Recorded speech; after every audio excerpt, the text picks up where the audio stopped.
A Reincarnation of the Strongest Sword, God audiobook by Kevin. Chapter 1641, Demon King's Descent. 20-meter-tall walls surrounded ancient rock city, strengthened by magic runes. Even powerful players would not be able to scale these walls. Furthermore, a defensive magic array protected ancient rock city, so even if players managed to climb the walls, the magic array would stop them in their tracks. Normally, players could only enter ancient rock city through its main entrance. If players with nefarious intentions couldn't even break past these two defenses, they'd have no hope of getting past the NPCs patrolling the city, and their attempts would be for naught. Due to the Orc Empire's unique environment, players consumed stamina and concentration more quickly in the area. The only way they could recover their lost stamina and concentration was to enter a magic array-enclosed town or city. Currently, a long line of players waited patiently outside of Ancient Rock City's main entrance. They would only be permitted entry after they had been inspected by the city's NPC soldiers. This inspection is really annoying. Heaven's Burial actually refuses to let cloaked players into the city and is adamant that we reveal our identities. They're likely afraid of players from enemy factions sneaking into the city.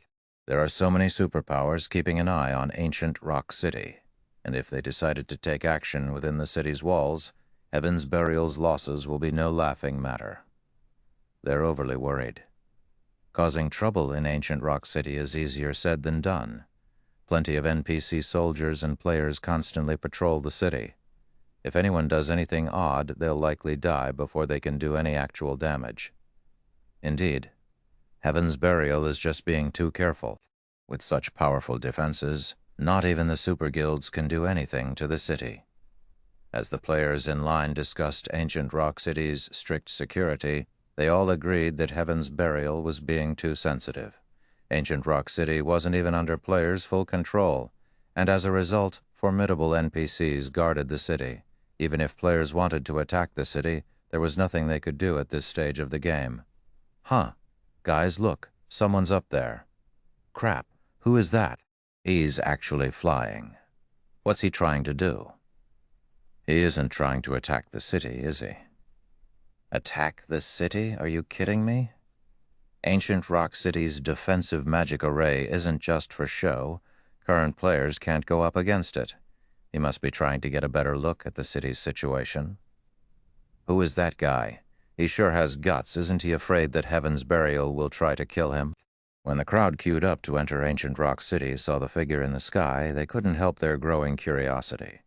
The players outside of Ancient Rock City weren't the only ones to notice Shi Feng. The players within the city's walls noticed him as well, and his appearance instantly caused a commotion.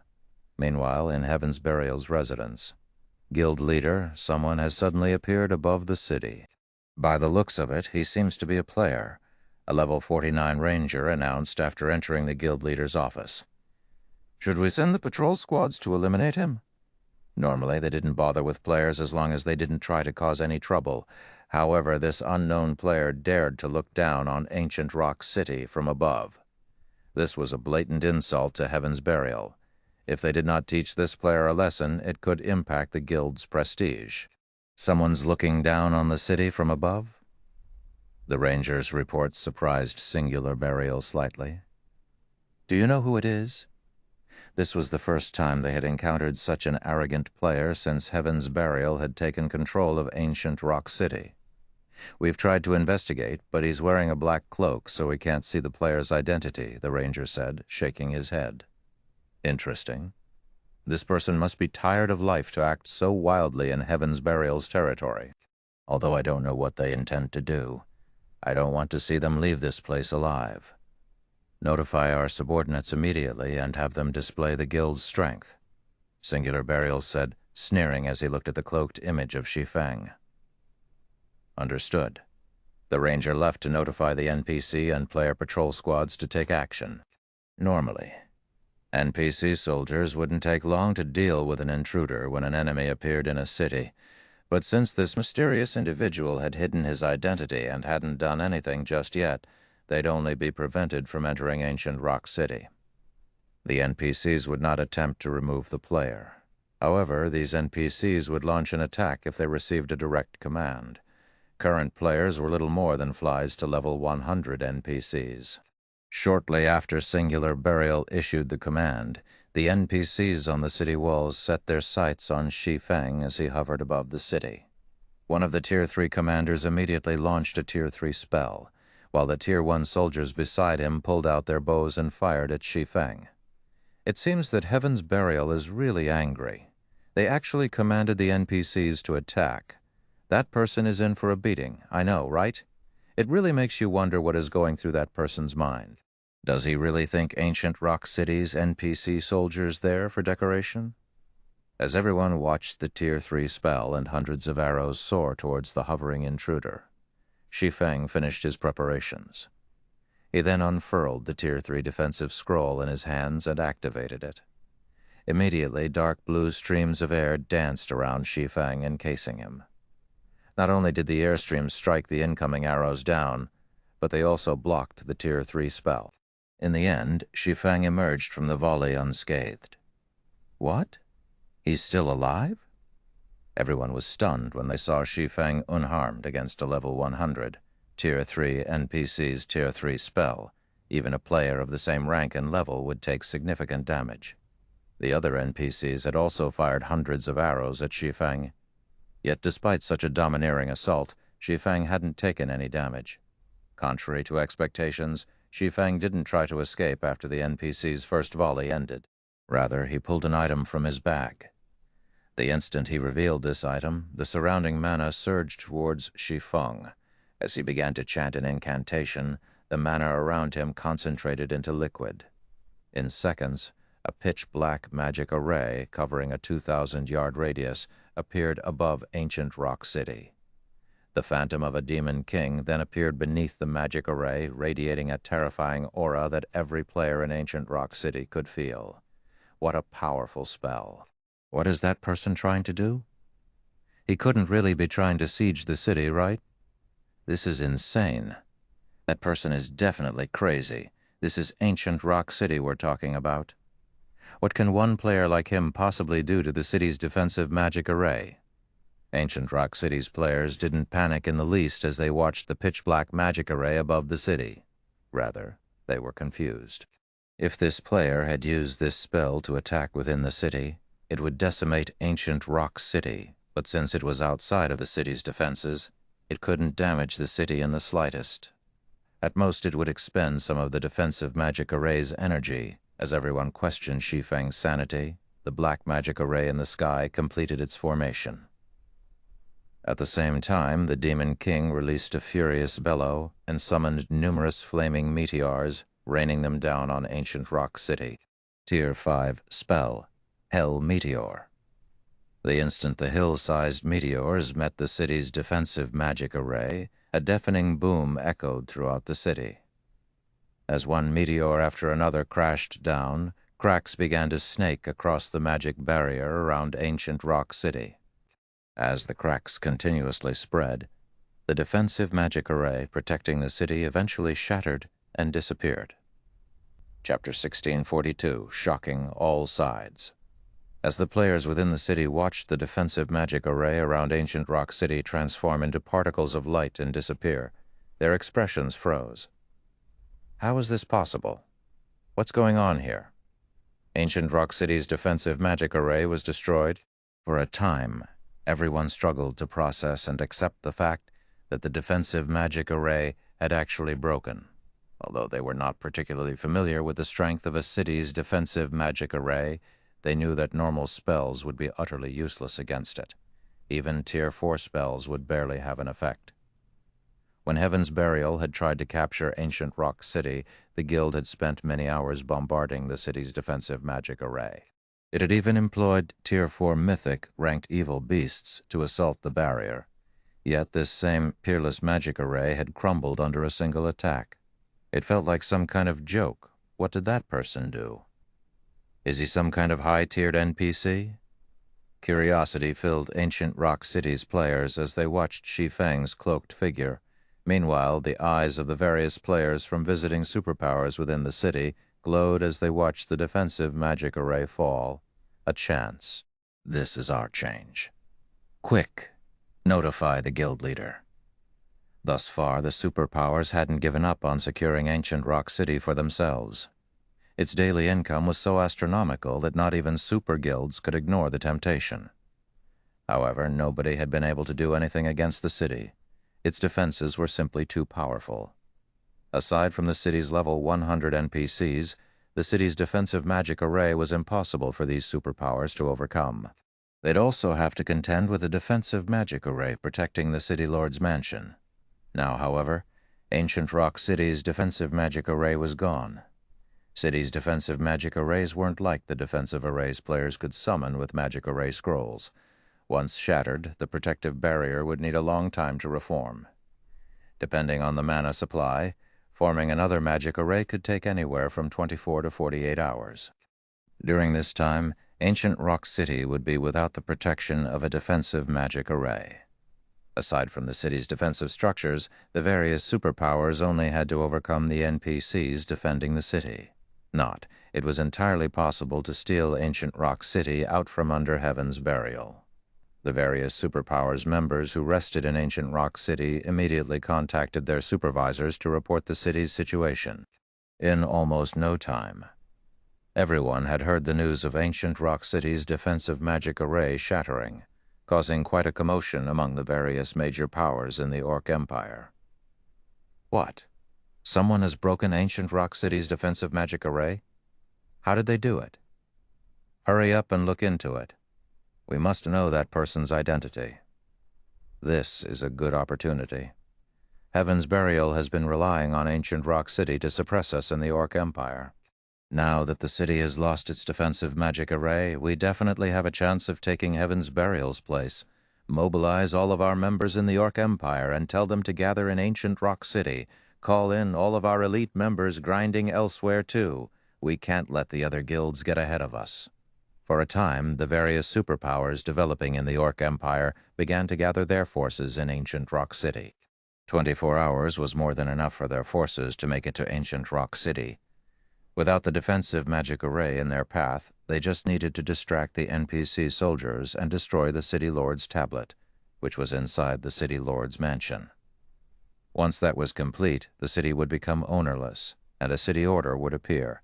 If they could get their hands on that city order, they would claim ancient Rock City for themselves. Meanwhile, silence dominated the guild leader's office in Heaven's Burial's residence. When Singular Burial had initially looked out his office window and noticed the absence of the city's defensive magic array, he had been stunned for a long moment. Once he recovered from the shock, his expression turned somber as he radiated a chilling aura that even decreased the room's temperature. Everyone in the room shuddered as this aura overwhelmed them. Kill him. I don't care who he is. I want him dead. Dead. Singular Burial bellowed as he glared at Shi Feng's figure hovering over the city. Ancient Rock City was Heaven's Burial's foundation. The guild had sacrificed too much to obtain it.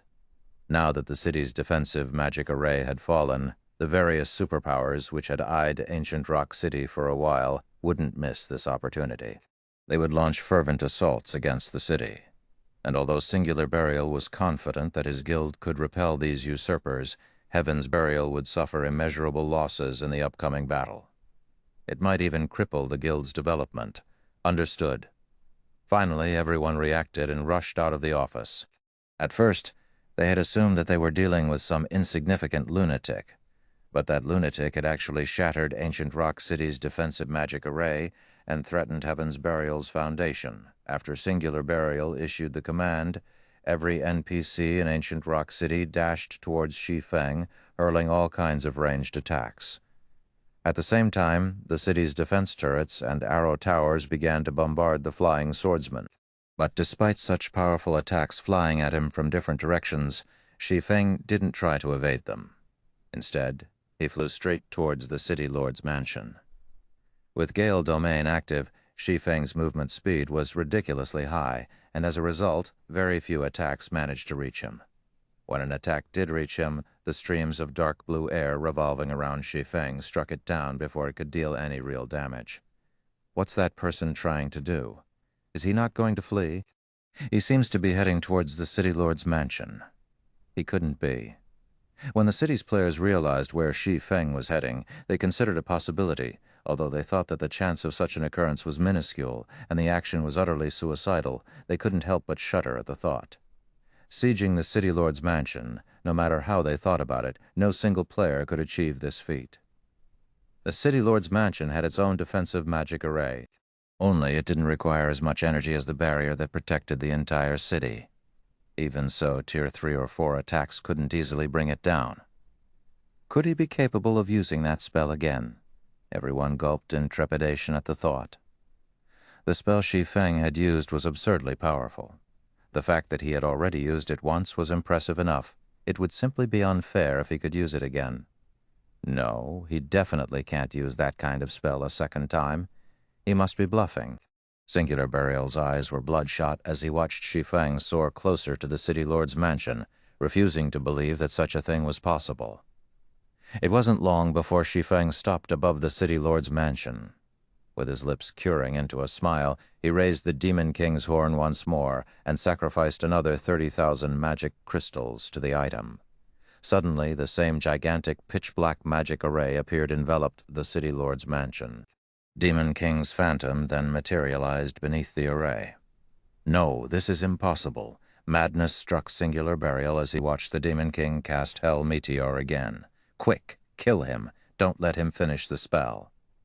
At this point, everyone from Heaven's Burial realized the severity of their situation. Without hesitation, they tried to tear Shi Feng from the sky with Tier 3 magic scrolls. Some even used Tier 4 magic scrolls, hoping to kill this intruder as quickly as possible. It's too late. Shi Feng smiled at the defensive magic array around the City Lord's mansion. Lightly, he swung the Demon King's horn down, gesturing at the mansion. Chapter 1603, Destroying a City Alone. As Shi Feng swung down the Demon King's horn from his position above Ancient Rock City's City Lord's mansion, the pitch-black magic array looming over the building released a blinding light. In response, hill-sized meteors began to emerge from the array and rain down on the City Lord's mansion. Unlike the previous attack, the players outside of the mansion weren't protected by a magic array. They could clearly feel the heat waves from the blazing meteors. One meteor after another crashed into the defensive magic array, protecting the City Lord's mansion, causing the barrier to crack. Although the array had a constant supply of energy, its recovery rate couldn't keep up with the damage it received. As a result, more cracks began to spread across the barrier. No. The defensive magic array around the City Lord's mansion is slightly stronger than the one that protected the city. It's definitely going to endure the attack. Singular Burial silently prayed as he watched the powerful bombardment.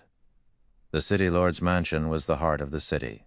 Hence, the defensive magic array constructed to protect it was even stronger than the one that had protected the city. This was also why he was so confident that Ancient Rock City would never fall into the various superpowers' hands. But as hope rekindled in Singular Burial's heart, reality gave him a tight slap to the face. Under Hell Meteor's continuous bombardment, the defensive magic array around the City Lord's mansion eventually collapsed, and the semi-translucent barrier shattered like a mirror. Is this a joke? Who is that guy? He actually destroyed 2 defensive magic arrays in a row. How is this possible? That's the City Lord's mansion's defensive magic array that we're talking about. Even several mythic monsters would need to attack it for a long time to destroy it. What kind of spell did he just use? The crowd in Ancient Rock City was stupefied as they watched the spectacle before them. Even Heaven's Burial's members had forgotten to attack the intruder as they stared at the now unprotected City Lord's mansion with dumbfounded expressions. Nobody could believe their eyes. Not even the City Lord's mansion's defensive magic array could stop Shi Feng's attack. What these players didn't know was that the attack Shi Feng had executed with the Demon King's horn contained a Demon King's full power. The attack ranked at the peak of Tier 5. A normal city's defensive magic array would have no trouble blocking Tier 3 attacks. It could even withstand Tier 4 attacks, which would only exhaust a, albeit considerable, portion of the array's energy reserves. However, the Demon King's horn's attack far exceeded the threshold of any city's defensive magic array. The item could even break through Zero Wing City's defensive magic array, which had a special power source. Once an attack exceeded a defensive magic array's threshold, its energy depletion would increase by multiple times. It wouldn't be unusual if the array stopped functioning entirely. This was also why the various guilds had held massive celebrations whenever they gained a Tier 5 player in Shi Feng's previous life. Tier 5 players weren't just capable of defending a city by themselves. They could also shatter an ordinary city's defensive magic array without help, making it far easier for their guild to capture a city. Even after the defensive magic array around the City Lord's mansion fell, Hell Meteor's duration hadn't ended. The brilliant meteors bombarded the mansion itself, and although the building had been reinforced with divine runes, it was no match for the incredible attack. In just a few short seconds, the City Lord's mansion was in shambles, as expected of a Tier 5 peak existence's large-scale destruction spell. Its power really is amazing. Shi Feng was astonished as he stared at the tattered City Lord's mansion.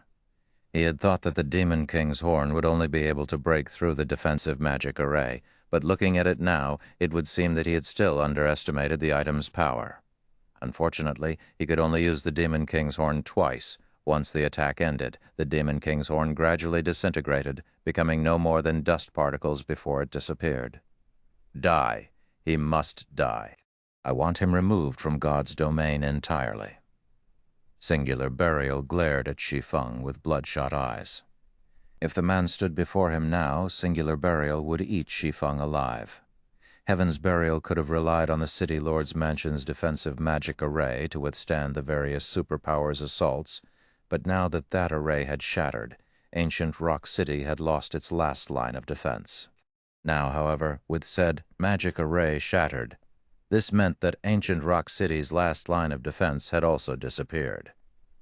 As Singular Burial barked out commands like a madman, Daybreak, Fog, and Heaven's Burial's other members worked with the NPC soldiers to eliminate Shi Feng. In truth, though, they knew that their actions were futile. Even if they killed Shi Feng, ancient Rock City's 2 defensive magic arrays were gone, and they would need a long time to recover.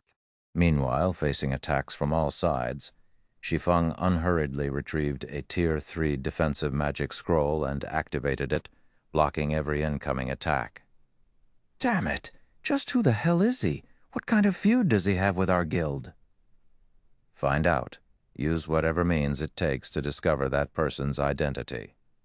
Seeing that Shi Feng was unfazed despite so many players' attacks, both Heaven's Burial's members and the players from the various superpowers wondered about the man's identity.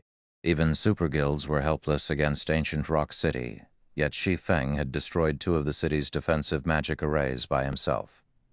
It was utterly unbelievable, but with the facts before them, they had no choice but to admit it had happened.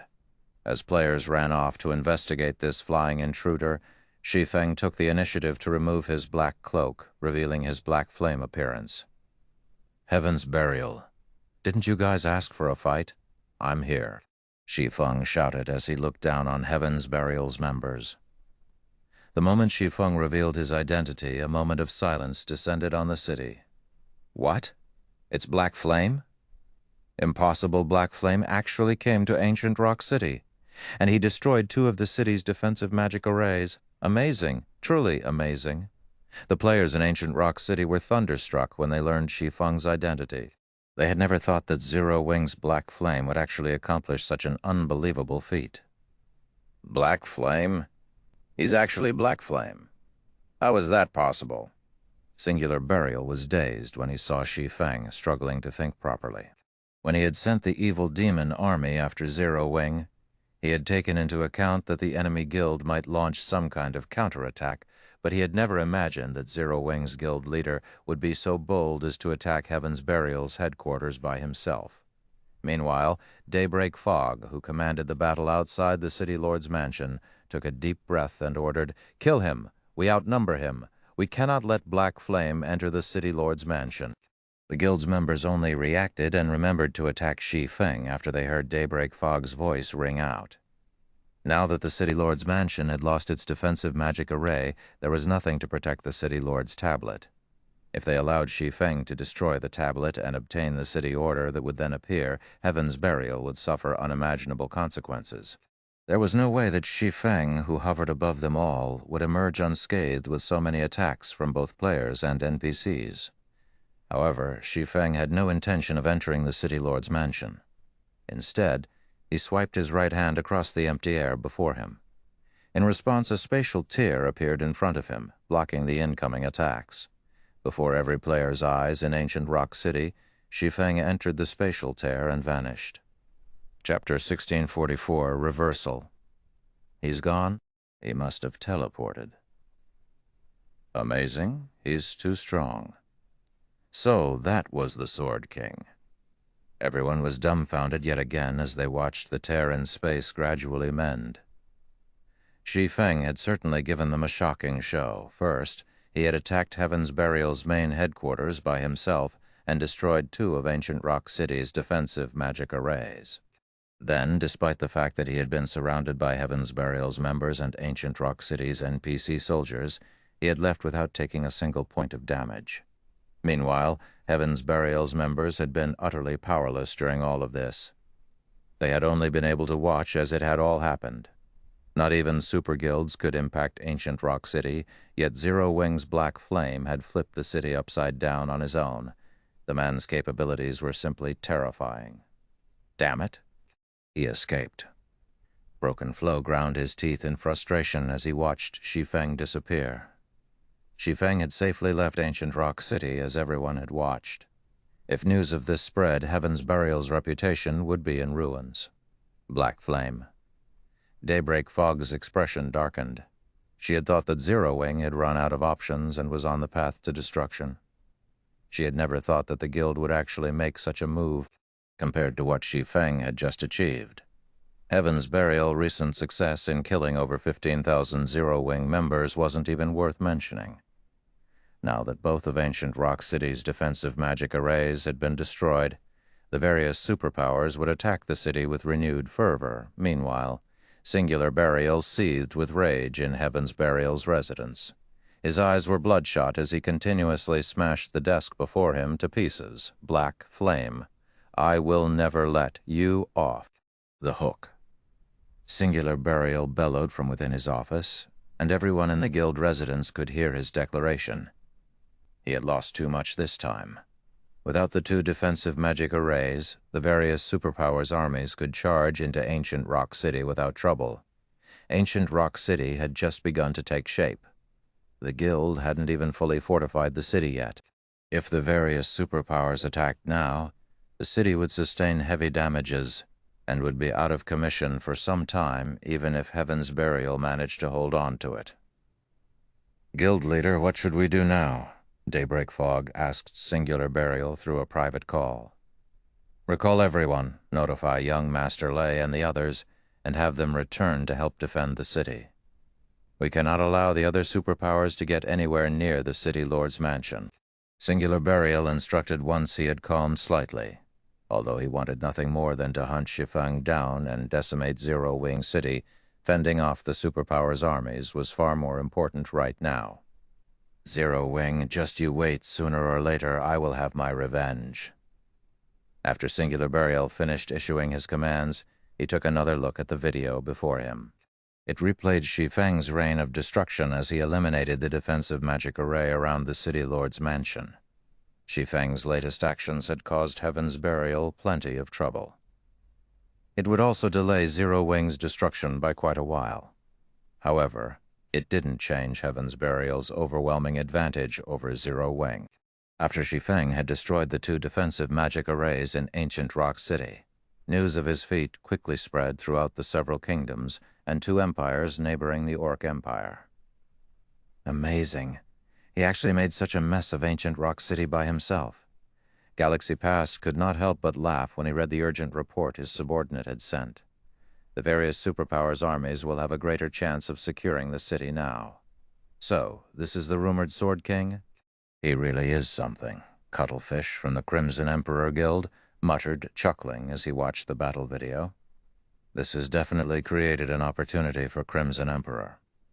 Meanwhile, in the Dragon Phoenix Pavilion's residence on Thunder Island, Blue Phoenix, who wore a set of elegant, dark purple mage robes, burst into the guild leader's office, wearing an excited expression.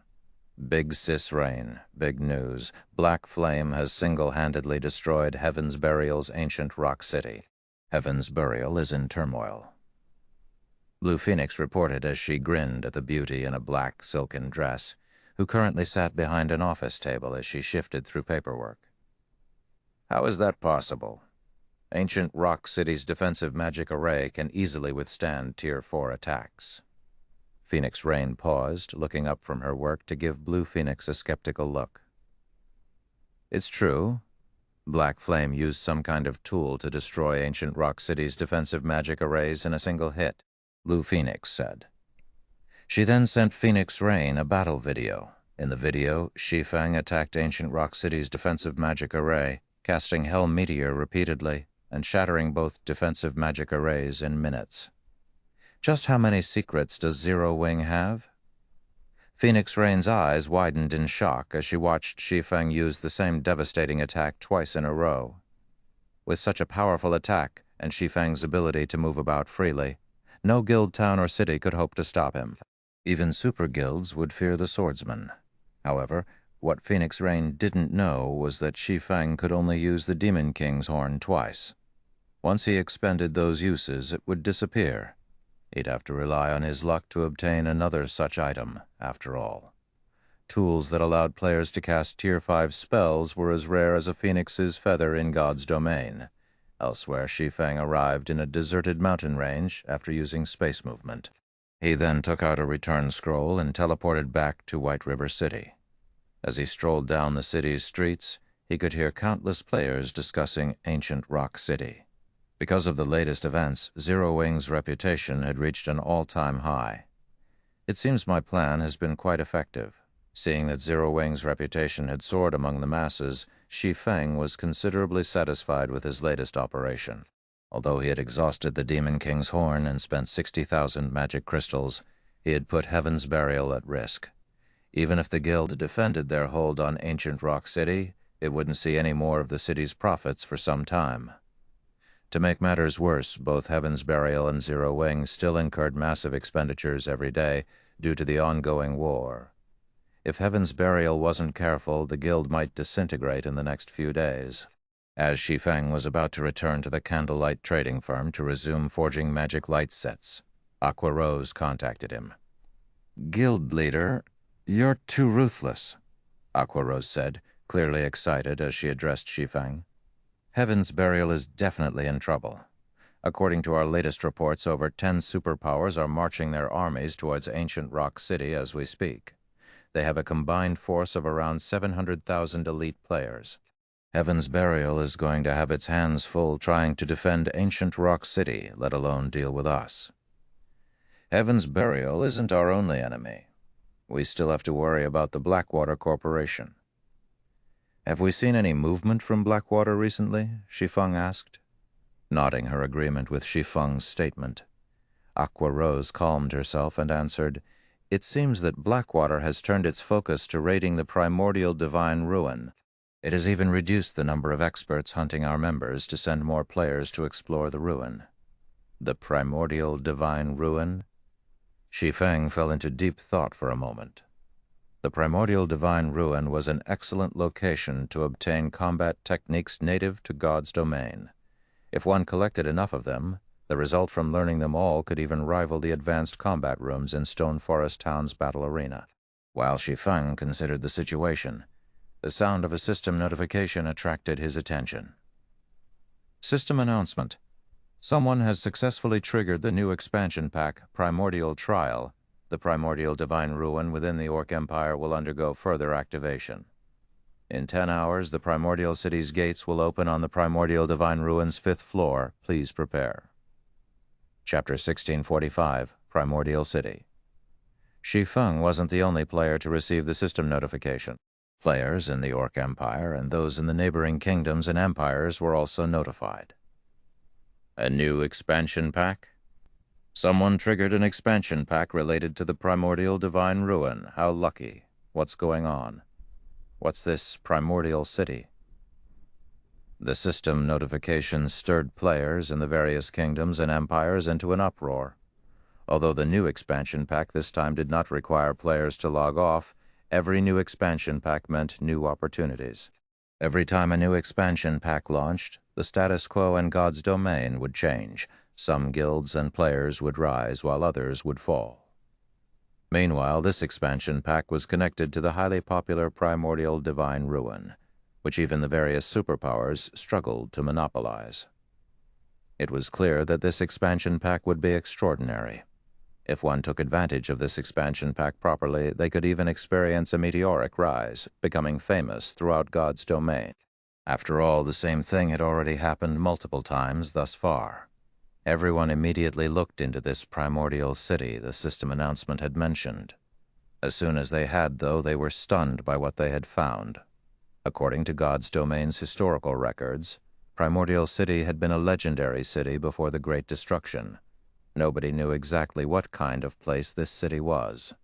They only knew that players had to travel through a specific teleportation gate to reach the Primordial City. This teleportation gate could be found throughout the continent of God's domain. According to the legends, the Primordial City was even grander than Blackwing City. In fact, it offered even more benefits than the Holy City of Titan. Countless opportunities awaited players, including hidden classes and combination skills that had been lost in time. After learning more about Primordial City, the potential benefits tempted many top adventurer teams. They began to partner with other teams to explore the primordial divine rune. Since the various large guilds had monopolized the ruin since it had appeared, adventurer teams and independent players hadn't dared to consider exploring it. The risks far outweighed the gains. Although it was possible to obtain combat techniques within the primordial divine ruin, doing so was incredibly difficult. At the very least, no lone adventurer team had any hope of survival in the ruin. It would need the strength of multiple adventurer teams. Unfortunately, even if multiple teams worked together, they'd have to address the problem of loot. No one wanted to take a loss, and because of this, it was unlikely that multiple adventurer teams would cooperate. Most importantly, a single adventurer team's strength was insignificant in the eyes of the various superpowers. Not even first-rate guilds would take top adventurer teams seriously. However, the situation had changed, and their only goal now was entry into the Primordial City. In that case, it was definitely possible that the various top adventurer teams could work together without incident. As for how many players each team got into the Primordial City, that would depend on them. The various superpowers were now focused on Heaven's Burial's ancient rock city, and even if they were interested in the Primordial City, they'd only be able to spare a portion of their forces to raid the ruin. This gave the top adventurer teams a greater chance of entering the primordial divine ruin and proceeding towards the Primordial City. Guild Leader, the Primordial City is amazing. Aqua Rose was astonished when she read the report on the new city. Not only was the Primordial City's foundation stronger than those of the Holy City of Titan, but it was also a holy ground for players who wanted to grow stronger. If players could enter the Primordial City, they would grow significantly stronger very quickly. Primordial City? Shi Feng was just as surprised by the system announcement. He had never expected the opportunity to enter the Primordial City to arrive so soon. In the past, the Primordial City had made its appearance in God's domain after mainstream players had reached level 70. Everyone had known the city's importance, and it had caused a major struggle between the game's major powers. Even so, they had all underestimated how beneficial the Primordial City would become for players, though they eventually learned the truth. Aside from the ability to obtain hidden classes, combat techniques, skills, and spells in the Primordial City, the city's most valued aspect was its ability to help players complete their class promotions much faster. It was common knowledge that class promotions became more difficult as players reached higher tiers. In fact, some players might never even reach Tier 2. Meanwhile, Primordial City offered a special product called a Primordial Soul. When used, it provided a buff that improved players' physiques for a certain amount of time. With an improved physique, players would have a much easier time completing their promotion quests. As for using the Primordial Soul for PvP, that was not possible. This was because the Primordial Soul's buff would vanish the moment any other players were within 1,000 yards of the user. Hence, players could only use the Primordial Soul when they soloed monsters or quests. Even so, the Primordial Soul had become highly sought after in God's domain. Unfortunately, it wasn't easy to obtain a Primordial Soul since the city only sold a limited number each day. Once they were bought out, the item would only restock the next day. It was a limitation the system had set to avoid too many players completing their promotion quests too easily. Although Zero Wing had plenty of level 50-plus players, only a small number had actually reached Tier 2 thus far. It was safe to say that, aside from Shi Feng, no one knew about the Primordial Souls yet. If he could enter the Primordial City and monopolize the Primordial Souls sold, Zero Wing could gain a new batch of Tier 2 experts in a short amount of time.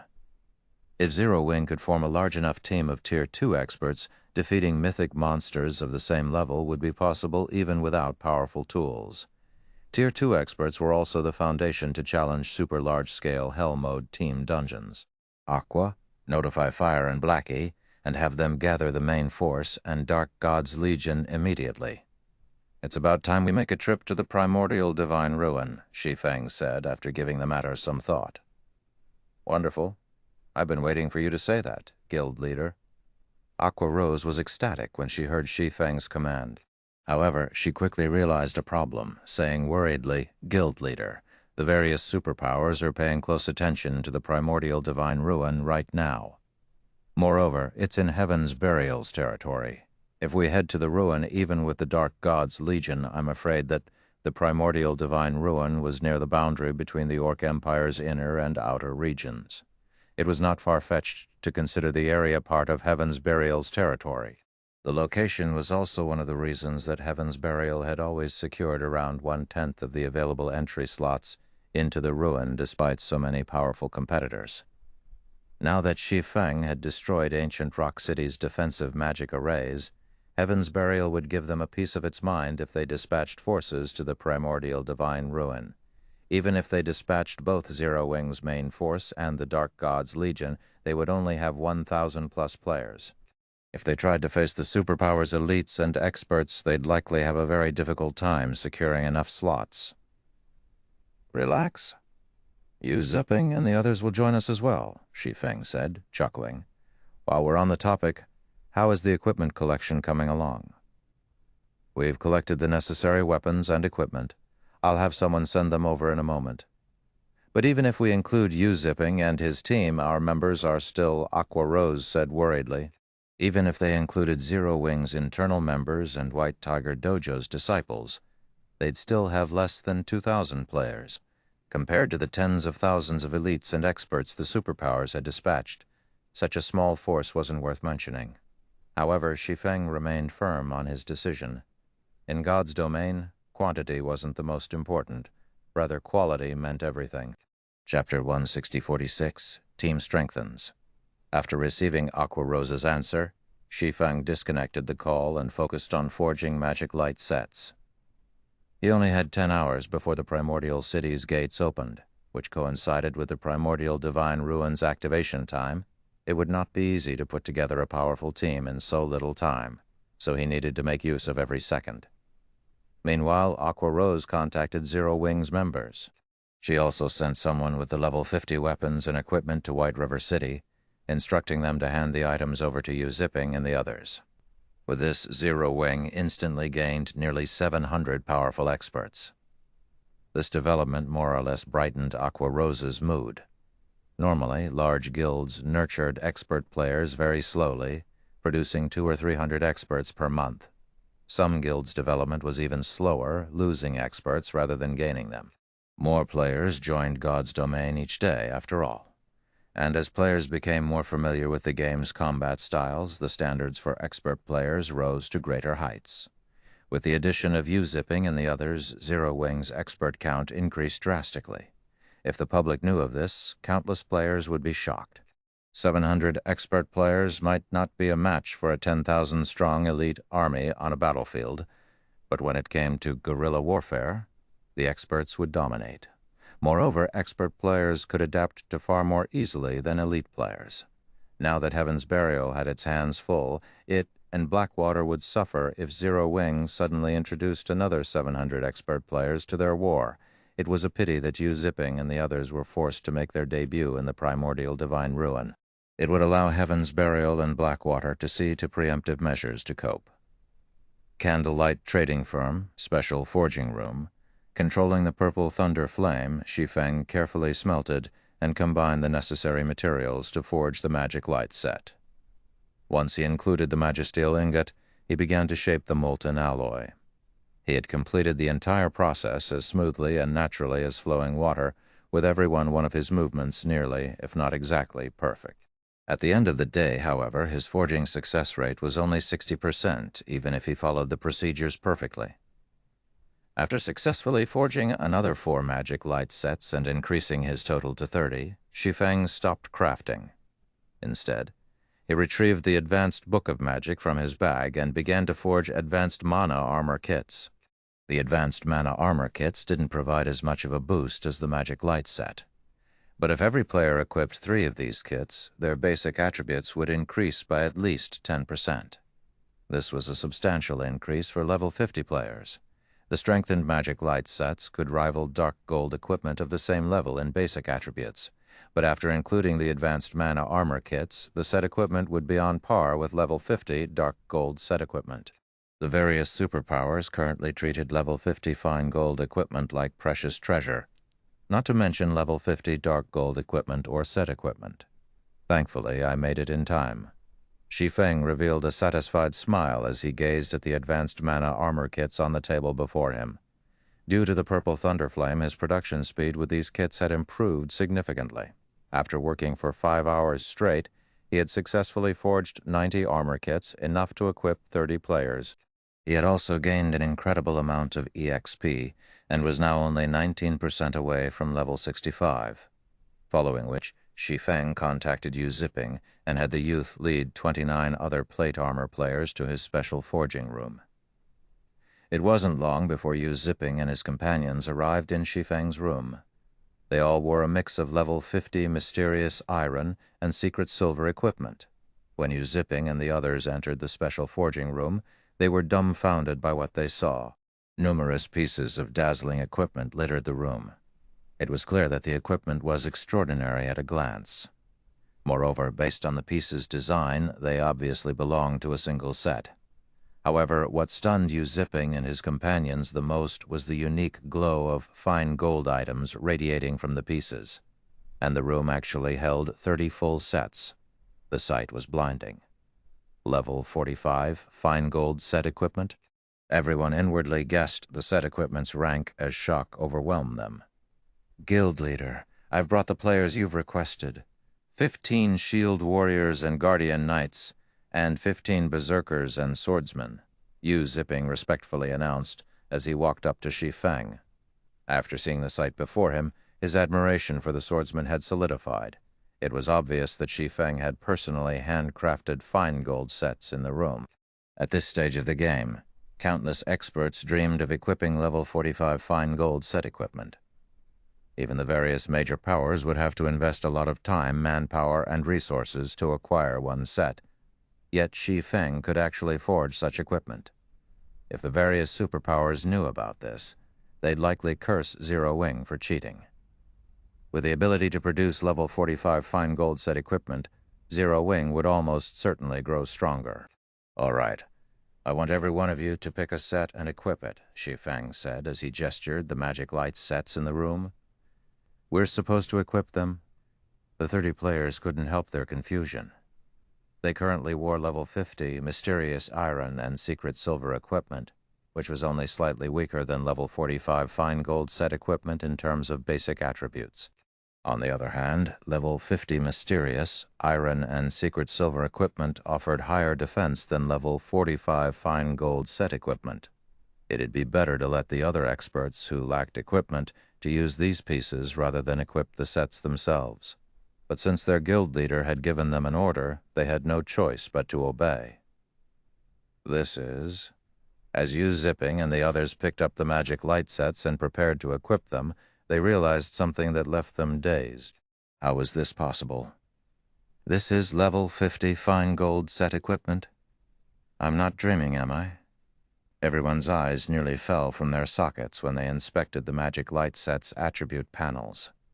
They were already impressed that Shi Feng had crafted level 45 fine gold set equipment, but they had never even heard of a player obtaining level 50 fine gold set equipment.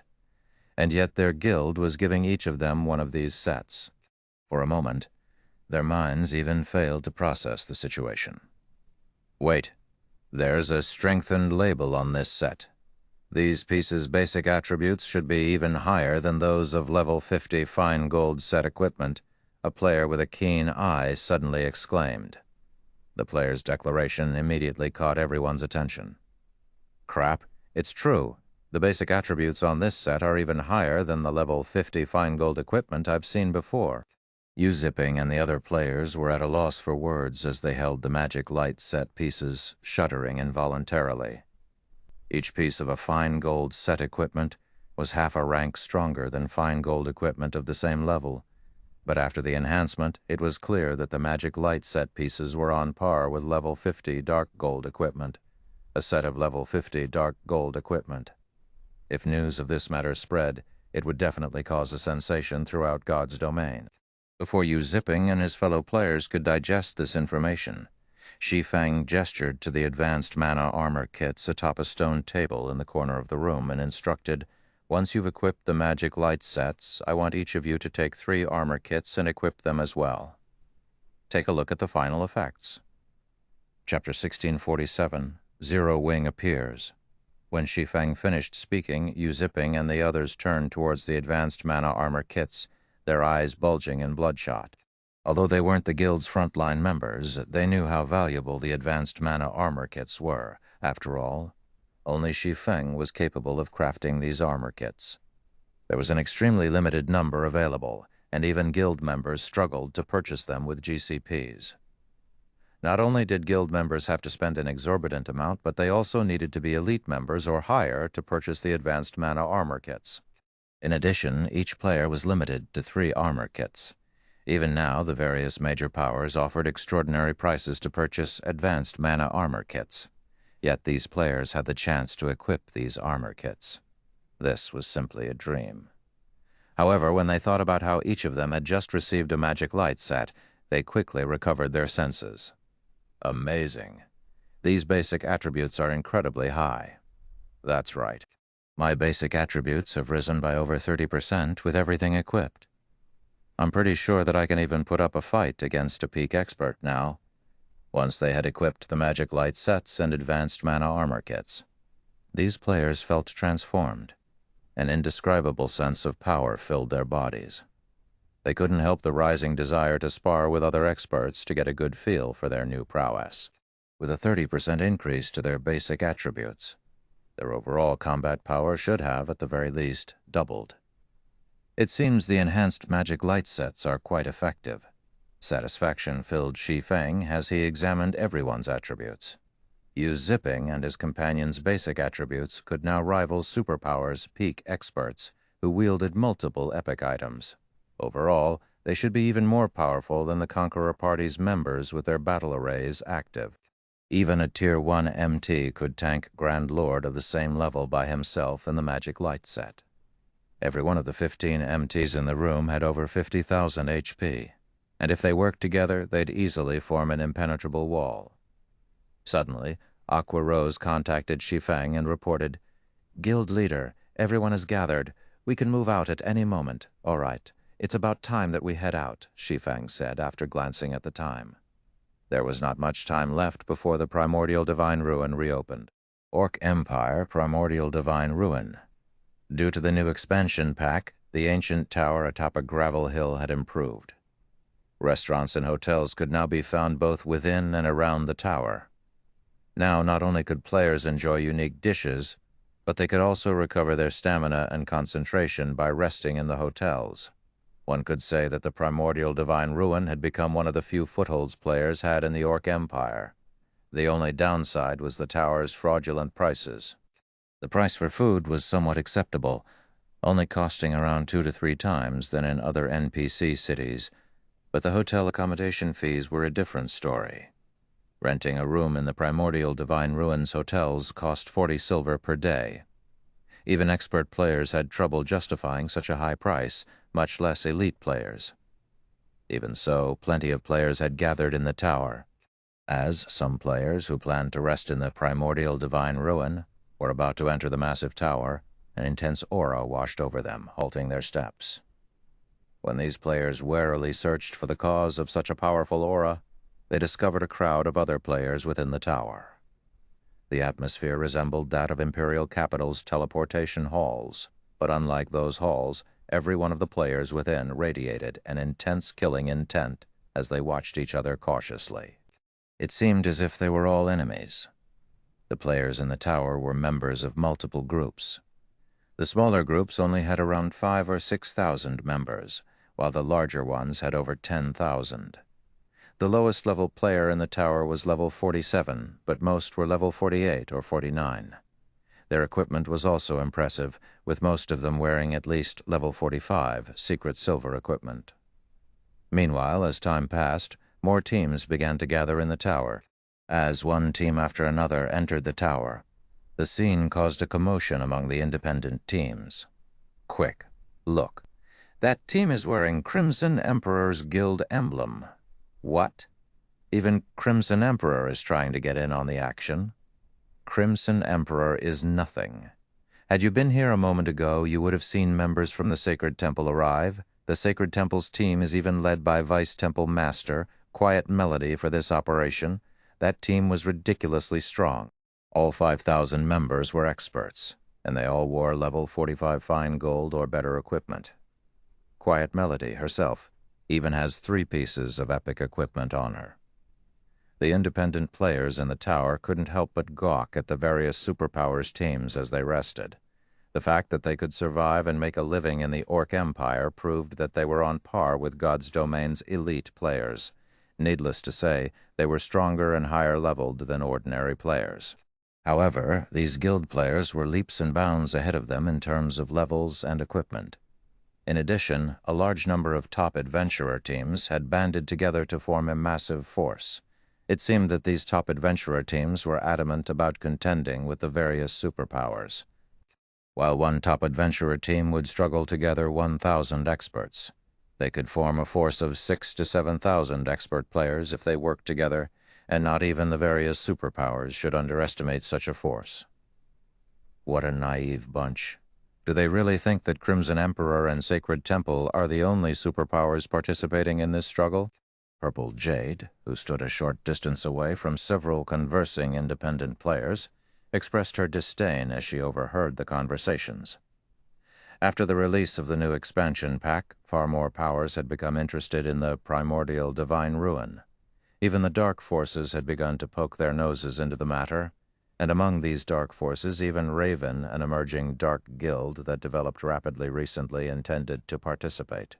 Although Raven had only dispatched 8,000 members to the primordial Divine Ruin, every one of these members was an expert. Moreover, they radiated intense killing intent. They were clearly murderous experts that had long since grown comfortable with fighting other players.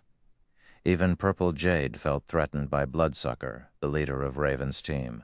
Judging by the man's aura, his combat standards should be no weaker than Yuan Tixin's, who held a commander-level position in the secret pavilion.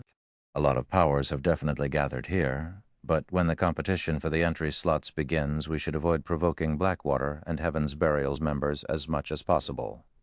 Do you understand? Yuan Tixin warned Purple Jade seriously. Don't provoke them? Is it because they have the home ground advantage? Purple Jade asked. As many as 3 super guilds had gathered in the tower, including Pantheon, King's Return, and the Sacred Temple. None of these super guilds could be underestimated, yet rather than taking note of these organizations, Yuan Tixin warned her to take care around Heaven's Burial and Blackwater. She was truly surprised. That's not the case. Heaven's Burial and Blackwater are still no match for super guilds in terms of quality and quantity of experts, but don't forget that they still command evil beasts and demons. It is best if we avoid them, Yuan Tixin said as he glanced at Falling Fire and Lei Jingyang, who commanded Blackwater and Heaven's Burial's teams.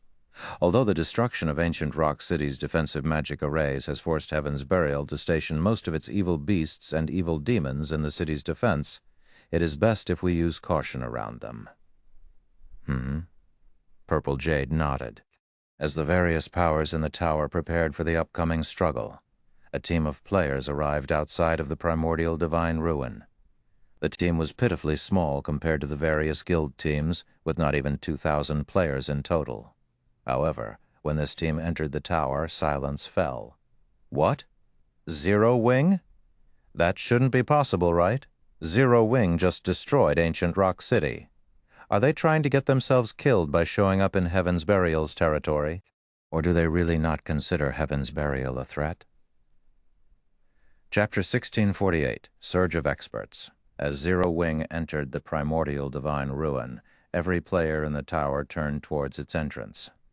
The culprit for the destruction of Ancient Rock City's defensive magic arrays was none other than Zero Wing. One could say that Heaven's Burials hated the guild to their very core. If the guilds hadn't needed to station most of its evil beasts and evil demons in Ancient Rock City to defend against the various superpowers' invading armies, it likely would have launched a frenzied counterattack on Zero Wing by now. Yet Zero Wing's members dared to show up in the Orc Empire, Heaven's Burial's territory. The guild had even gone so far as to travel all the way to the primordial divine ruin. Just how bold are Zero Wing's members? Don't they know that Heaven's Burial could mobilize thousands of elite members to surround the primordial divine ruin if it wanted to? Maybe they think Heaven's Burial can't touch them now that the guild is busy fending off the superpowers' armies. Even so, isn't Zero Wing underestimating the fight for access to the primordial divine ruin? It sent less than 2,000 players. Does it really think that it can achieve anything with so few members? I wonder how Heaven's Burial's members will react. With how few players Zero Wing sent, the force Heaven's Burial dispatched should be more than enough to take them out. Everyone spoke in hushed whispers as they watched Zero Wing's members approach the tower. Uncle Yuan, what do you think is going through Black Flame's mind? This is the primordial divine ruin. Even if Heaven's Burial can't use its full force right now, it still has command of the evil beasts and demons. Even a small force of those monsters will be enough to put Zero Wing's team through hell. Purple Jade wondered as she watched Shi Feng, who led Zero Wing's team with a confused look. One of the reasons that the various superpowers dared to invade Ancient Rock City was their significant numbers. Combined, their armies included over 700,000 players, even if Heaven's Burial controlled evil beasts and evil demons. How many players could those monsters possibly hold back? As long as they wished it. The various superpowers could send their forces to circle the defending evil beasts and evil demons, while they charged for the city lord's mansion. With the evil beasts and demons' massive forms, they couldn't enter the mansion itself. Once the various superpowers got their members inside, not even an infinite number of evil beasts and demons could stop them. Heaven's Burial would have to rely on players and NPCs to hold the city lord's tablet. Moreover, it was very difficult to protect a city with evil beasts and evil demons at the end of the day. The human race was the evil god's temple's mortal enemy. If human NPCs encountered anything connected to the evil god's temple, they'd move to exterminate it immediately. In fact, there was a very high chance that Ancient Rock City's NPC soldiers would disregard the invading players and attack the evil beasts and demons instead, accomplishing the opposite effect. This was also why the various superpowers dared to attack Ancient Rock City. However, it was a different story in the fields in the primordial divine ruin. Players weren't prohibited from attacking each other in the ruin, and Heaven's Burial didn't have anything to protect here. So its evil beasts and evil demons could focus on the slaughter. Even if the monsters only killed half of Zero Wing's experts, it would deal a massive blow. I don't know, but the primordial divine ruin is incredibly important to every guild. It is not strange that Zero Wing is willing to take such a risk, Yuan Tixin said, shaking his head.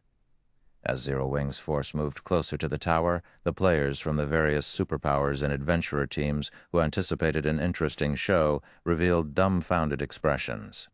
Is this a joke? Those players are actually all level 50 or higher. Crap? Didn't someone say that Zero Wing didn't have much equipment left? How are so many of those players wearing fine gold set equipment? What level are those fine gold sets? I can feel so much pressure coming off of them. Who are those players in the lead? I don't think I've ever seen them before. When did Zero Wing gain another batch of experts? For this operation, Shi Feng did not have his team members wear black cloaks, hence both their levels and equipment were exposed for all to see. At this stage of the game, only an extremely small number of players had managed to reach level 50. First-rate guilds only had around 30 to 40 level 50 players, and the various superpowers only had 300 to 50. Yet, every player in the team of nearly 2,000 that Zero Wing had dispatched to the ruin was level 50 or higher. Some were even level 52. This was simply unbelievable. Moreover, Zero Wing's members wore dazzling equipment. The 30 unfamiliar players at the lead even wore the same fine gold set equipment. The aura they radiated was akin to a ferocious beast that had just been released from its cage. Wearing the magic light sets, which were even stronger than level 50 dark gold equipment, U-zipping and the others' basic attributes were even higher than a Lord-ranked monster of the same level. A Lord-ranked monster might not be a tough opponent for the players in the primordial divine ruin, but it was a different story if it were a player with the attributes of such a monster. Such a player could easily solo an elite party. Even the superpowers commander-level individuals felt an immense pressure wafting from U-zipping's group. Although their equipment was considered top-notch in God's domain, their basic attributes were nowhere near a level 50 lord's. Suddenly, the various superpowers members saw Zero Wing's players in a new light. They were all powerhouses, and they knew what this aura and pressure represented. Although these factors couldn't be used to determine a player's strength, they did hint at a player's general combat standards. Just how much strength has Zero Wing hidden? It already introduced another 100 Refinement Realm experts, and now it's revealed so many experts with such intense auras. Could some superpower really be supporting Zero Wing in secret? Purple Jade's eyes widened when she saw the magic light sets U-zipping and the other players wore. Currently, she had numerous pieces of level 50 fine gold equipment on her, and the weakest piece she had was level 45 dark gold rank. In addition, she carried an epic weapon and a piece of epic equipment. Overall, her lineup was among the best in the game right now. Yet, U-zipping and his companion's basic attributes seemed higher than hers. Her basic attributes ranked among the top in the secret pavilion. What kind of power was the secret pavilion? It was an organization which only a small number of super guilds could compare to, yet Zero Wing had just revealed 30 never-before-seen experts with even higher attributes. The situation was simply ridiculous. It's no wonder why Black Flame dared to lead a team here. It seems that he came prepared. Yuan Texin's mouth twitched slightly as he watched Shi Feng. Level 50 fine gold set equipment, huh? In his opinion, the only possible reason that U-zipping's group had higher basic attributes than his and Purple Jade's was their level 50 fine gold set equipment. There was no other way that these players could surpass them. Level 50 fine gold set equipment? Purple Jade couldn't help her surprise. How is that possible? Even our guild has only collected 2 of such sets so far. How could Zero Wing possibly collect 30 sets? Level 50 equipment was already extremely difficult to gather, let alone level 50 fine gold set equipment. Even after investing tons of manpower and resources, the secret pavilion had only obtained 2 level 50 fine gold sets. What means did Zero Wing, a guild that was many times weaker than the secret pavilion, possibly employ to obtain 30 such sets? Don't forget that Black Flame is a master forger. It is very likely that he crafted the level 50 fine gold sets, Yuan Texin said, his expression turning somber. Truthfully, even he struggled to believe it. It wouldn't be surprising if Shi Feng were simply a master forger, but a master forger capable of mass-producing level 50 fine gold set equipment held an entirely different meaning. Just thinking about how Zero Wing could deploy expert teams in level 50 fine gold set equipment made Yuan Texin shudder. As players discussed the possible power behind Zero Wing, dense killing intent radiated from Heaven's Burial's team, which stood not far from Zero Wing's members. Zero Wing, they actually dare to show up here? Lei Jingyang frowned. a cold glint flashing in his eyes as he glared at the enemy players. Do they really think we'll just stand by and watch? Chapter 1649. Power of the magic light set inside the tower as Shi Feng's group approached the teleportation zone, which would teleport players into the primordial divine ruin when it activated. The killing intent Heaven's Burial's members radiated grew more intense. In fact, Heaven's Burial's members weren't the only ones to react this way. Players from the various superpowers all warily eyed Shi Feng's group as they rested near the teleportation zone. Ha ha ha. This is going to be interesting. Zero Wing's members are trying to get themselves killed. Don't they know that the closer they get to the teleportation zone, the more likely it is that someone will target them? That might be the case. I remember that during the previous struggle, several guilds had waited beside the teleportation zone, ignorant of the risk.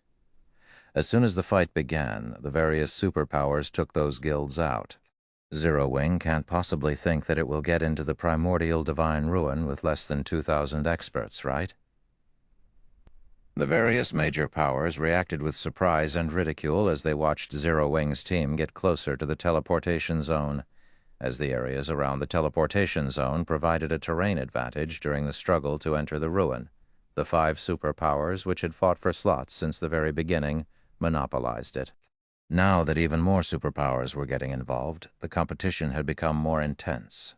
The various superpowers might tolerate another superpower so close to the teleportation zone, but there was no way they'd allow anyone weaker to stand beside them.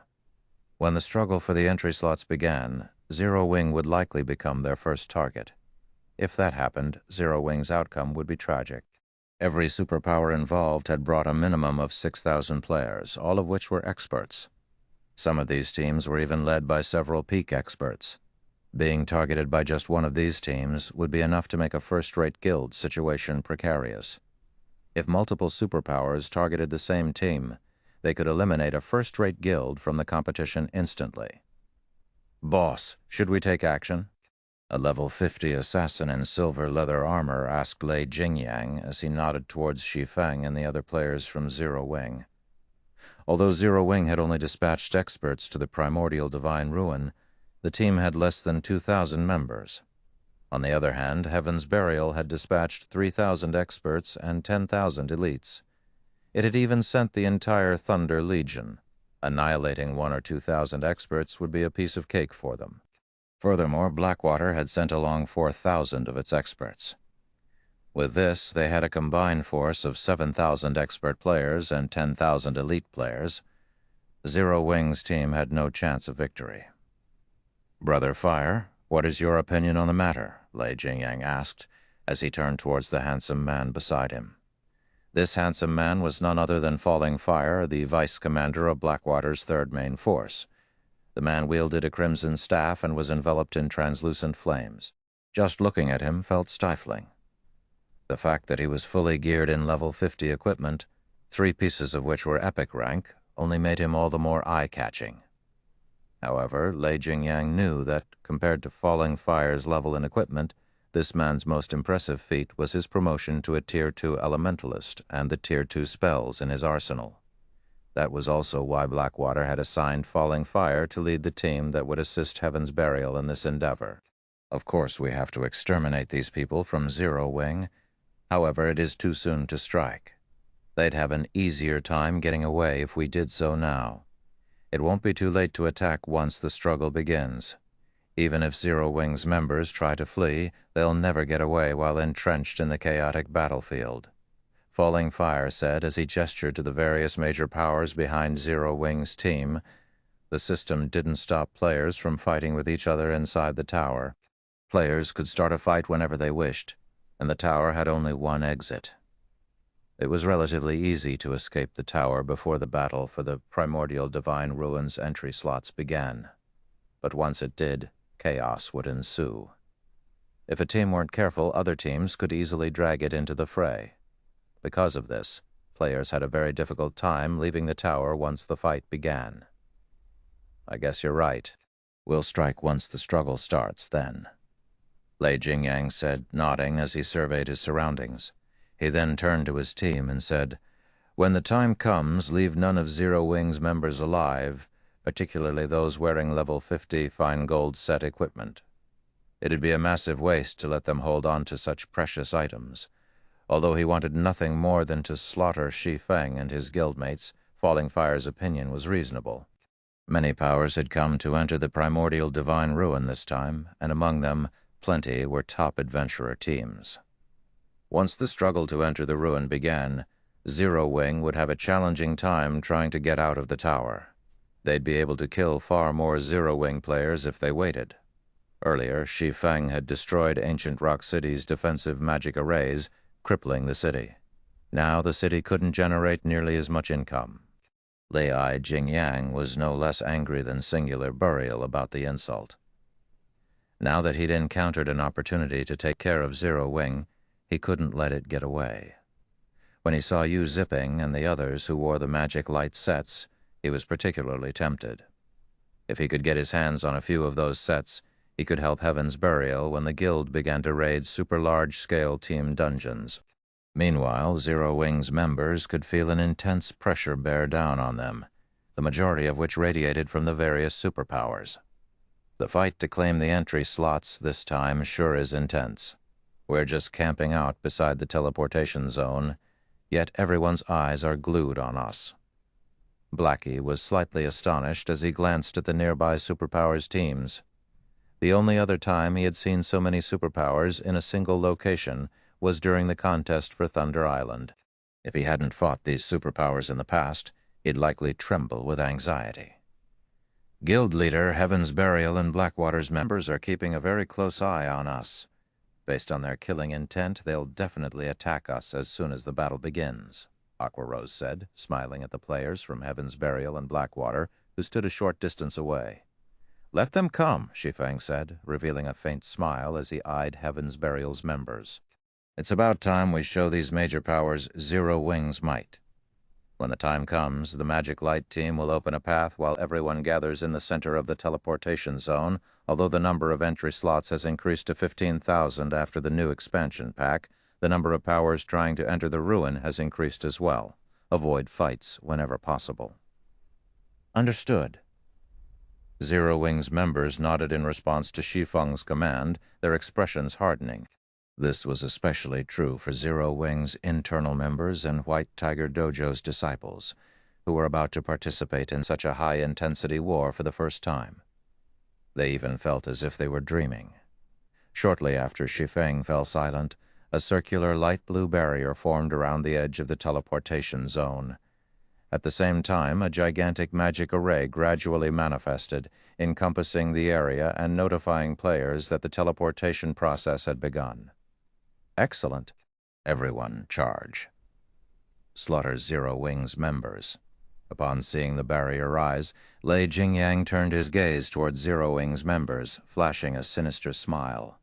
Immediately, 7,000 level 48-plus expert players charged at Zero Wing's team. The 10,000 elite players then split into two groups to surround the enemy players. As Heaven's Burial and Blackwater's experts got close to Zero Wing's team, spells and arrows rained down on their heads. However, like lively monkeys, these experts nimbly dodged most of the attacks, preventing Zero Wing's ranged attacks from doing much harm. Just when both front lines were about to clash, Shi Feng switched his title to Disintegration User and endowed the 30 Magic Light Team's members with disintegration power, increasing their basic attributes by 10% and damage by 20%. The buff also reduced the magic damage and physical damage they received by 30% and 15%, respectively. In the next moment, the two teams collided. Boom, boom, boom. The sounds of the collision resounded throughout the tower, along with players' screams. Impossible. Shock gripped Lei Jingyang's heart when he saw the scene before him. He even wondered if his eyes were playing tricks. When the melee players slammed into each other, it seemed as if Heaven's Burial's members has crashed into an immovable wall. Meanwhile, Yu Zipping and his companions in the magic light sets moved like sharpened blades, unstoppable. The 30 players easily dove past Heaven's Burial's front line and into the enemy ranks without slowing in the slightest. Zero Wing's other MTs were just as frightening. Each one of Zero Wing's MTs shattered the blockades of 3 to 5 players, sending these players flying. The difference between both sides' basic attributes was like heaven and earth, Chapter 1650, overwhelming advantage. The scene inside the tower had transformed into something akin to an ancient battlefield. Hundreds of thousands of players fought as screams and explosions echoed throughout the tower.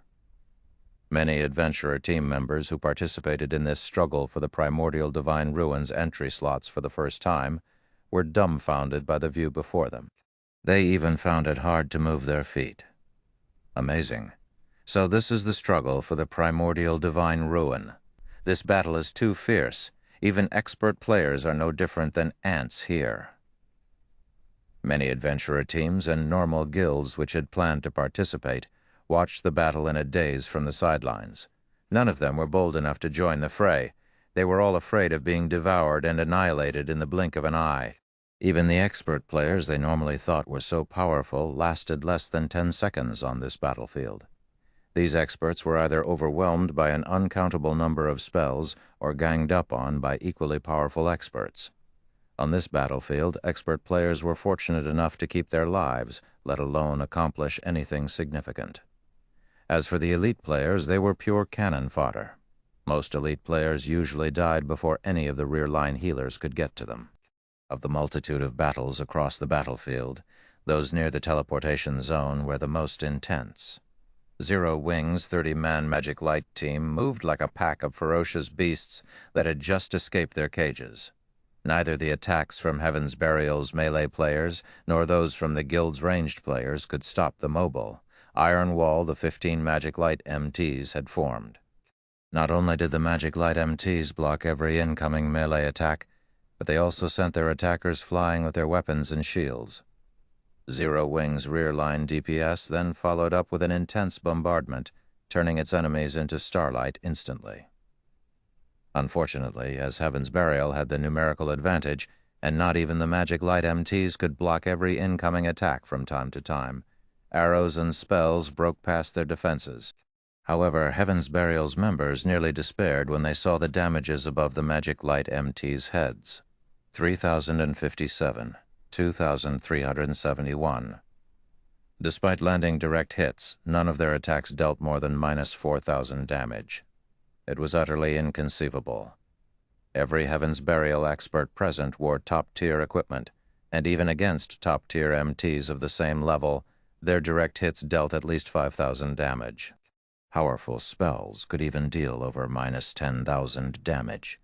Yet, when a level 50 ranger struck one of the Magic Light MTs with a Tier 1 heart-piercing arrow, the ranger had only dealt around minus 3,700 damage.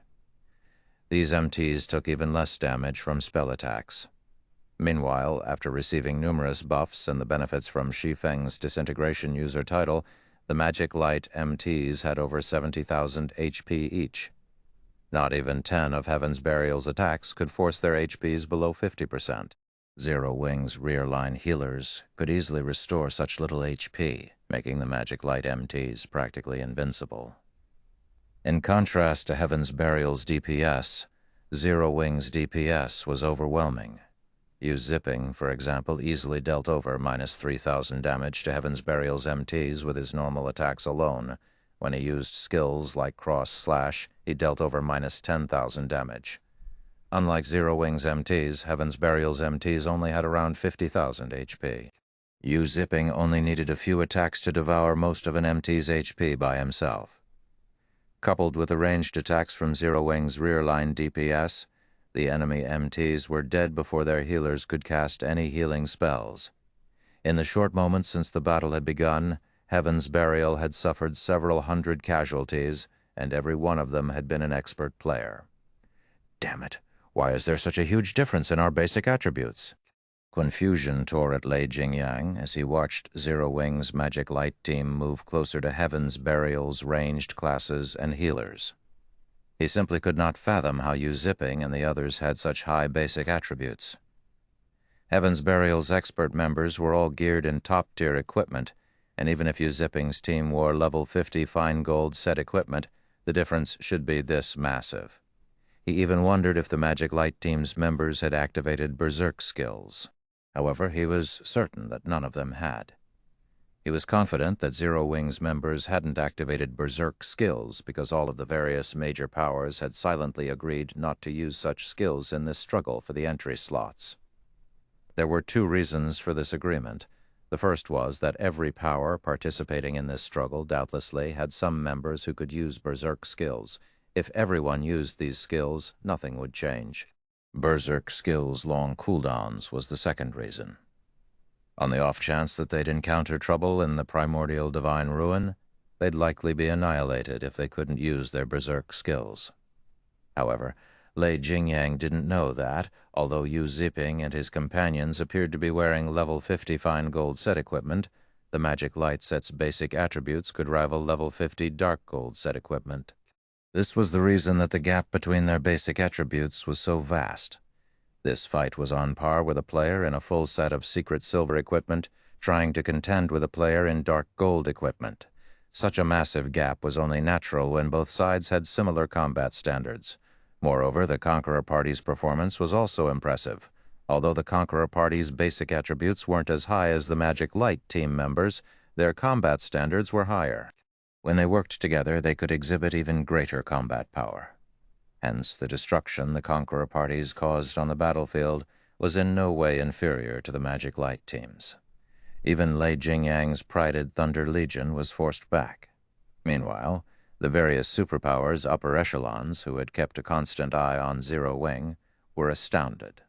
Despite Zero Wing's less than 2,000 players, it actually overwhelmed and suppressed Heaven's Burial and Blackwater's combined army of 7,000 experts and 10,000 elite players. "Boss, we can't hold on for much longer. At this rate, they'll chase us out of the teleportation zone," one of the Thunder Legion members on the front lines hurriedly shouted through the team chat. "I know. All of you, get ready," Lei Jingyang said, grinding his teeth as he took 5 dark gray crystal balls from his bag. He had planned to save these as a trump card to surprise the other superpowers. He had never expected to need them so soon. Following which, he turned to Falling Fire beside him and said, "Brother Fire, I'll have to rely on you for cover fire. Relax. Although they have superior basic attributes, they're all Tier 1 players. They're nothing compared to Tier 2 players," Falling Fire said, disdain flashing in his eyes as he watched the distant Zero Wing members. "Good." Lei Jingyang then began to chant an incantation to activate the 5 crystal balls. Suddenly, the 5 gray crystal balls shattered, and 5 dark gray magic arrays appeared around Lei Jingyang. Shortly after, 5-meter-tall figures emerged from these arrays. They were humanoid creatures covered in sharp spikes and radiating dense evil energy. These 5 humanoid creatures were none other than Grand Lord-ranked evil demons. The frightening aura these Grand Lords radiated stunned everyone in the tower. Level 70 Grand Lords. Such monsters were on par with natural disasters to current players.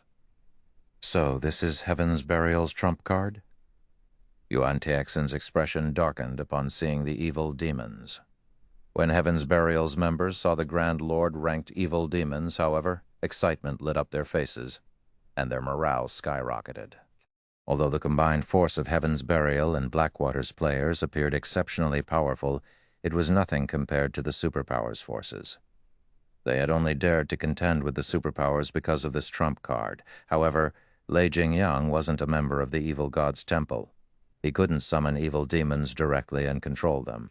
He could only rely on flame blood, asking the cleric to spend the Evil God's Temple points he had struggled to accumulate on 5 evil demon crystal balls. Each evil demon crystal ball allowed players to store 1 evil demon within, and even non-Evil God's Temple players could use the crystal balls to summon and control the stored evil demon. However, the cost was painful. The evil demon crystal ball was a consumable item, and once the evil demons were stored inside, they would become so as well. Once the crystal ball's 3-hour duration ended, the summoned evil demons would be permanently destroyed. Lei Jingyang had wanted to avoid using this trump card unless absolutely necessary. "Since you forced me to use the evil demon crystal balls, none of you from Zero Wing should even think of escape." Lei Jingyang revealed a sinister grin as he glared at Zero Wing's team. He then charged at Zero Wing's members alongside his 5 level 70 Grand Lord ranked evil demons. Falling Fire followed the charge with his own team. Chapter 1651, Hidden Power. The appearance of the 5 Grand Lord ranked evil demons immediately attracted the attention of everyone on the battlefield. If the evil demons summoned were merely level 70 Great Lords, they still wouldn't pose much of a concern. After all, current players could defeat such existences, albeit after paying a considerable price. However, level 70 Grand Lords were a different story. Without berserk skills, level 50 peak MTs would not survive 2 hits from a level 70 Grand Lord. Moreover, evil demons possessed superior combat standards to monsters of the same rank. Even level 50 MTs with their berserk skills activated wouldn't last very long against such a monster. Meanwhile, 5 of such evil demons had actually appeared on the battlefield. How could anyone ignore and not feel worried over these monsters? Although the various major powers had already predicted that Heaven's Burial would make use of the evil beasts and evil demons it controlled, they hadn't anticipated that the guild could summon as many as 5 Grand Lord-ranked evil demons. Sure enough, they did bring along this trump card. Zero Wing is doomed now. Even a Tier 3 summoned creature won't be able to hold back a Grand Lord-ranked evil demon, much less 5 of them. The various major powers were delighted as they watched the 5 evil demons charging towards Zero Wing's team. With this, they would have one less competitor to worry about. At the same time, though, a somber expression also appeared on their faces. After all, once Heaven's Burial finished off the Zero Wing contingent, needless to say, Heaven's Burial would have no trouble securing a large number of entry slots with the help of the 5 Grand Lord-ranked evil demons, leaving other powers like them with fewer slots they could compete for. Just as everyone was thinking of how to go about competing for the entry slots, the 5 evil demons had already arrived at the front line of the battle between Zero Wing and Heaven's Burial under Lei Jingyang's lead. You people from Zero Wing should feel proud that you've forced me to use my trump card so soon. However, now that I have, you are all going to become evil demon food. Lei Jingyang revealed a sadistic grin as he swept a glance at the Zero Wing members before him. He then stopped controlling the 5 evil demons and simply commanded them to slaughter Zero Wing's members. Roar! Once the evil demons were no longer under direct control, their eyes released a bloody glow as they bellowed angrily. The evil energy they radiated also intensified, so much so that it clouded the perception of nearby players slightly. Even the Zero Wing members, standing somewhat far away from the evil demons, could not help but shudder at the powerful auras the evil demons released. Grand Lord, ranked evil demons? Shi Feng frowned slightly as he glanced at the roaring evil demons. Immediately, he commanded through the team chat. Kola, Turtledove, Yi Wumian, you 3 go keep those evil demons busy. Everyone else, focus on wiping out Heaven's Burial's members. Evil demons? That's not a bad opponent. Kola licked his lips in eagerness as he looked at the evil demons. It's a good opportunity to test my new equipment. Currently equipped with a trembling crown and trembling shield, Turtledove was also brimming with fighting spirit. Before coming to the primordial divine ruin, Shi Feng had distributed the weapons, equipment, and skills he obtained from the lost town to Kola and the others. Among them, he had given the trembling crown and trembling shield to Turtledove, while Yi Wumian received Kola's dragon scale shield, which she had been using. Kola and the others promptly dashed towards the 5 evil demons. Keep on struggling, Lei Jingyang sneered when he saw Zero Wing's members trying to move out of the evil demon's way. At this moment, he could already foresee the annihilation of Zero Wing's magic light team. Just when the 5 evil demons arrived before some melee players of Zero Wing, Kola suddenly appeared in front of the 5 monsters and raised his shield. At the same time, he activated Justice Roar. The blinding light Kola's shield gave off instantly made him the center of attention on the battlefield. Meanwhile, the 5 evil demons involuntarily stopped their actions and turned to look at Kola and AoE taunt. What a suicidal bastard. Lei Jingyang's eyes gleamed with ridicule as he looked at the glow from Kola's shield. Even current peak MTs couldn't last very long against a level 70 Grand Lord-ranked evil demon. Yet now, Kola had used an AoE taunt on 5 of such evil demons. At this moment, Lei Jingyong could already foresee the scene of Kola being killed instantly. As if summoned, the 5 evil demons instantly appeared before Kola, with one evil demon already swiping its right claw at the male guardian knight. So fast. The evil demon's attack astonished the spectating crowd, which could just barely see the afterimage of the evil demon's claw. If it were up to these players, blocking or dodging the monster's attack would be impossible. Needless to say, if they were its target, they would no doubt be killed instantly. Peng, however, the scene that occurred a moment later was utterly different from everyone's expectations. Not only did Kola manage to block the first attack using the Titan Guard, but he actually retreated by only 2 steps after receiving the attack. Moreover, he only sustained a little over minus 10,000 damage from doing so. How is this possible? Could it be a skill? The nearby spectating crowd was stunned by this scene. Just as everyone was wondering what Kola did to take so little damage, another 2 evil demons launched attacks on Kola, their claws blurring. Peng, peng. Another 2 crisp clangs rang out. Kola was forced to retreat by a total of 4 steps, and 2 damages above 10,000 also appeared above the Guardian Knight's head. However, even after receiving 3 attacks that dealt over minus 10,000 damage each, he still had over half his HP remaining. Not bad. Their strength should be roughly the same as a level 60 specialized Grand Lord. Kola revealed a faint smile at the faint numbness in his arms. To him, someone who possessed over 80,000 HP, attacks that dealt around minus 10,000 damage, were entirely within his tolerance range. When Kola noticed the last 2 evil demons attacking him as well, he decided to activate Titan's Will, the skill reducing the damage he received by 90% and increasing his attack speed by 100%, movement speed by 30%, and starting movement speed by 80% for 20 seconds. When the 2 evil demons' claws collided with Kola's Titan Guard, 2 dazzling flashes appeared. This time, however, not only did Kola not retreat by a single step, but even the damage he received from each attack was just a little more than minus 1,000. That was practically a negligible amount. Following which, several healing lights fell on him, instantly replenishing his HP to full.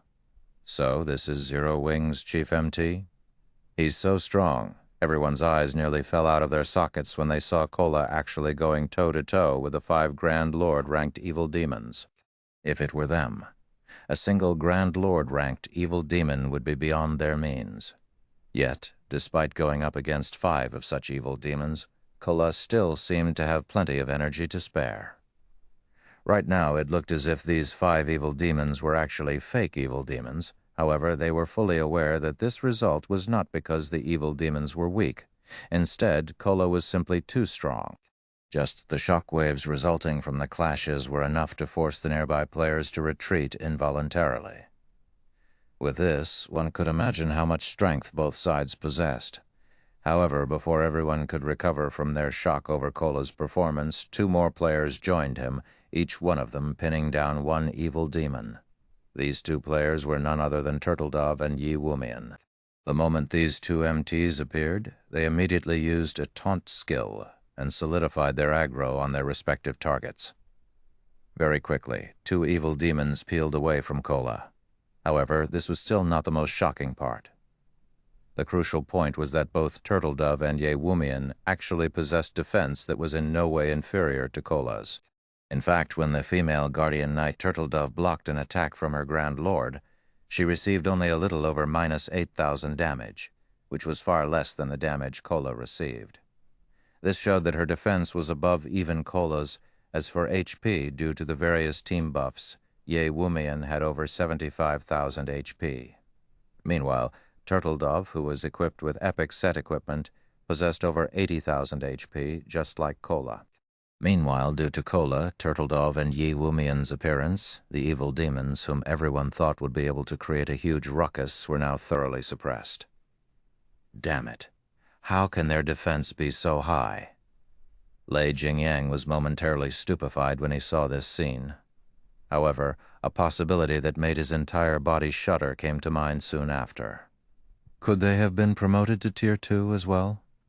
Chapter 1652, Tier 2 versus Tier 2. Inside the teleportation zone, the 5-level 70 Grand Lord ranked evil demons furiously attacked the MT trio from Zero Wing, their speed extremely fast. Many expert players present inside the tower could not keep up with the monster's movements, yet Kola and the other MTs blocked every attack of the evil demons using their shields. Moreover, they did so very casually.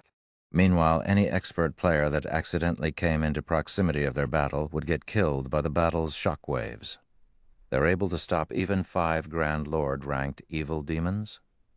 Purple Jade wore an incredulous look on her face as she watched Kola, Turtle Dove, and Yi Wumian going up against the evil demons. Even the peak MTs of the secret pavilion would need to activate their berserk skills to go up against a level 70 Grand Lord. However, Kola and the other 2 MTs could actually hold back the evil demons without using any berserk skills. Moreover, they were even at a numerical disadvantage. Zero Wing is truly extraordinary. It's no wonder Rain is so adamant in working together with the guild. Quiet Melody, who was commanding the Sacred Temple's members in battle, could not help her surprise when she sent a glance at the distant evil demons. Now she more or less understood why Phoenix Rain had decided to partner with Zero Wing early on in the game. Phoenix Rain's insight was indeed many times more acute than Nine Dragons' Emperor's. Meanwhile, Zero Wing's members also had their morale boosted further after seeing the MT Trio's performance. Brimming with fighting spirit, they started putting even more effort into suppressing Heaven's Burial's members. Damn it! How is this possible? Lei Jingyang was filled with envy as he looked at Kola and the other 2 MTs. Why does Zero Wing possess 3 Tier 2 MTs? Not only did Heaven's Burial receive financial support from major corporations, but it had also managed to recruit plenty of expert players. Despite all this, the entire guild had only 3 people that succeeded in their Tier 2 promotion even until now. The guild had invested everything it had to help these 3 players complete their promotion quests after they reached level 50. Moreover, unlike other classes, MT classes faced much more difficulty with their Tier 2 promotions. Although Heaven's Burial had attempted to help its MTs with their promotions, all of those MTs failed. On the other hand, Zero Wing actually possessed 3 Tier 2 MTs. The value of Tier 2 MTs was much greater than that of Tier 2 players of other classes. After all, the majority of a guild's weapons and equipment came from dungeons. If a guild possessed powerful MTs, it would have a much easier time raiding dungeons. Boss, what should we do? Those 5 Grand Lords are all pinned down right now. We're also still getting pushed back by Zero Wing. At this rate, we'll be chased out of the teleportation zone, the level 50 ranger commanding the battle asked worriedly. Although their side had an overwhelming advantage in numbers, Zero Wing's members were simply too powerful. Thus far, their side had already lost over 1,000 players. In contrast, Zero Wing's death toll amounted to only a little over 100. Most importantly, the 30-man Magic Light team had yet to suffer a single casualty. All ranged DPS, change targets, and focus fire on those 3 MTs of Zero Wing. I refuse to believe that Zero Wing will have another method to stop the evil demons once we get rid of the 3 of them. Lei Jingyang commanded through the team chat. After saying so, Lei Jingyang personally led a team of 20 experts followed by Falling Fire's team and charged at Kola, Turtle Dove, and Ye Wumian. Although it was indeed surprising that Zero Wing possessed 3 Tier 2 MTs, both Falling Fire and he were Tier 2 players as well. If they went up against the MT trio, they would not necessarily be the one to lose. Not to mention, Kola and the other 2 still had to tank 5 evil demons. Very quickly, Lei Jingyang and the others arrived within 40 yards of the MT trio. Die! Like throwing a javelin, Lei Jingyang hurled the great sword he carried at Kola, arcs of silver electricity appearing around the weapon as it left his hand. In mid-flight, the greatsword suddenly split into a dozen serpents made out of silver lightning. Meanwhile, unlike normal spells and arrows, which could only move in a straight line, the serpents slithered nimbly through the air towards Kola, their movement patterns changing constantly. The boss is getting serious. Zero Wing's members are dead now. The eyes of the Thunder Legion members glowed when they saw this scene. The attack Lei Jingyang had just executed was a trademark move of his, a combination of his precision control and the additional skill of his greatsword, Electric Serpent Bites.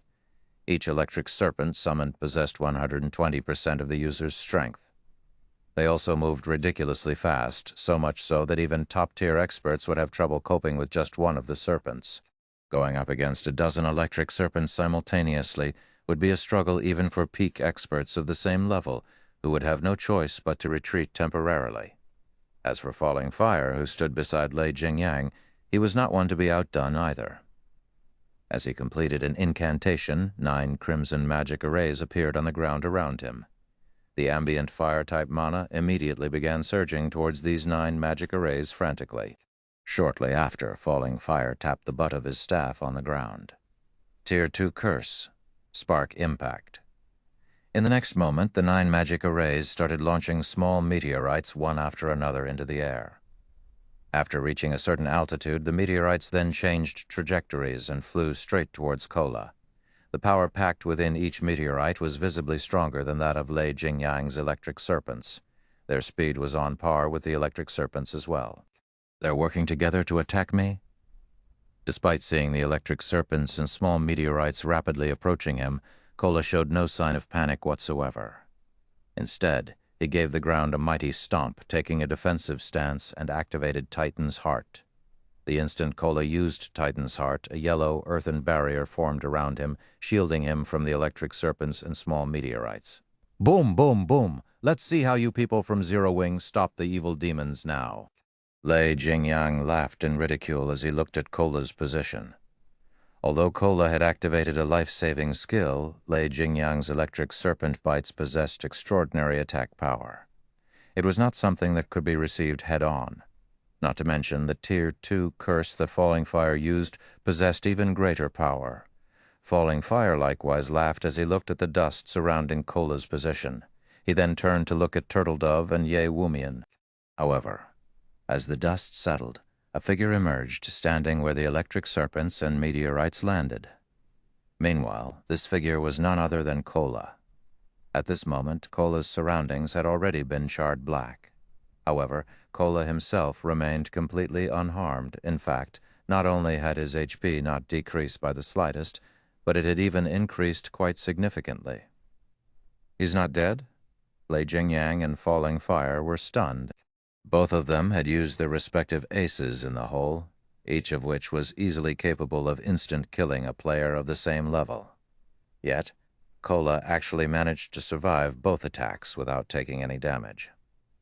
In fact, aside from blocking their attacks, Kola had also fended off the attacks of 3 evil demons. What powerful attacks! They actually managed to deplete half of my protective energy. Kola could not help being startled when he looked at the remaining energy of his barrier, as Titan's Heart created an energy shield that had an HP equivalent to 10 times his own. Had he tried receiving all those attacks without Titan's Heart, even if he activated Protection Blessing, he still would have gotten killed instantly. An invulnerability skill? Both Lei Jingyang and Falling Fire shared the same thought as they looked at Kola. In God's domain. Although invulnerability skills were extremely rare, some still existed. Meanwhile, every one of them was extremely troublesome to deal with. However, after Lei Jingyang and Falling Fire exchanged glances, they sprang into action again, targeting Turtledove this time. No matter how strong an invulnerability skill was, once its duration was up, it would disappear. Hence, all they needed to do now was attack other MTs instead of Kola. They also refused to believe that all 3 MTs had learned invulnerability skills. However, when Lei Jingyang was within 30 yards of Turtledove, he suddenly felt a chill crawling down his spine. Immediately, he tightened his grip around his white bone greatsword and activated Whirlwind/Dang. In the next moment, Lei Jingyang felt as if he had just struck an impenetrable wall as his greatsword stopped abruptly, sparks flying from the edge of his greatsword. Then a lithe figure gradually appeared before him. Zero Wing's fire dance? Lei Jingyang sneered as he looked at the lithe figure facing him. Are you here to get yourself killed? He sent a slash at the female assassin before him straight away. An assassin was most powerful when conducting an ambush. As long as the ambush failed and their body became exposed, their combat power would decrease drastically. In a frontal clash, an assassin was significantly inferior to a berserker. Dang! Dang! Dang! However, after exchanging several attacks with Fire Dance, Lei Jingyang started panicking. As a Tier 2 berserker, his strength should be overwhelmingly superior to most players at this stage of the game. Moreover, he was currently geared in 3 pieces of epic equipment. Despite that, not only did every one of the dozen or so attacks he had sent at Fire Dance get blocked, but his arms even started falling numb from the resulting impact. Could she be a Tier 2 player as well? Li Jingyang could not help entertaining such a thought. However, even if Fire Dance was a Tier 2 assassin, it should be impossible for her to be superior to him, a Tier 2 berserker, in terms of strength. Li Jingyang very quickly shook the thought out of his head and calmed himself. In terms of combat standards, he was no doubt superior to Fire Dance. Since he couldn't win using a forceful approach, he simply needed to target her weak points. He immediately activated the Tier 2 skill Battering Slash. Battering Slash allowed him to ignore his target's defense and block effects. Although the damage his attacks dealt would decrease significantly, it would be more than enough to kill an assassin, a class that had both low HP and defense. However, when his greatsword passed through Fire Dance's body, Lei Jingyang's complexion immediately darkened. The reason for this was the sensation he felt coming from his greatsword. It did not feel as if he had just cut through a physical entity at all. He tried using Blade Storm right away, but before he realized it, Fire Dance had already appeared behind him, the 1,000 transformations in her hand stabbing towards his back. Tier 2 skill, Shadow Raid. Fire Dance instantly transformed into numerous streaks of shadows that pierced through Lei Jingyang's body. Damages ranging between 10,000 and 20,000 appeared rapidly above the berserker's head one after another, depleting his HP to 0. Chapter 1653, Tier 2 Galore, Translator, Exodus Tales, Editor Exodus Tales. Did Lei Jingyang die? An instant kill. For a time, the players watching the battle between Fire Dance and Lei Jingyang were stunned by the sudden development. The fight had been lightning quick, and many had failed to realize what had happened before it was over. In one moment, Lei Jingyang had been alive and kicking, and in the next, he was dead. The members of Lei Jingyang's Thunder Legion were particularly dumbstruck. They all knew how powerful their commander was. Not only did he wield 3 pieces of epic equipment, but he was also one of 3 Tier 2 players in Heaven's Burial. The Berserker had over 53,000 HP as well, which was in no way inferior to Tier 1 peak MTs of the same level. If Tier 1 experts like themselves had to face Lei Jingyang, they'd never be enough to take down the Berserker even with a 20-man team, yet an assassin had killed their commander with a single move. No matter how they looked at the situation, it felt unreal. Only Shi Feng knew how possible the feat truly was. After all, Fire Dance wielded a fragmented legendary weapon, which no epic weapon could compare to. Moreover, the assassin class was famous for its explosive damage, dealing significant amounts in a very short time. Meanwhile, Shadow Raid was Fire Dance's strongest explosive skill. If she landed a hit with the skill, even a Tier 2 Guardian Knight or Shield Warrior of the same level would stand on the precipice of death, if not die instantly, let alone a Tier 2 Berserker. After Lei Jingyang died, Heaven's Burial's members fell into a panic, confused about what to do next. Along with Lei Jingyang's death, the 5 Grand Lord-ranked evil demons he had summoned had disappeared. This was like salt in an open wound to Heaven's Burial's members. Kola, Turtledove, and Yi Wumian had already embedded their strength into their enemies' minds. Lei Jingyang's followers doubted that they had the strength to surpass a Grand Lord-ranked evil demon. Useless trash. He actually died so quickly. A deep frown pulled at Falling Fire's face as he watched Lei Jingyang's corpse transform into particles of light. He had never expected Zero Wing to have a Tier 2 assassin and 3 Tier 2 MTs. Immediately, he shouted through the team chat, "Everyone retreat. Leave the teleportation zone for now. We'll re-enter from another side." At this stage of the game, It was extremely difficult for players to reach Tier 2. Even Blackwater, with its abundant resources, had only nurtured a few Tier 2 experts thus far. Yet not only did Zero Wing have 3 Tier 2 MTs, but it had a Tier 2 assassin as well. This left him truly confused. Even if Fire Dance took part in the battle, Heaven's Burial and Blackwater should have been able to resist Zero Wing by relying on the 5 Grand Lord-ranked evil demons. But now Lei Jingyang was dead, and the evil demons had vanished. Even if they had the numeric advantage, they had lost any momentum against Zero Wing due to the loss. Their chances of victory were now slim, regardless of whether or not they continued to fight. The wisest decision now would be leaving the teleportation zone temporarily and trying to get back in from another side. With the limited number of entry slots, Zero Wing shouldn't bother chasing them. On the off chance that there were less than 15,000 players in the zone after Zero Wing left it, the guild would miss the opportunity to enter the primordial divine ruin.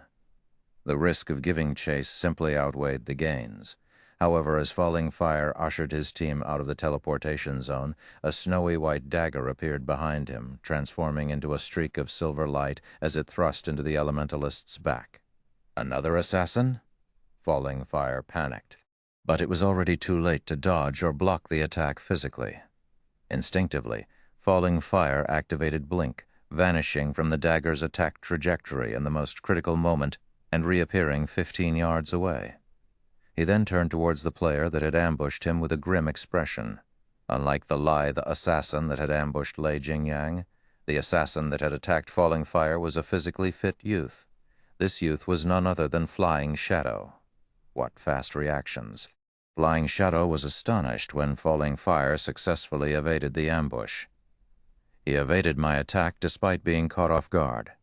Sure enough, I'm still not on the level of peak experts like him. He had been so close to killing Falling Fire just now. In his opinion, he had already concealed himself sufficiently, and his attack had been fast enough, yet Falling Fire had avoided his dagger. Zero Wing's Flying Shadow? Falling Fire recognized Flying Shadow instantly, feeling no less shocked than the assassin. How is he so strong? He had detailed information on all of Zero Wing's top-ranked experts, and Flying Shadow wasn't wearing a black cloak. Even without an identification skill, he easily determined the youth's identity based on his appearance, based on the report he had read. Flying Shadow wasn't nearly as strong as Fire Dance, Zero Wing's #1 assassin. Yet just now, the youth had displayed far more power than the report had mentioned. After Falling Fire had been promoted to Tier 2, he hadn't encountered a Tier 1 assassin that could get within 10 yards of him undetected. Only the guild's Tier 2 assassins had been successful. Could he be a Tier 2 player as well? As Falling Fire looked at Flying Shadow, he felt the edges of his world beginning to crumble. Since when had reaching Tier 2 become so easy? The fact that Zero Wing had one Tier 2 assassin was surprising enough, but he had just encountered another. Had he not reacted quickly enough, he might have fallen to Flying Shadow's attack. Watching Flying Shadow approach again, Falling Fire began to double-speed cast. Suddenly, stone spikes rose from the ground beneath the assassin's feet. At the same time, a large number of ice swords rained down on the youth. This forced Flying Shadow to focus on the attacks from above and below, which drastically slowed his advance. Moreover, he stiffened slightly each time he blocked an ice sword. Aside from Falling Fire's attacks, Flying Shadow had to deal with the nearby Heaven's Burial and Blackwater members. For a time, all of the incoming attacks forced Flying Shadow into a passive state. He couldn't close the distance between himself and his target. Your equipment is quite good, but it's a pity your combat standards are somewhat lacking, Falling Fire said, a condescending smile spreading across his face as he watched the assassin's HP slowly decrease. Flying Shadow might be considered a first-class expert in a first-rate guild, but he was still young and tender in Falling Fire's eyes. The assassin's focus on dodging and blocking was particularly poor and inefficient. Even without the support of other players, he could easily kill this player. Die. Falling Fire completed the final verse of his incantation and launched the Tier 2 spell, detonating flame arrows at Flying Shadow, However, before he could release the dozens of flaming arrows that had formed above him, a dark blue magic array had appeared in the sky, releasing a torrent of water that snuffed the arrows out. Reacting, Falling Fire used Blink again and avoided the descending water. By the time he reappeared, the force of the torrent had carved out a massive crater in his previous position, filling it with water. How is that possible? Someone actually crushed my detonating flame arrows. Confusion tore at Falling Fire as he eyes the man-made pond. He had cast a Tier 2 spell, which shouldn't have crumbled so easily even under another Tier 2 spell. Yet not only had his detonating flame arrows been eliminated, but the torrent of water had contained enough destructive power to form a massive crater. But before Falling Fire could discover his attacker, over a dozen light blue water spears shot towards him. The spears had appeared in almost the same moment. Falling Fire had reappeared after using Blink. The enemy caster's timing and aim were incredibly precise. Dazed, Falling Fire failed to protect himself in time with an ice barrier, and 4 water spears plowed into him, each dealing over 16,000 damage. Falling Fire, who only had 40,000 HP, died instantly. As the Elementalist's HP reached 0, he was barely able to turn his head in time towards the water spear's origin. Standing around 30 yards away was a lithe, graceful woman in a lilac robe and wielding a dark blue crystal staff. The light blue magic array gradually faded from beneath her feet while dense, water-type mana surrounded her. Another Tier 2 player? Although Falling Fire still wanted to speak, his vision had already darkened, and his body collapsed. Chapter 1654, Shocking All Sides. As Falling Fire collapsed, silence descended on Zero Wing and Heaven's Burial's battlefield. Commander? The commander actually died. Do they also have a Tier 2 magical class expert? Blackwater's members gaped at Aqua Rose, who was responsible for Falling Fire's death. Falling Fire was both one of the scant few Tier 2 players and a top-ranked expert within Blackwater. Normally, the Elementalist killed them instantly when they sparred with him. However, they had just watched this man die after one hit. No matter how they looked at the situation, it was utterly unbelievable. The tier suppression Tier 2 players had over Tier 1 players was much greater than that of Tier 1 players over Tier 0 players. Moreover, as an Elementalist, Falling Fire had a few passive skills that increased his magic resistances, making him much tougher against spells. Yet Aqua Rose had annihilated Falling Fire with a single spell. There were only 2 possibilities to explain the outcome. The first was that Aqua Rose had used a Berserk skill followed by a Tier 1 curse. The other possibility was that Aqua Rose was also a Tier 2 player. When players activated a Berserk skill, some kind of special effect would change their bodies. Only not all Berserk skills generated visible indicators. Regardless, when a player activated a Berserk skill, the intensity of their aura would increase drastically, informing others that the player had activated such a skill. However, Aqua Rose displayed neither phenomena, so it was obvious that she hadn't activated a Berserk skill. There was also no way they'd miss the resulting changes. They all had keen senses as experts, and activating a Berserk skill was akin to turning on a light in a dark room. When Blackwater's members considered the possibility that Zero Wing also had a Tier 2 magical class, they couldn't help but shudder. Tier 2 MTs were only powerful when tanking monsters. Their DPS was lacking. However, it was a different story for Tier 2 magical classes. Magical classes already wielded extremely high DPS, even at Tier 1, and they had more AoEs than other classes. After their promotion to Tier 2, magical classes' attacks would grow even stronger. It wouldn't be an exaggeration to call Tier 2 magical classes mobile defense turrets. When solely comparing combat capabilities, Tier 2 magical classes were stronger than another class by far. While everyone struggled with their shock over Falling Fire's death, Aqua Rose used the opportunity to cast the Tier 2 spell, Aqua Precinct. With the female Cursomancer at its center, a water domain manifested, covering a 70-yard radius. Any of Heaven's Burial and Blackwater members caught within Aqua Precinct soon noticed the rapid drop in their basic attributes. In the blink of an eye, their basic attributes had fallen to 70% of their original values, following which 12 8-meter-long water serpents rose from the pool of water, releasing enraged bellows that echoed throughout the tower. Every water serpent possessed the strength to rival a great lord of the same level. Under Aqua Rose's control, the water serpents jumped at the players from Heaven's Burial and Blackwater. Aqua Precinct wasn't like normal AoEs and was categorized as a domain skill. When using it to attack, Aqua Rose wouldn't harm her allies as normal AoE spells would as long as she controlled the spell properly. Tier 1 experts would have a very difficult time coping with a Great Lord's attacks. Only Tier 1 MTs of the same level could block such attacks without receiving much damage.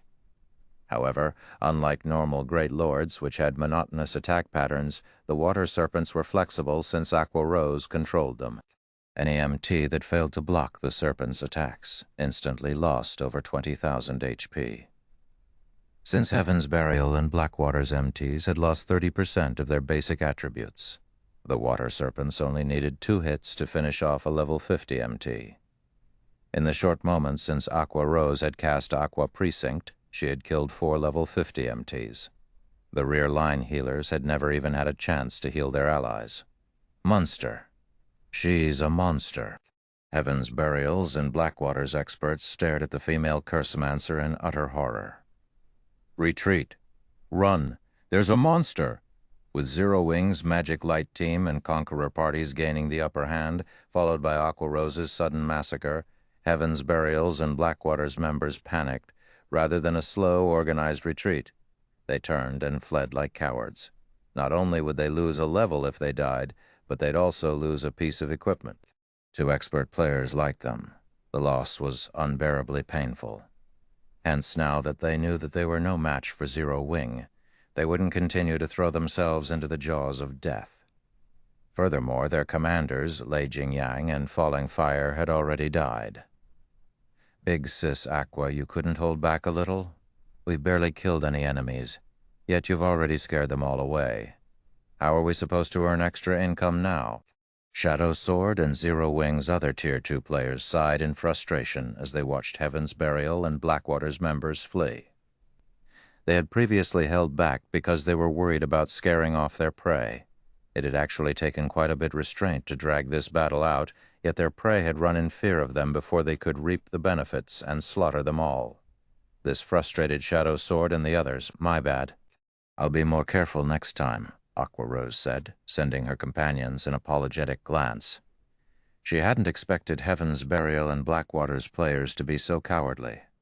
Thus far, the battle between their guilds had been fairly even.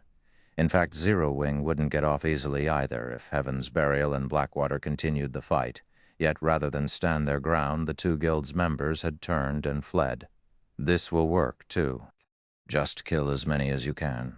But be careful to stay near the team and in the teleportation zone, Shi Feng commanded. He was not particularly surprised by their enemy's response. Although Heaven's Burial and Blackwater's experts were no weaklings, the series of mental blows had thrown them into a panic. Fortunately, Heaven's Burial and Blackwater's reaction was a good thing for Zero Wing. At the very least, Zero Wing could now secure more entry slots for the Primordial Divine Ruin. Shadow, Sword, Blackie, Violet Cloud, Rampant Blade, Alluring Summer, and Zero Wing's other Tier 2 players began to put all they had into their battles.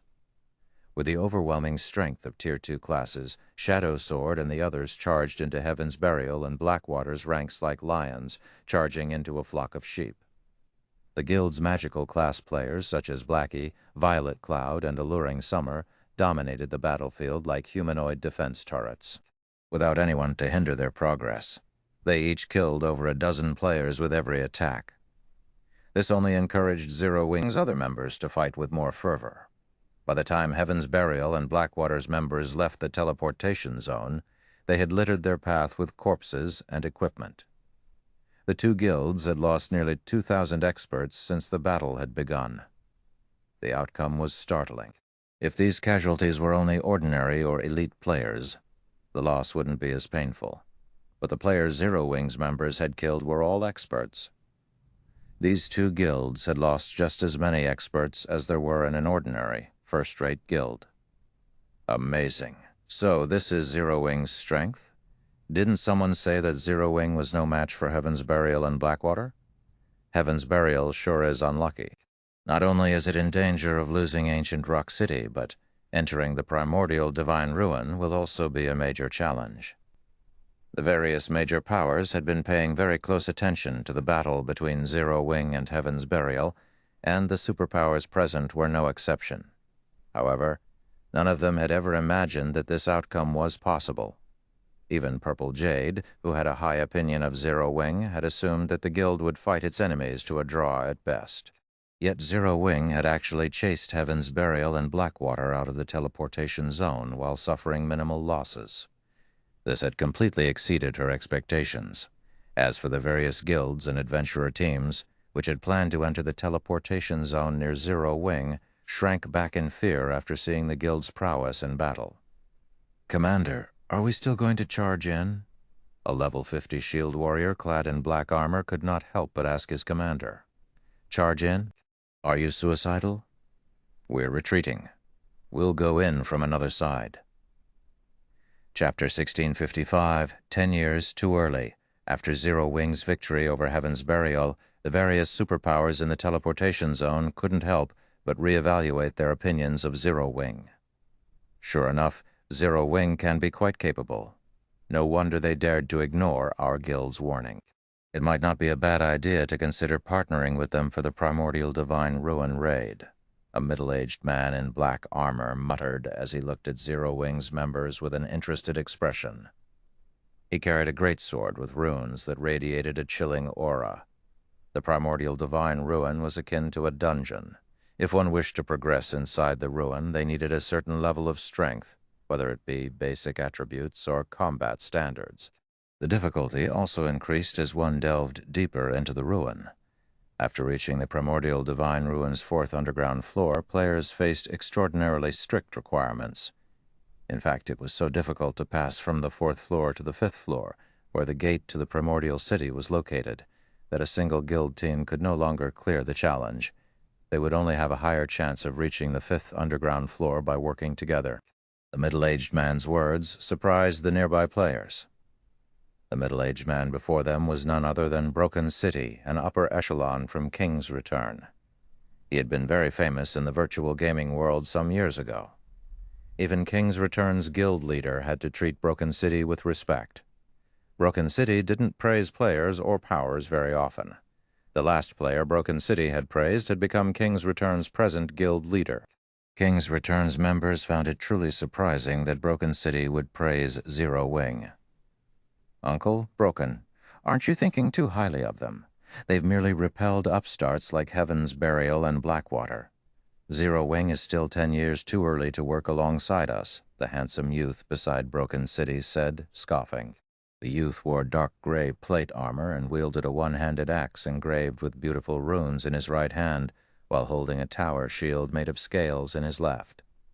Ocean, Uncle Broken, must have his reasons for saying that. While not all of Zero Wing's team members have monstrous basic attributes, the team's overall strength is considerable. After entering the primordial divine ruin, Zero Wing would make a good choice as a partner. Praying Lotus, who was garbed in a set of white sacred robes, said as she shook her head. She didn't particularly approve of Wild Ocean's opinion. Although Wild Ocean had recently received a promotion, becoming one of King's Return's adjudicators, and was one of the guild's few Tier 2 players, his thinking was shallow. Like Broken City, Praying Lotus felt they shouldn't underestimate Zero Wing's strength. Throughout the battle, she hadn't seen Shi Feng take action at all. This proved that Zero Wing was still holding back and was far from being as simple as everyone believed. Zero Wing is only good in PvP. We're going to face an endless number of monsters and various traps in the primordial divine ruin. Just clearing the 3rd floor would be a huge problem, let alone reaching the 5th floor. Aside from us superpowers, no team has cleared the ruin's 3rd floor. You should also know that you can't rely on powerful attributes alone to clear the 3rd floor. We'll talk about cooperation after they reach the 4th floor. Wild Ocean snorted, thinking that both Broken City and Praying Lotus's opinions of Zero Wing were too generous. Wild Ocean wasn't the only person with that opinion. King's Return's other experts agreed with Wild Ocean's thoughts. If they partnered with Zero Wing, they would have to share half their slots to enter the 5th floor. What kind of guild was Zero Wing? What kind of guild was King's Return? Did Zero Wing even qualify to share half of their slots? As time passed, the struggle in the teleportation zone intensified. More powers were also joining the fight in the teleportation zone. Now, even the various powers that had hesitated to provoke Zero Wing had decided to give it a try. The struggle for the entry slots lasted for over half an hour. This time, the struggle's intensity was unprecedented. Players' corpses littered the teleportation zone. In the end, the various superpowers still took the majority of the entry slots, while the alliance of first-rate guilds and the alliance of top adventurer teams only claimed a small portion. Among the various powers that had participated in the struggle, Zero Wing's performance was the most extraordinary.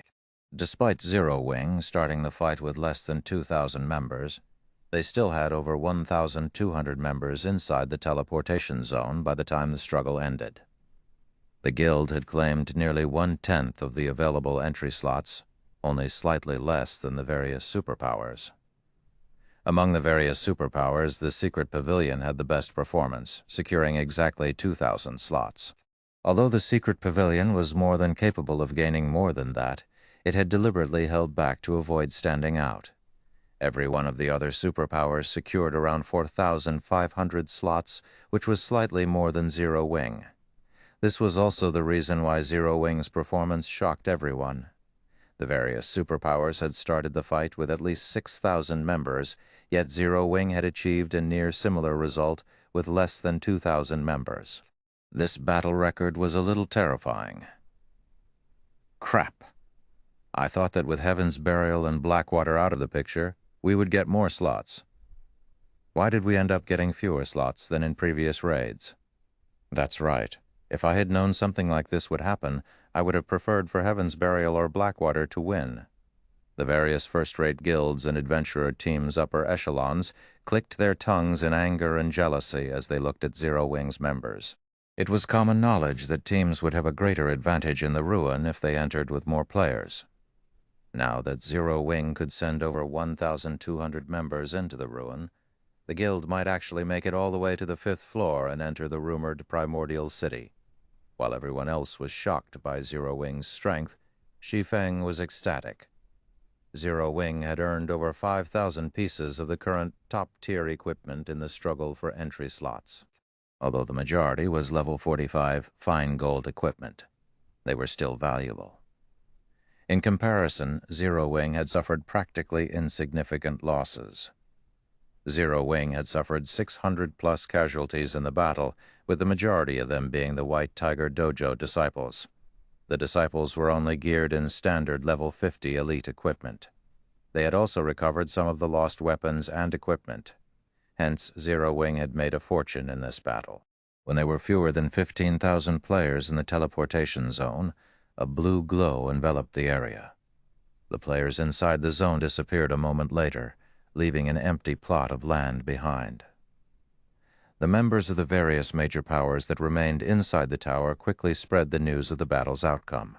With the teleportation array's help, Zero Wing's surviving members instantly arrived at Dark Canyon. There were 3 shining silver moons hanging in the sky. The visibility within the canyon was also very poor. At best, they could see 200 yards around them, and they couldn't sense any other creatures, which instilled a deep fear and insecurity. So this is the primordial divine ruins' 1st floor? Aqua Rose muttered as she curiously surveyed her surroundings. With her physique as a Tier 2 player, she soon discovered the hidden threats around them. A group of skeleton, undead hid at the top of the canyon, carrying heavy crossbows that could launch bolts with the power to rival Tier 2 skills. It was obvious that these skeletons had already locked onto their team and were ready to fire their crossbows at a moment's notice. Aside from the crossbow-wielding skeletons, Aqua Rose noticed a large number of ghosts flickering in and out of existence on the path ahead. The ghosts wandered around the bottom of the canyon, and even the weakest among them was a level 50 chieftain, while the strongest were level 55 Grand Lords. If players accidentally provoked these monsters, The consequences would be unimaginable. As if they had long since familiarized themselves with this floor, the various superpowers teams quickly advanced on a predetermined path. As they advanced, the superpowers teams skillfully pushed away any ghosts they came across while dodging the heavy crossbow bolts. In comparison, the alliance formed by top adventurer teams quickly had their advance halted by powerful ghosts, their members peppered by the crossbow bolts from above the canyon. Damn it! Why is it so difficult? The various adventurer teams' upper echelons frowned at the first floor's difficulty. They were at a loss. Seeing this, the superpowers members shook their heads disapprovingly. The primordial divine ruin was an extremely dangerous place. Yet the various adventurer teams had believed that getting into the ruin was the most difficult part. The struggle in the teleportation zone was simply a prelude for what was to come. Before the adventurer team alliance could think of a plan, they noticed Zero Wing's members taking large strides towards the gateway to the next floor. Have they lost their minds? The various adventurer teams' upper echelons gaped as they watched Zero Wing fearlessly advance. Chapter 1656, Dauntless Zero Wing. The adventurer team alliance wasn't the only force confused by Zero Wing's sudden advance. The several superpowers upper echelons and the first-rate guilds alliance also flashed Zero Wing incredulous looks. What's Zero Wing trying to do? Zero Wing's behavior confused everyone. The Dark Canyon's terrain was complex. Although there appeared to be many paths that would lead to the top of the canyon, only a few were actually viable. Moreover, timing was very important when traversing the various paths. A single mistake could easily be put an entire team in a dangerous situation. It wouldn't be surprising if the team were even eliminated, although players would lose only 20% of their EXP and be sent back to the starting point when they died in the primordial divine ruin. Multiple deaths would significantly weaken a team and increase the raid's difficulty. For newcomers to the primordial divine Rin, such as Zero Wing and the Adventurer Team Alliance, the safest way through the Dark Canyon was to follow the various superpowers, who were already familiar with the first floor's trial. Of course, tagging along didn't necessarily mean safety. Even if two teams took the same path, their timing wouldn't be the same. In this case, it would depend on the commander's abilities. Although for the two superpowers that raided the ruin for the first time, this wouldn't be a problem. The force's leadership had a perfect grasp of their team's positioning and could minimize their losses as they followed the other superpowers. The Adventurer Team Alliance's chain of command, however, was chaotic due to its multiple leaders. As a result, the Adventurer Team Alliance suffered many casualties as it attempted to follow after a superpower, but the Alliance still fared better than if it pioneered a path of its own.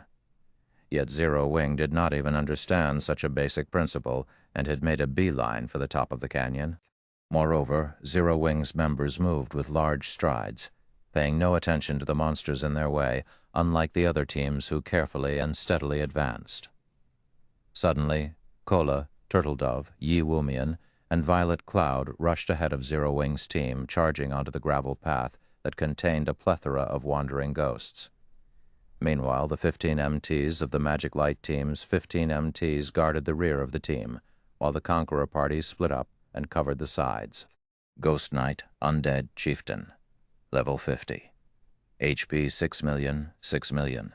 Ghost Berserker, Undead Lord, Level 52. HP 17 million, 17,000, 17,000. Ghost General Undead Grand Lord, Level 55, HP 85 million, 85,000.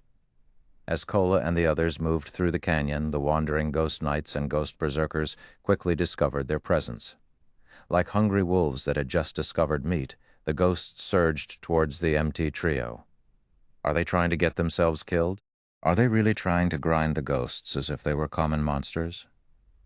Everyone was stupefied as they watched Kola, Turtledove, and Ye Wumian attract more and more Ghost Knights and Ghost Berserkers. The primordial divine ruin had an endless supply of monsters, and even if players killed these monsters, the awarded EXP and loot was insignificant compared to monsters outside of the ruin. Grinding these monsters simply wasn't worth the effort, though to the various powers present, It did not really matter, even if a large number of ghost knights and ghost berserkers ganged up on them, as they were more than capable of defeating these monsters. Instead, the canyon's true danger came from the numerous skeletons stationed at its top. The bolts they fired from their heavy crossbows were as powerful as Tier 2 attacks. Even level 50 Tier 1 MTs would be forced to retreat by several steps and lose around 4,000 HP if they blocked one of these bolts with their shields. If struck directly, they would be dead after 2 or 3 hits. Hence, it was important when selecting a path through the canyon to choose one with favorable terrain that could be used to block the crossbow attacks and lower the chances of encounter ghost generals. In the blink of an eye, over 500 ghost knights and dozens of ghost berserkers chased after Kola and the others. Moreover, the skeletons on both sides of the canyon had aimed and fired their crossbows at the MT trio. However, Kola and the others paid no attention to the countless incoming attacks and continued to advance mindlessly, attracting more monsters as they went. The commotion had even lured some of the wandering ghost generals. "Good, everyone, charge! Follow Kola's group." Shi Feng revealed a smile when he saw the swarm of monsters charge at Kola and the others. At this stage of the game, nobody was more familiar with primordial divine ruins than him. He knew that primordial divine ruins were survival tests. Although it was the first time he had visited the primordial divine ruin in the Orc Empire, every ruin had nearly the same tests. It had been common knowledge in his previous life that the primordial divine ruin's first-floor trial would become more dangerous as teams spent more time here. Take the various superpowers, for example. Although they had familiarized themselves with the paths to the top of the canyon and hence could limit the number of crossbow attacks that reached their teams, it was impossible to avoid casualties completely. In fact, the various superpowers teams were continuously lost members as they advanced right now. Moreover, as they approached closer to the top of the canyon, their casualty rates became more severe. To make matters worse, players that died and allowed the system to resurrect them would reappear at the starting point. Once they did, they'd have no way of catching up to their main force. As for having the team stop midway to resurrect the fallen, that would only end up causing the team to suffer even more casualties. Because of this, team members that died halfway through the canyon were as good as eliminated unless a team wipe occurred. The best way to challenge the first-floor trial was to send a player in as bait and draw the enemy fire while the rest of the team followed behind. Doing so would greatly reduce the number of attacks the team received and was much safer than following one of the more protected routes. The only problem with this method was that the players acting as bait needed to be strong enough. The main force also had to maintain enough distance from the bait. If the main force got too close, they would pull the agitated monsters aggro. If the main force fell too far behind, the bait would have moved past the skeleton's attack range. Fortunately, this wasn't the first time Shi Feng had employed this strategy. His grasp of his team's positioning was incredibly accurate. With Violet Cloud in the center, Kola's group pushed forward. As they faced numerous attacks, their HPs steadily decreased. Fortunately, the chieftain-ranked ghost knights and lord-ranked ghost berserkers were not much of a threat. The true threat came from the ghost generals and the heavy crossbow attacks from both sides of the canyon in particular. Currently, a swarm of ghost knights chased after Kola's group of 4, and although the situation looked dire, it worked in the group's favor as the ghost generals had a hard time reaching the players. Unfortunately, the same couldn't be said for the crossbow attacks. When Kola Turtledove and Ye Wumian used their shields to block the incoming crossbow bolts, they'd stiffen slightly and lose around 1,500 HP. When the other powers noticed the damage Kola and his team received, they couldn't help their jealousy. Unlike Kola and the others, their MTs received over minus 4,000 damage even when they blocked the crossbow bolts successfully. This meant that the MT trio from Zero Wing could endure 3 times the attacks that their MTs could. However, they still ridiculed Zero Wing for its foolish leadership. If Kola and his companions had the support of a large number of healers, they'd be practically unkillable. Yet Zero Wing actually let these 3 powerful MTs charge ahead on their own. It was a reckless waste of resources. With how the team utilized Kola and the others, It wouldn't matter if they could endure 2 or 3 more hits than other MTs. Sure enough, Kola, Turtle Dove, and Yi Wumian's HPs began to decrease rapidly. In a short moment, they had lost more than 1/3 of their HPs. The various superpowers' upper echelons lamented the loss. The MT trio only had a single healer to support them, and it simply wasn't enough to keep the 3 players alive. But after another moment, the superpowers noticed something strange. Despite Kola, Turtle Dove, and Ye Wumian's HPs having already fallen below the 25% mark, Violet Cloud hadn't prepared to cast any spells. What's going on? Isn't that girl a cleric? Or does she have some kind of grudge against those MTs? Everyone watched Violet Cloud in confusion. However, while the spectating crowd wondered about the young woman's hesitation, Kola took a look at his own HP bar. "Let's begin," Kola said. Rather than panicking, his voice contained a hint of excitement. Turtle Dove and the others then nodded in response, following which Kola shouted before releasing a blinding golden glow. Suddenly, a golden pillar of light descended from the sky and enveloped Kola's group, illuminating the dark canyon. Suddenly, 4 golden barriers enveloped each member of the group. The move Kola just used was none other than the Tier 2 skill Divine Shield, which Shi Feng had obtained from the Boneless Land. When activated, the skill granted the Divine Shield buff, which lasted 30 seconds, to a maximum of 10 players. The buff decreased incoming damage from Tier 3 or below attacks by 50%, and attacks above Tier 3 by 20%. The buff also increased attack speed and movement speed by 20% and healing effects received by 100%. Divine Shield was a very powerful skill, though it had a downside, a 1-hour cooldown. Violet Cloud also used the Tier 2 spell, Holy Prayer. The spell affected all allies within a 50-yard radius and granted them an hot buff that healed them based on Violet Cloud's mana. Moreover, players affected by Holy Prayer would receive a 20% damage reduction buff. The spell had a 1-minute duration and a 20-minute cooldown. Under the effects of these 2 skills, Kola's group members each recovered over 8,000 HP every second. The damage they received was reduced to a pitiful amount as well. This turn of events allowed Kola's group to advance with ease while the rest of Zero Wing's team followed behind. In less than a minute, Zero Wing's members had reached the top of the canyon.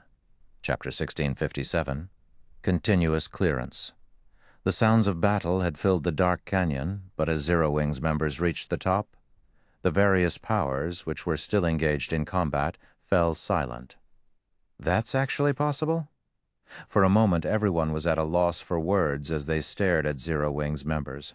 They had invested a ton of effort and made numerous sacrifices during their previous raids to locate the best route up the canyon, and they would still suffer before they reached the safe zone at its top.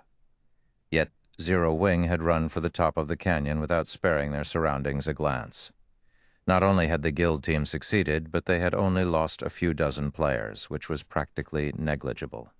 Sure enough, Zero Wing is extraordinary, Praying Lotus muttered, her eyelashes fluttering as she watched Shi Feng, the commander of Zero Wing's team. No other guild would dare to be so bold. The 2 skills Kola's group had used were particularly powerful.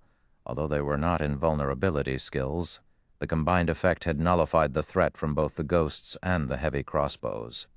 They only got through thanks to powerful attributes and skills, Wild Ocean said, clicking his tongue. The next floors will be even more difficult, and basic attributes will become less important. If they try to pull another stunt like that, they'll get themselves killed. Praying Lotus did not rebuke Wild Ocean's words this time. After all, what the Shield Warrior youth had said was true.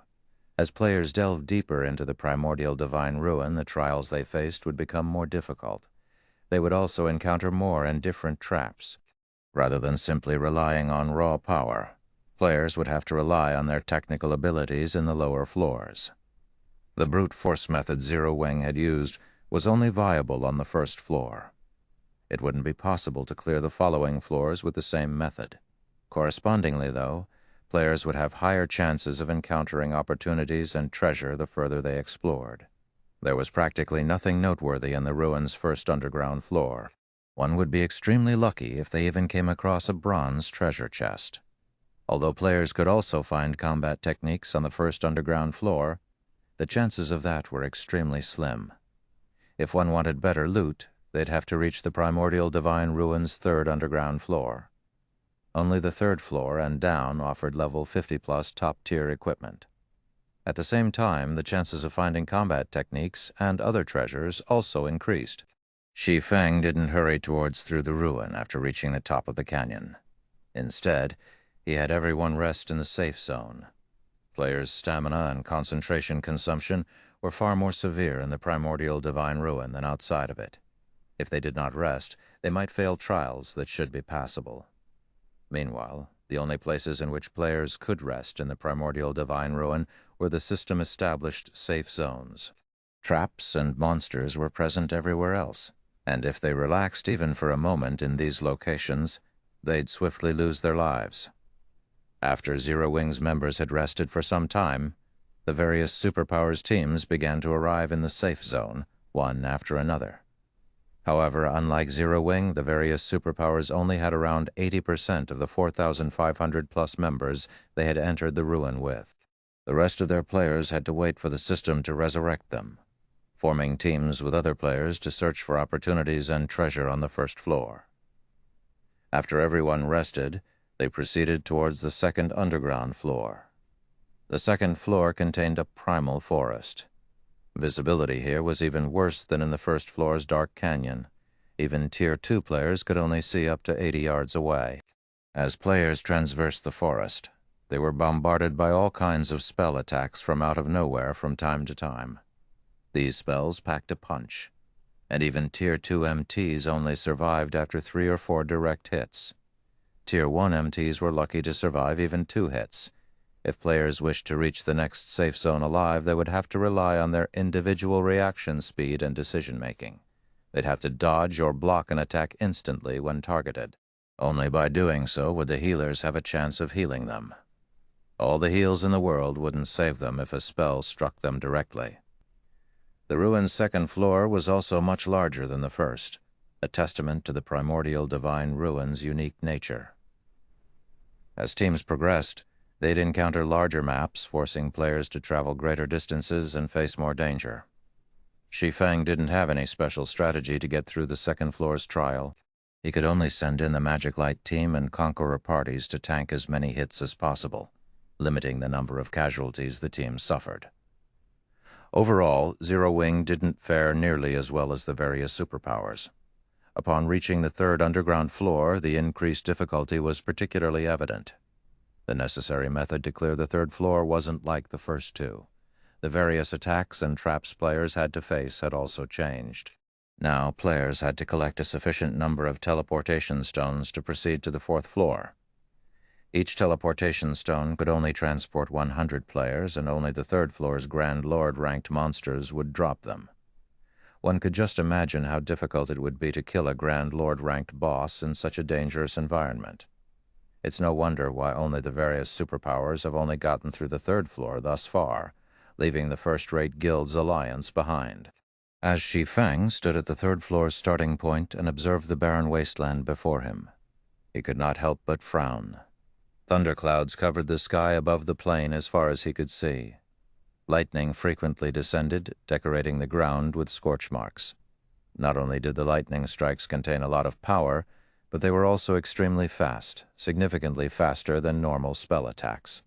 When facing a normal spell attack, expert players could dodge or block as long as the spell was cast from a certain distance. But the lightning strikes from above were incredibly fast. This trial's difficulty increase was tremendous. Furthermore, players had to kill level 55 Grand Lords, however. The various superpowers teams, which had just arrived, reacted as if they didn't see the lightning bombarding the plain. They quickly split into 2 groups, leaving one behind in the safe zone, while the other boldly strode into the barren wasteland in search of Grand Lord-ranked thunder beasts and thunder elementals. Lightning continued to descend from the sky, but the superpowers members swiftly maneuvered around the strikes. Aside from a few unlucky players who had been targeted by multiple lightning strikes, most were able to dodge the natural attacks. Even if they failed to dodge in time, Their team's healers would quickly restore their lost HP. In contrast, the first-rate guilds and adventurer teams were unsure of how to continue. If they only had to dodge the lightning strikes, most of their members would be successful, but with the addition of monsters, chaos would ensue. They'd either fall to the lightning, or the monsters would slaughter them. So what if they got a lot of players this far? They still won't clear the third floor. Wild Ocean could not help but flash Zero Wing's team, which still occupied the starting point, a ridiculing smirk. Players' basic attributes were no longer the key to clearing the trial once they reached the third underground floor. Here, individual combat standards held greater importance. If a team couldn't defeat the Grand Lord-ranked bosses while being showered by lightning strikes, it would venture no further in the primordial divine ruin. Guild leader, the lightning strike's attack rate and numbers are too high. I'm afraid that no more than 50 of our members will be able to fight while dodging the strikes. Should we grind the bosses for teleportation stones with just a 50-man team? Although it will slow us down, we shouldn't have a problem collecting the necessary teleportation stones, Aqua Rose suggested. If any other guild, excluding the superpowers, encountered such a situation, they'd likely be stuck here. Even Zero Wing only had a few experts who could fight in this lightning zone. Not even the Conqueror's armor's battle arrays would be very effective. Meanwhile, trying to raid Grand Lords with so few experts was impossible. This was also why the various first-rate guilds, which had reached the ruin's third underground floor previously, had never cleared it. However, Zero Wing was different. Its team had over 10 Tier 2 players and shouldn't have a problem forming a 50-man raid team that could dodge the lightning while fighting the bosses. Unfortunately, raiding level 55 Grand Lords with only 50 members would take a lot of time, more time than the various superpowers raid teams, which had around 300 members each. No need. We'll all go together, Shi Feng said, smiling as he shook his head. Everyone, for a moment, Aqua Rose thought she had misheard Shi Feng. Relax. If this were any other trap, we might not have a way to deal with it, but if we only have to deal with lightning, we won't have to worry, Shi Feng said. He then took a thick, ancient tome from his bag. This item was none other than the ancient weather book, chapter 1658, Might of the Ancient Book. Across the vast wasteland, the various superpowers hunted bosses with organized precision. Meanwhile, the first-rate guilds and top adventurer teams could only watch from within the safe zone. Although these teams had a few experts who could dodge the lightning strikes, players who could dodge while fighting a Grand Lord were as rare as a phoenix's feather. A level 55 Grand Lord was already an extremely difficult foe, and teams lost players even during a normal raid. Hence, trying to raid one while severely handicapped would simply be suicidal. To compensate for their lack of numbers, the various first-rate guilds and top adventurer teams had tried to pool their experts to raid the bosses. However, despite multiple attempts, they had failed. Although the alliance of the various first-rate guilds and adventurer teams had formed allowed them to build a raid team with sufficient manpower. The environment favored the Grand Lord-ranked Thunder Elementals and Thunder Beasts. The third floor's environment enhanced all lightning-type skills and spells by 30%. Cloth armor classes, which had low HP and defense, would likely die instantly if they failed to dodge the Thunder Elementals or Thunder Beasts' skills. 0 mistakes were allowed in battle. However, players would be hard-pressed to avoid mistakes while constantly bombarded with lightning. In the end, the Alliance team wiped after losing so many members midway through the battle. As the first-rate guilds and top adventurer teams rested, Shi Feng led his entire team into the lightning zone. It was as if he had missed their tragic downfall after fighting in the wasteland. They're going all together? Have Zero Wing's members lost their minds? What are they trying to do? Even if a single death only costs 20% AXP, do they have to be so reckless? When the members of the various first-rate guilds and adventurer teams saw Zero Wing head into the plains, they thought that Zero Wing's members had gone mad. In this lightning wasteland, a player's basic attributes didn't matter as much as on the previous floors. Here, combat standards were far more important. Even if a team charged into the lightning wasteland with 1,000 members, each member would suffer the same number of lightning strikes. In fact, the players would have a higher chance of being struck. This was because players would have less space to maneuver in a larger group. Moreover, if players were not careful when they dodged, they'd likely avoid their own lightning strike only to get hit by their neighbors.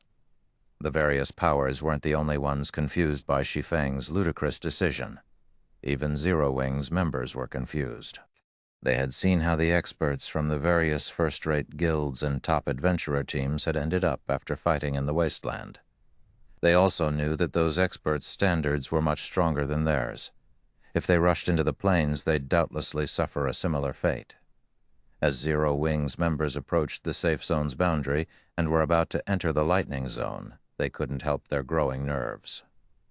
Why are they here? Wild Ocean, who currently fought within the zone, was surprised to notice Zero Wing's team enter the lighting wasteland. Are they that tired of living? Zero Wing's team had over 1,000 members, and if it tried to enter the zone with so many players, the number of lightning strikes that would descend on the team would be staggering. Not even superpowers like King's Return would pull such a stunt. Could Zero Wing be experimenting and trying to see how many of its members can survive a battle in the lightning zone? Praying Lotus, who was casting a healing spell, was just as stunned to see Zero Wing's advance. As the various superpowers members wondered, one player from Zero Wing after another stepped into the zone. Watching 1,000-plus players set foot into the lightning wasteland was extraordinarily eye-catching. Almost everyone kept a curious eye on Zero Wing's team, wondering how it planned to deal with the countless lightning strikes that would fall upon them. 3 seconds passed. 5 seconds passed. 10 seconds, however. Not a single strike of lightning fell on Zero Wing's team. Every member on the team was alive and kicking, and they had an easy time defeating the multiple chieftain-ranked thunder elementals and thunder beasts that had charged at them. Where is the lightning? Why do those chieftain-ranked thunder elementals and thunder beasts seem weaker than the ones we're fighting? The watching players were stunned as they sent Zero Wing's team sidelong glances. They could not understand what was going on. Where were the lightning strikes that were supposed to descend? Could the lightning strikes have stopped because they have more people? Purple Jade was greatly confused as she watched Zero Wing's members. The lightning was the most troublesome aspect about the primordial divine ruins' third underground floor. Without the lightning strikes, the third floor's trial would just be a simple series of Grand Lord raids. If that were the case, the various superpowers could easily clear the floor. That's not possible. Other teams have dispatched even more players than Zero Wing in past raids, but this has never happened, Yuan Texin said, shaking his head. He, too, wore a confused look. Even Zero Wing's players were confused. Only Aqua Rose knew that this was Shi Feng's doing. It seems this thing is quite effective. Shi Feng smiled at the ancient weather book in his hands. The ancient weather book could change the weather in a 2,000-yard radius for 2 hours. Removing the thunderclouds in a specific area was a small task for the item. Without the lightning strikes, the third floor's trial posed no threat to his team members. Very quickly, Zero Wing's team located a level 55 Grand Lord ranked Thunder Beast. Great Thunder Wolf, Thunder Beast, Grand Lord, level 55. HP 88 million. Hadsonet 88 million, Thouarth now, the boss, which had given the various superpowers painful headaches, was an ordinary Grand Lord to Zero Wing. With Kola, Turtle Dove, and Yewumian taking the lead, and the Magic Light team's MTs tanking the nearby mobs, the rest of the team could focus on dealing damage. Moreover, without the lightning environment's boost, the Great Thunder Wolf's attacks were little more than tickles to Kola and his fellow MTs. The Grand Lord's normal attacks only dealt around minus 8,000 damage, while its skill attacks only dealt around minus 20,000. Even without Turtle Dove and Yewumian's assistance, Kola could easily tank the Great Thunder Wolf. The other players launched frenzied attacks at the Great Thunder Wolf, each dealing several thousand damage. As the team fought, the Grand Lord's HP visibly decreased. Naturally, this made the various superpowers jealous. The primordial Divine Ruins bosses weren't like field bosses. Their attributes wouldn't change regardless of how many players raided them at one time. This meant that the more members a raid team possessed, the greater the team's advantage would be. Zero Wing's team had over 1,000 members, which was more than triple what the other teams possessed. Moreover, Zero Wing's members did not have to worry about avoiding lightning strikes. In less than 5 minutes, the Great Thunderwolf fell before Zero Wing's members. Everyone on the team also gained a significant amount of EXP. Moreover, the Great Thunderwolf had dropped 8 items in total thanks to Shi Feng's divine providence. Although this didn't seem like much, it was above average for Grand Lords above level 50. When the various superpowers had killed their respective Grand Lords, they only got 5 items. Meanwhile, upon seeing the Great Thunderwolf's loot, Shi Feng had to admit that the Primordial Divine Ruins bosses were far more generous than the bosses in Team Dungeons.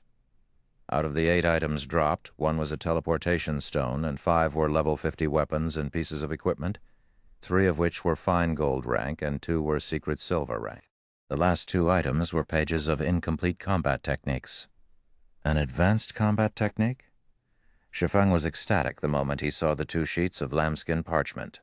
Basic combat techniques would drop as complete items in the Primordial Divine Ruin, but advanced combat techniques and above would appear as pages.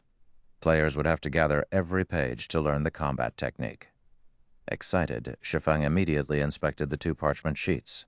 Chapter 1659, Top-Tier Advanced Combat Technique. As Shi Feng inspected the incomplete pages, his eyes shone with excitement. Lightning Flash. This dilapidated page belongs to a book that depicts a secret attack technique which has been passed down since ancient times. Only after gathering all incomplete pages can you read the complete book's content. There are a total of 13 pages. This leaflet is the 3rd page. Lightning Flash, this dilapidated page, belongs to a book that depicts a secret attack technique which has been passed down since ancient times. Only after gathering all incomplete pages can you read the complete book's content. There are a total of 13 pages. This leaflet is the 6th page. Most of the combat techniques that dropped in the Primordial Divine Ruin were basic combat techniques, and most of them dropped as the complete versions. Although some basic combat techniques dropped as incomplete pages, those were the extreme minority.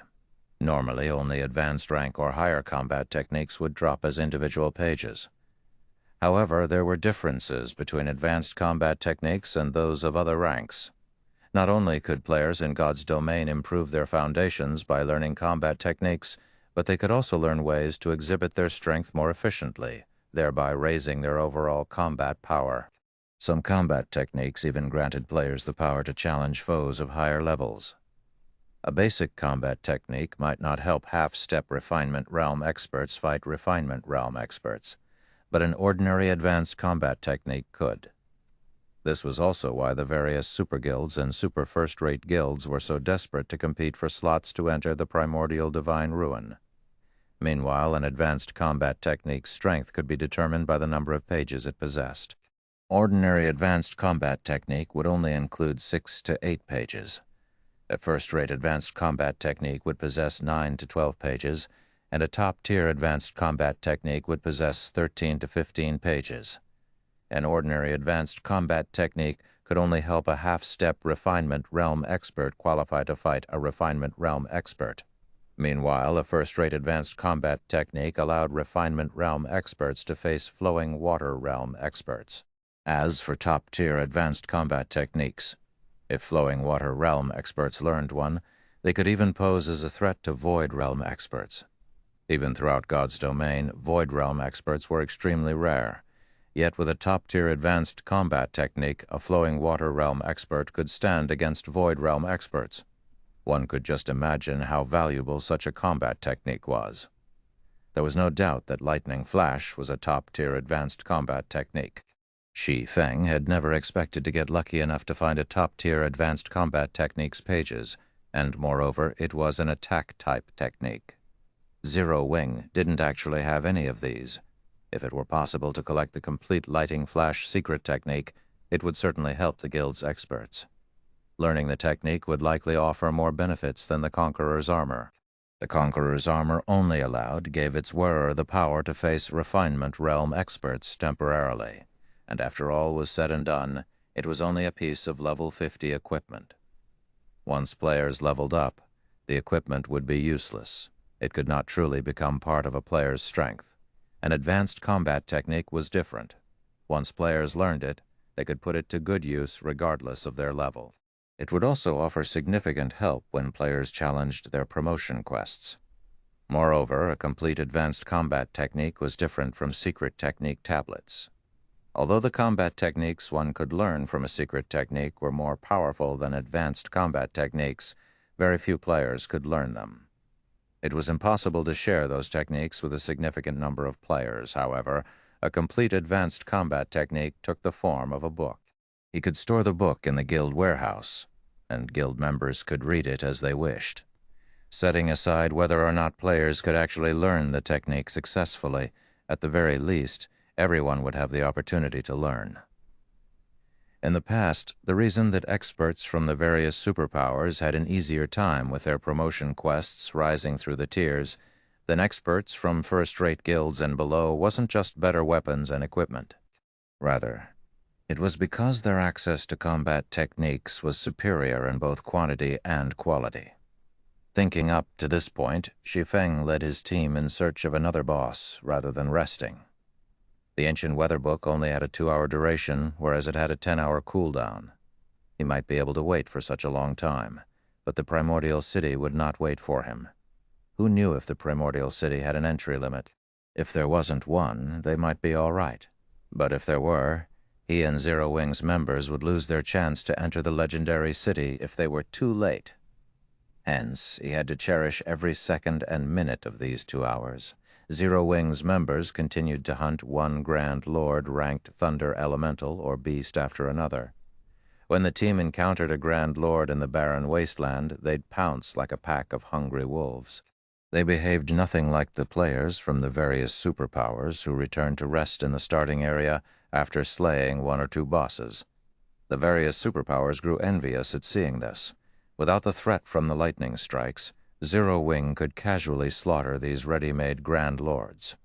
Not only were the team members able to earn an abundance of EXP, but they also secured plenty of top-tier equipment. The primordial Divine Ruins' third underground floor had practically become a sacred leveling spot for Zero Wing.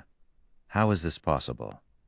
King's Return's Wild Ocean was at a loss as he watched the scene before him. He had assumed that Zero Wing would be stuck on the 3rd floor, yet based its pace, it'd likely be the first team to reach the 4th underground floor. Uncle Broken, should we contact them? Praying Lotus whispered to Broken City, who stood beside her. Thus far, the various superpowers had only reached the 4th floor. Not one of their teams had made it to the 5th yet. The 4th floor was simply too difficult, and there was no comparing it with the 3rd floor. With the current strength of King's Return's team, it could not clear the 4th floor alone.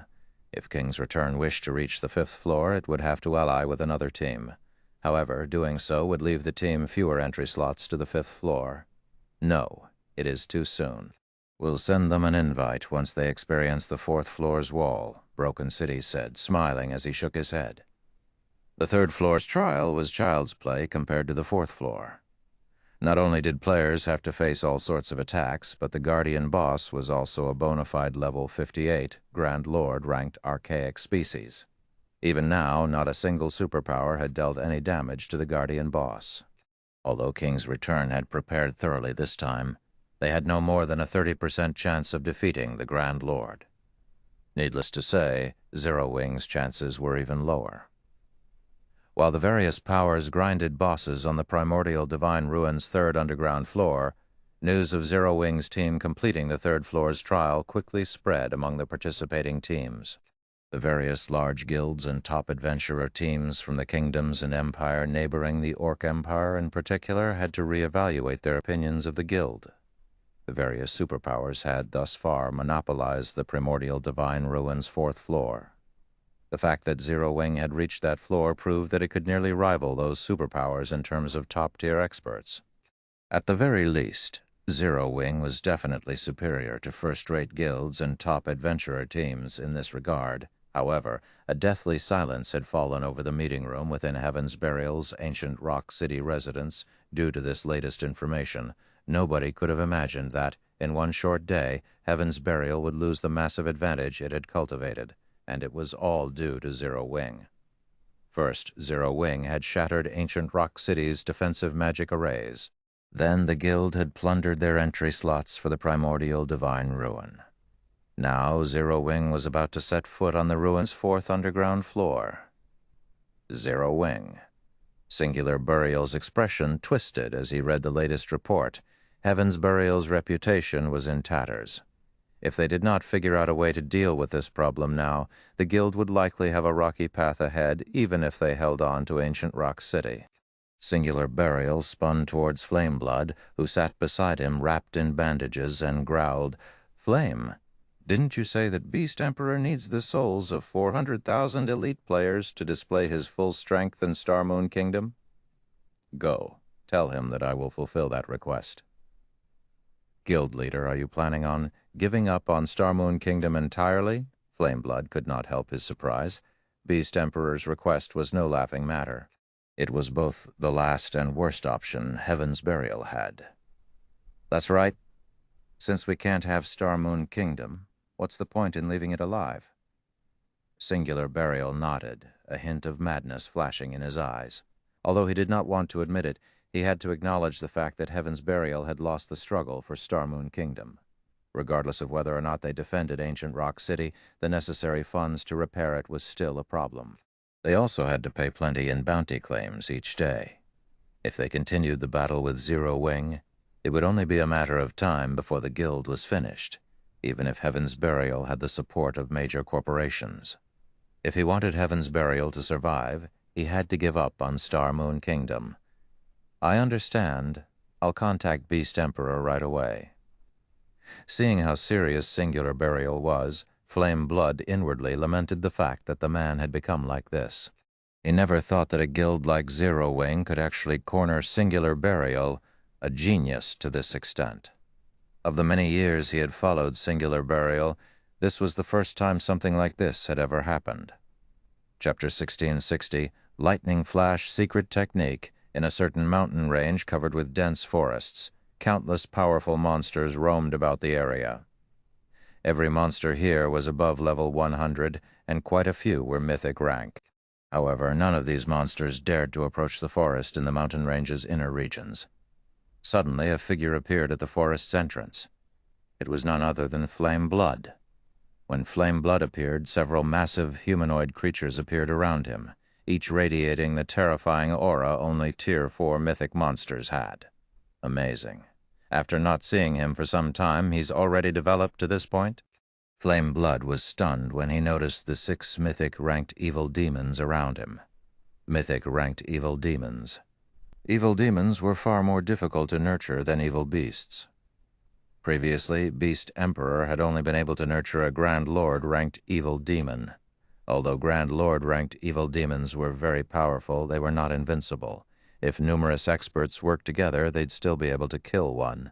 However, it was a different story for mythic-ranked evil demons. At this stage of the game, mythic monsters were insurmountable, even to the various superpowers. Otherwise, the level 50 super large-scale team dungeon in God's domain would not stand empty. Moreover, evil demons commanded superior intellect and could exhibit greater combat power than evil beasts. Most importantly, they could be summoned at any time, unlike evil beasts, which could only move from location to location of their own power. Now that Beast Emperor commanded mythic-ranked evil demons, he had the equivalent of mythic-ranked bodyguards at all times. Having mythic-ranked evil demons would undoubtedly increase the safety and survivability of controllers like Beast Emperor by a significant margin. He would no longer have to hide when attacking and could control his armies more efficiently. After seeing these mythic-ranked evil demons, Flameblood's desire to obtain his own grew. Being a member of the evil god's temple, every race on the continent of God's domain hunted him constantly. Surviving in the game had become exceedingly difficult. Moreover, if players or NPCs captured him and sent him to the war god's temple, his character would be sentenced to death in the truest sense, and he'd be forced to start all over again. Hence, he needed to be careful when he moved about and rarely approach a peer before other players. If he had his own mythic-ranked evil demons, though, he wouldn't have to worry about capture unless he encountered a Tier 5 NPC. Fortunately, Tier 5 NPCs were apex powerhouses in God's domain, and they weren't so easy to encounter. Normally, the strongest NPCs players would meet were Tier 4. After the evil demons had a chance to observe Flameblood for a moment, they retreated back into the forest. Flameblood then strode into the forest himself. There was a massive crater within the heart of the forest. The crater radiated an evil energy so dense that even an evil god apostle like him gasped as it washed over him. If an ordinary player bathed in this dense evil energy, it would likely corrupt them instantly. This crater was none other than the home of Star Moon Kingdom's evil god's temple. As long as players were within range of the temple, its energy would cut off their communication with the outside world.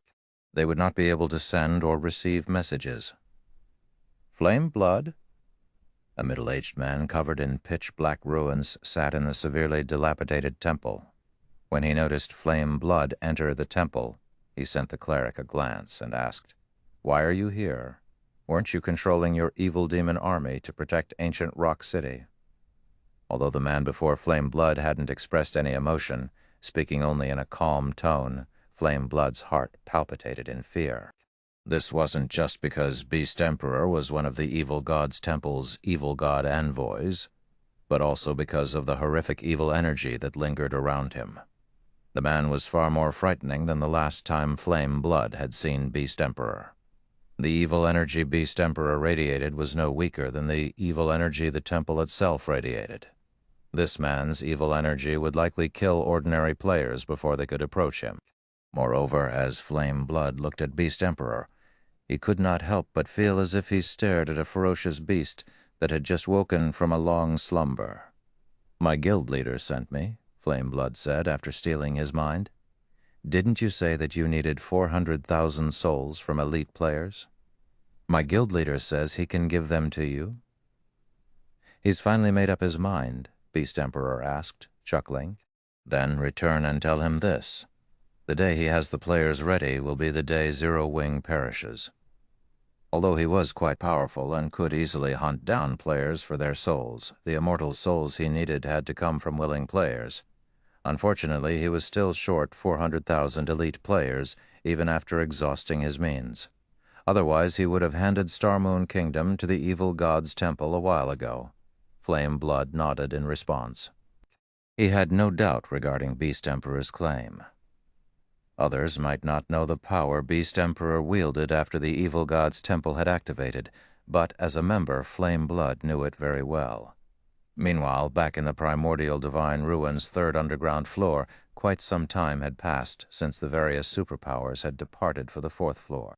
Only the first-rate guilds and top adventurer teams, which couldn't defeat the bosses, and Zero Wing's team, which still hunted Grand Lord-ranked thunder beasts and elementals, remained on the third floor. Crap. Just how many Grand Lords must Zero Wing's members kill before they are satisfied? They might be grinding for level 50 top-tier equipment on this floor.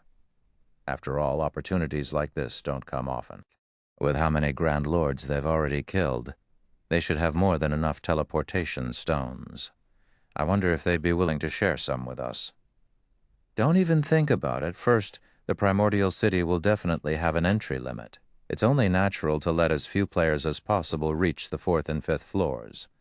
Moreover, the teleportation stones are bound to players of the same team and can only be passed around between players on the same team. The stones can also only be used on team members.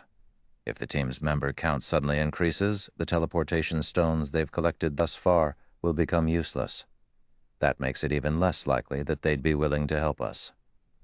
The various first-rate guilds and top adventurer teams couldn't help but envy Zero Wing's battling members as they searched for treasures on the 3rd floor. When they saw the teleportation stones scattered across the ground, their eyes became bloodshot. Despite all of their effort, they hadn't obtained a single teleportation stone, yet Zero Wing's team didn't even bother to pick up the stones that had dropped. Meanwhile, Shi Feng activated Divine Providence as they killed another level 55 Grand Lord-ranked Thunder Beast. After he collected the loot and inspected it, his brows lifted in joyful surprise. Wonderful. With this, I finally have everything I need. Shi Feng could not help his excitement as he gazed at the last page of Lightning Flash. They had raided bosses for nearly 2 hours now. They had even begun to lure 2 or 3 Grand Lords, raiding them at once midway through their journey. Fortunately, they had collected all 13 unique pages for the Lightning Flash secret technique before the ancient weather book's weather control ran out. System, you have collected all pages for Lightning Flash. Do you wish to synthesize the complete version of it? Synthesizing the complete version will require 1,000 magic crystals. 1,000 crystals? Why so many? Shi Feng was confused after reading the system notification. Normally, synthesizing an advanced combat technique only required between 50 and 100 magic crystals, depending on the number of pages the technique possessed. Yet the combat technique in his hands required 1,000 magic crystals. The system was clearly trying to swindle him. I want to see what kind of combat technique you're going to give me. Shi Feng couldn't care less about the cost, however, paying the 1,000 magic crystals without hesitation. After all the trouble he had gone through to collect the pages, he wasn't going to leave them to rot just because the system wanted to rob him. Fortunately, there wasn't much of a difference between 100 magic crystals and 1,000 to Shi Feng.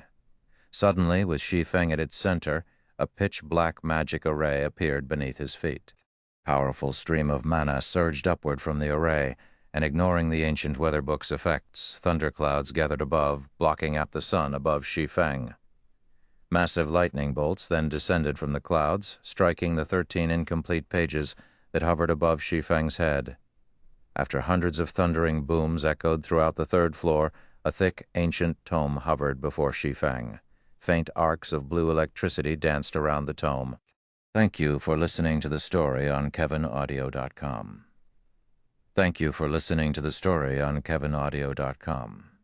Chapter 1661, Bronze Combat Technique. The hundreds of lightning bolts suddenly flashing in the vast wasteland immediately drew the attention of every player on the Primordial Divine Ruins' 3rd underground floor. Compared to the normal lightning strikes, not only were the ones just now much more powerful, but the number and rate at which they appeared were also much higher than before. The resulting thunder also echoed throughout the entire wasteland, hurting everyone's eardrums. What's going on over there? Why did so many lightning bolts suddenly strike Zero Wing? Everyone on the 3rd floor turned towards Zero Wing's location at practically the same time, their hearts bursting with curiosity. Previously, none of the lightning strikes had hit anywhere near Zero Wing. Yet now, Zero Wing received a violent bombardment. Most likely, even a great lord of the same level would be reduced to ashes after eating so many powerful lightning bolts. What's that? A book? Could some kind of treasure have dropped? Some of the players nearby quickly noticed the ancient tome hovering before Shi Feng, although they could not make out what kind of item the ancient tome was. Judging by the huge commotion that heralded its appearance, they could easily guess that it was something extraordinary. The various first-rate guilds and top adventurer teams present revealed looks of envy and greed. As far as they knew, no fine gold or dark gold item would create such a huge commotion when it appeared. Hence, the tome should be epic rank at the very least. An epic item. At this stage of the game, although powerful guilds like first-rate guilds would already have around a dozen or so epic items in their possession to the masses, epic items were still exceedingly rare. However, everyone also understood that stealing the tome from Zero Wing was impossible. Setting aside how powerful Zero Wing's team was, even reaching Zero Wing's location would be a massive challenge for them. What a powerful aura. Shi Feng was indescribably shocked as he looked at the ancient tome in the air before him. He had seen the synthesis of many advanced combat technique tomes before. However, none of them had ever caused such a huge commotion. Moreover, even after the Lightning Flash tome completed its synthesis, it still radiated a faint aura that attracted mana to it, a situation that Shi Feng had never encountered before. For a moment, he found it somewhat incredible that the book before him was a combat technique tome. Guild leader? What is that item? Is it an epic tool? Aqua Rose could not help but ask curiously. The other members of the team also held great curiosity about the Lightning Flash secret technique. Immediately, they pricked their ears up in hopes of catching wind of the tome's identity. As for the item's attribute panel, they held no expectations of catching a glimpse of it. Nowadays, Zero Wing was rife with spies of other guilds. Meanwhile, in regard to the epic items the guild possessed, they were generally considered a secret. After all, epic items served as the foundation of a guild. If used at a critical moment, they could achieve miraculous effects. Naturally, the guild wouldn't reveal such an important secret unless necessary. Hence, the members of the team did not hope to find out the exact details of the tome. They only wished to know what kind of item it was. No. Shi Feng shook his head. Smiling, he said, "This is a combat technique." A combat technique? Aqua Rose could not help but narrow her eyes at Shi Feng skeptically. She suspected that Shi Feng was simply messing around with her. What kind of combat technique could cause such a huge commotion?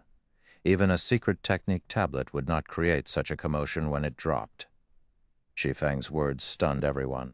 Although they refused to believe Shi Feng, they all knew what kind of personality he had. He would never lie about something like this. Moreover, if he did not wish for them to know what the tome was, he could simply say that it was a guild secret. In that case, they naturally would not pursue the matter. Yet everyone also found it unbelievable that a combat technique could cause such a huge commotion. Of course. Moreover, it isn't just any ordinary combat technique, Shi Feng said, a hint of excitement in his voice. This is a bronze combat technique with a complete legacy. Advanced combat techniques was something that countless expert players wished to learn. Even the various superpowers only possessed a few. In the past, advanced combat techniques had also been the strongest combat techniques Shi Feng knew of. However, after finding out about secret technique tablets, in addition to the relevant information Phoenix Rain had provided him, he discovered the existence of combat techniques that were even stronger than advanced combat techniques, bronze combat techniques. Normally, secret technique tablets were the only source of bronze combat techniques. Meanwhile, the power one could exhibit using such a technique was beyond imagination. Even Void Realm experts would have difficulty coping against a bronze combat technique. Shi Feng had never expected to obtain a bronze combat technique on the 3rd floor of the Primordial Divine Ruin. Compared to a bronze tablet, a tome that recorded a complete bronze legacy technique was undoubtedly much better. Although a bronze tablet contained numerous bronze combat techniques, only 10 players could enter a bronze tablet each month, which meant that the guild could use it to nurture a mere handful of players. However, a combat technique tome did not possess such a restriction. As long as he willed it, he could let however many players learn from it as he wished. A bronze combat technique? Most of the Zero Wing members present revealed looks of confusion when they heard Shi Feng's words. They did not understand what a bronze combat technique was at all. As for Aqua Rose and the others who had previously entered the legacy space for the secret spellcasting technique, they could not help but gape in shock. They knew what exactly a bronze combat technique represented, something much more powerful than an advanced combat technique. Only players like them who had entered the bronze temple of a secret technique space would know about bronze combat techniques. However, back then, they received only one learning opportunity for each floor they ascended in the bronze temple. Moreover, each floor became increasingly difficult to clear as they reached higher floors, which severely limited the number of learning opportunities they had. Now, however, they had a complete bronze combat technique tome. This meant that they could learn the combat technique recorded on it at any time and without limit. Now that we have achieved our goal here, it's about time we headed down to the 4th floor, Shi Feng said, chuckling. He then used the teleportation stones to send everyone to the 4th underground floor of the Primordial Divine Ruin. Zero Wing's team of 1,000+ players vanished from the lightning wasteland. Primordial Divine Ruin's 4th underground floor, the setting here was a quiet valley abounding with lush vegetation. Towering set of doors could be seen situated at the heart of the valley. Even if one stood at the summit of the mountains that formed the valley, one could still see this towering set of doors very clearly. Not only were the doors 100 meters in height, but they also sported plenty of divine runes carved on them. The doors radiated a powerful aura that would probably deter ordinary players from approaching them. At this moment, however, a flashy light show could be seen taking place before the massive stone doors.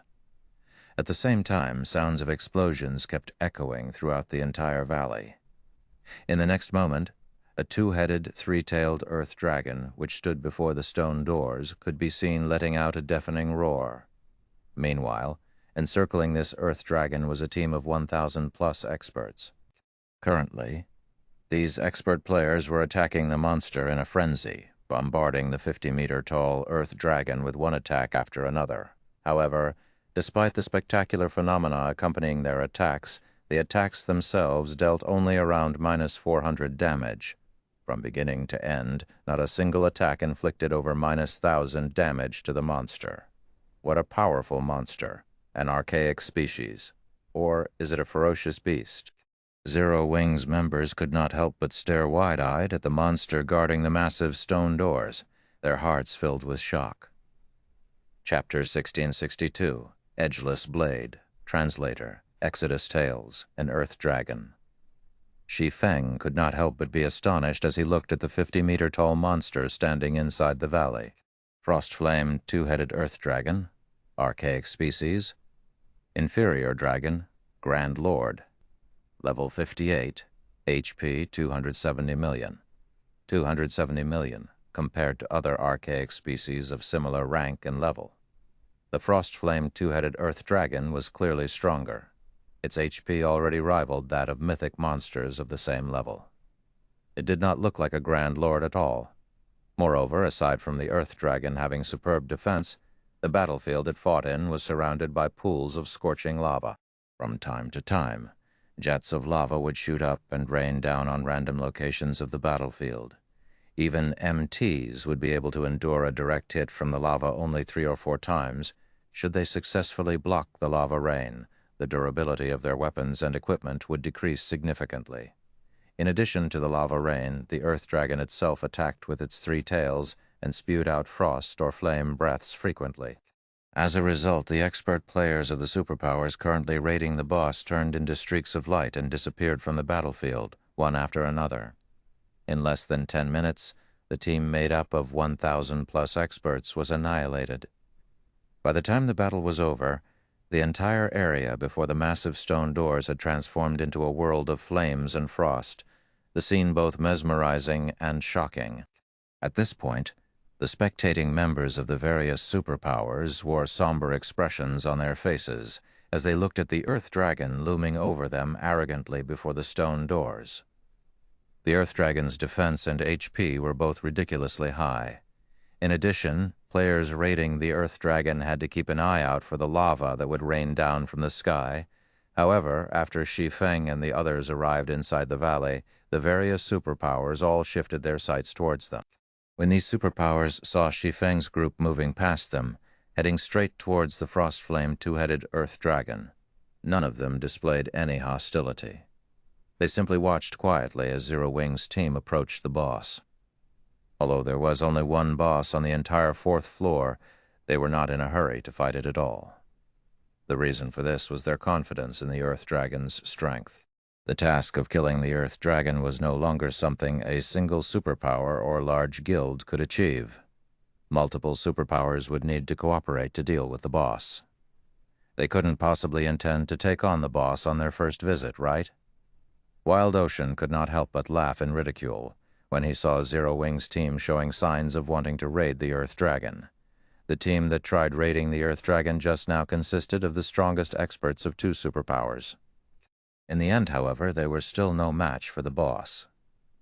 The Earth Dragon itself was already a massive challenge to players. The lava rain launched at random intervals from the surrounding lava pools only served to further increase the demands on players' combat standards.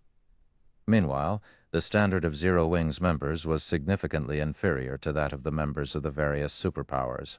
Of course, it would be a different story if Zero Wing could replicate its feat on the 3rd floor and prevent the lava attacks from occurring entirely. However, how could such a thing happen time after time? It's better for us if they try. Once they realize where the difficulties of the raid lie, we'll have an easier time negotiating conditions for cooperation with them later on, Broken City said, chuckling nonchalantly. Though I do wonder how much of the boss's HP Zero Wing will be able to shave off. Zero Wing was behaving similarly to how the Sacred Temple and Crimson Emperor had before. Although both guilds had known that the boss was not easy to deal with, as this was their first time raiding the primordial divine ruin, they had felt that they should have no problem taking down the boss if they worked together. In the end, however, their combined forces got annihilated before they could even get the boss's HP below the 80% threshold. Now, the upper echelons of both guilds were wearing exceedingly ugly expressions on their faces. Even the combined forces of the Sacred Temple and Crimson Emperor managed to lower the boss's HP only to 81%. I'm guessing Zero Wing will have trouble taking away even 5% of the boss's HP. Just the first two lava showers will most likely wipe out over 80% of Zero Wing's members. With the remaining members, they would be fortunate if their overall DPS exceeds the boss's battle recovery, Praying Lotus said, shaking her head in disapproval as she looked at Zero Wing's team. Although Zero Wing's previous performances had indeed exceeded expectations, the guild's deficient foundation would be its downfall on this floor. Meanwhile, the other guilds present were sitting back, eagerly awaiting the start of the upcoming show. After all, as more teams fought the Earth Dragon, spectators like themselves would be able to uncover more of the Earth Dragon's secrets, which would hopefully eventually allow them to defeat the boss. Uncle Yuan, how far do you think Zero Wing will be able to go?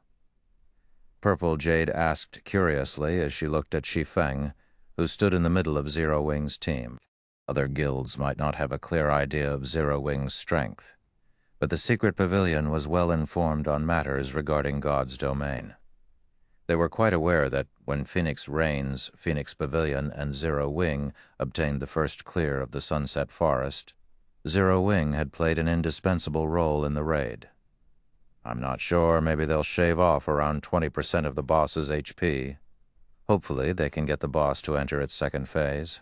That way, we can get a better understanding of the boss, Yuan Tixin replied, shaking his head.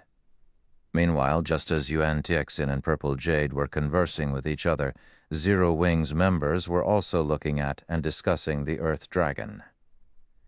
Guild leader, let's go, Kola urged excitedly as he looked at the distant Earth Dragon. Truthfully, dealing with the bosses on the third floor had not posed a challenge to him whatsoever. He had not been able to fully exhibit the Titan Guard's capabilities when going up against those bosses. Now that the Frostflame two-headed Earth Dragon was before him, he was very eager to use it as a sparring partner to improve himself. Guild leader, why not let me be the lead MT this time? Turtledove eagerly recommended herself. At this moment, Kola and the other MTs weren't the only ones itching for action. Fire Dance, Shadow Sword, and the other DPS of the team were also bursting with fighting spirit. As long as Shi Feng gave the command, they would immediately charge at the Earth Dragon without hesitation. Hold on a moment. Shadow, take this weapon and use it for this raid, Shi Feng said after pondering for some time. He then took out the Tier 3 mana weapon Edgeless Blade from his bag and handed it over to Shadow Sword. Initially, Shadow Sword wanted to say that the Crimson Moon greatsword he wielded was already plenty good, and that there was no need to switch weapons. However, after he accepted the Edgeless Blade, he fell into a daze. Although he had yet to equip the weapon, the instant he took it into his hands, he could feel immense power surging into his body. At the same time, his mind also gained greater clarity. Shadow Sword immediately inspected the attributes of the Edgeless Blade. What is this weapon? Shadow Sword muttered blankly as he looked at the Edgeless Blade's attribute panel. Crimson Moon was one of Titan City's 31 holy weapons. At this point, he had already upgraded the weapon to Dark Gold rank, and its attributes were significantly superior to even ordinary Dark Gold weapons. In the future, he could even raise it to Epic rank. However, compared to the Edgeless Blade he was currently holding, Crimson Moon was no different from an iron rod. He found it truly hard to imagine that such a powerful weapon could exist at this stage of the game. Moreover, even if he eventually upgraded Crimson Moon to Epic rank, he did not think that it would be a match for the Edgeless Blade. The reason for this evaluation was the sensation he got when he held the Edgeless Blade. It felt as if he had just activated a berserk skill. Just equipping the weapon had increased his strength by 40%. Moreover, the edgeless blade's attack power was directly correlated to his strength attribute. Overall, the edgeless blade's attack power was 50% higher than Crimson Moon's in response to Shadow Sword's reaction.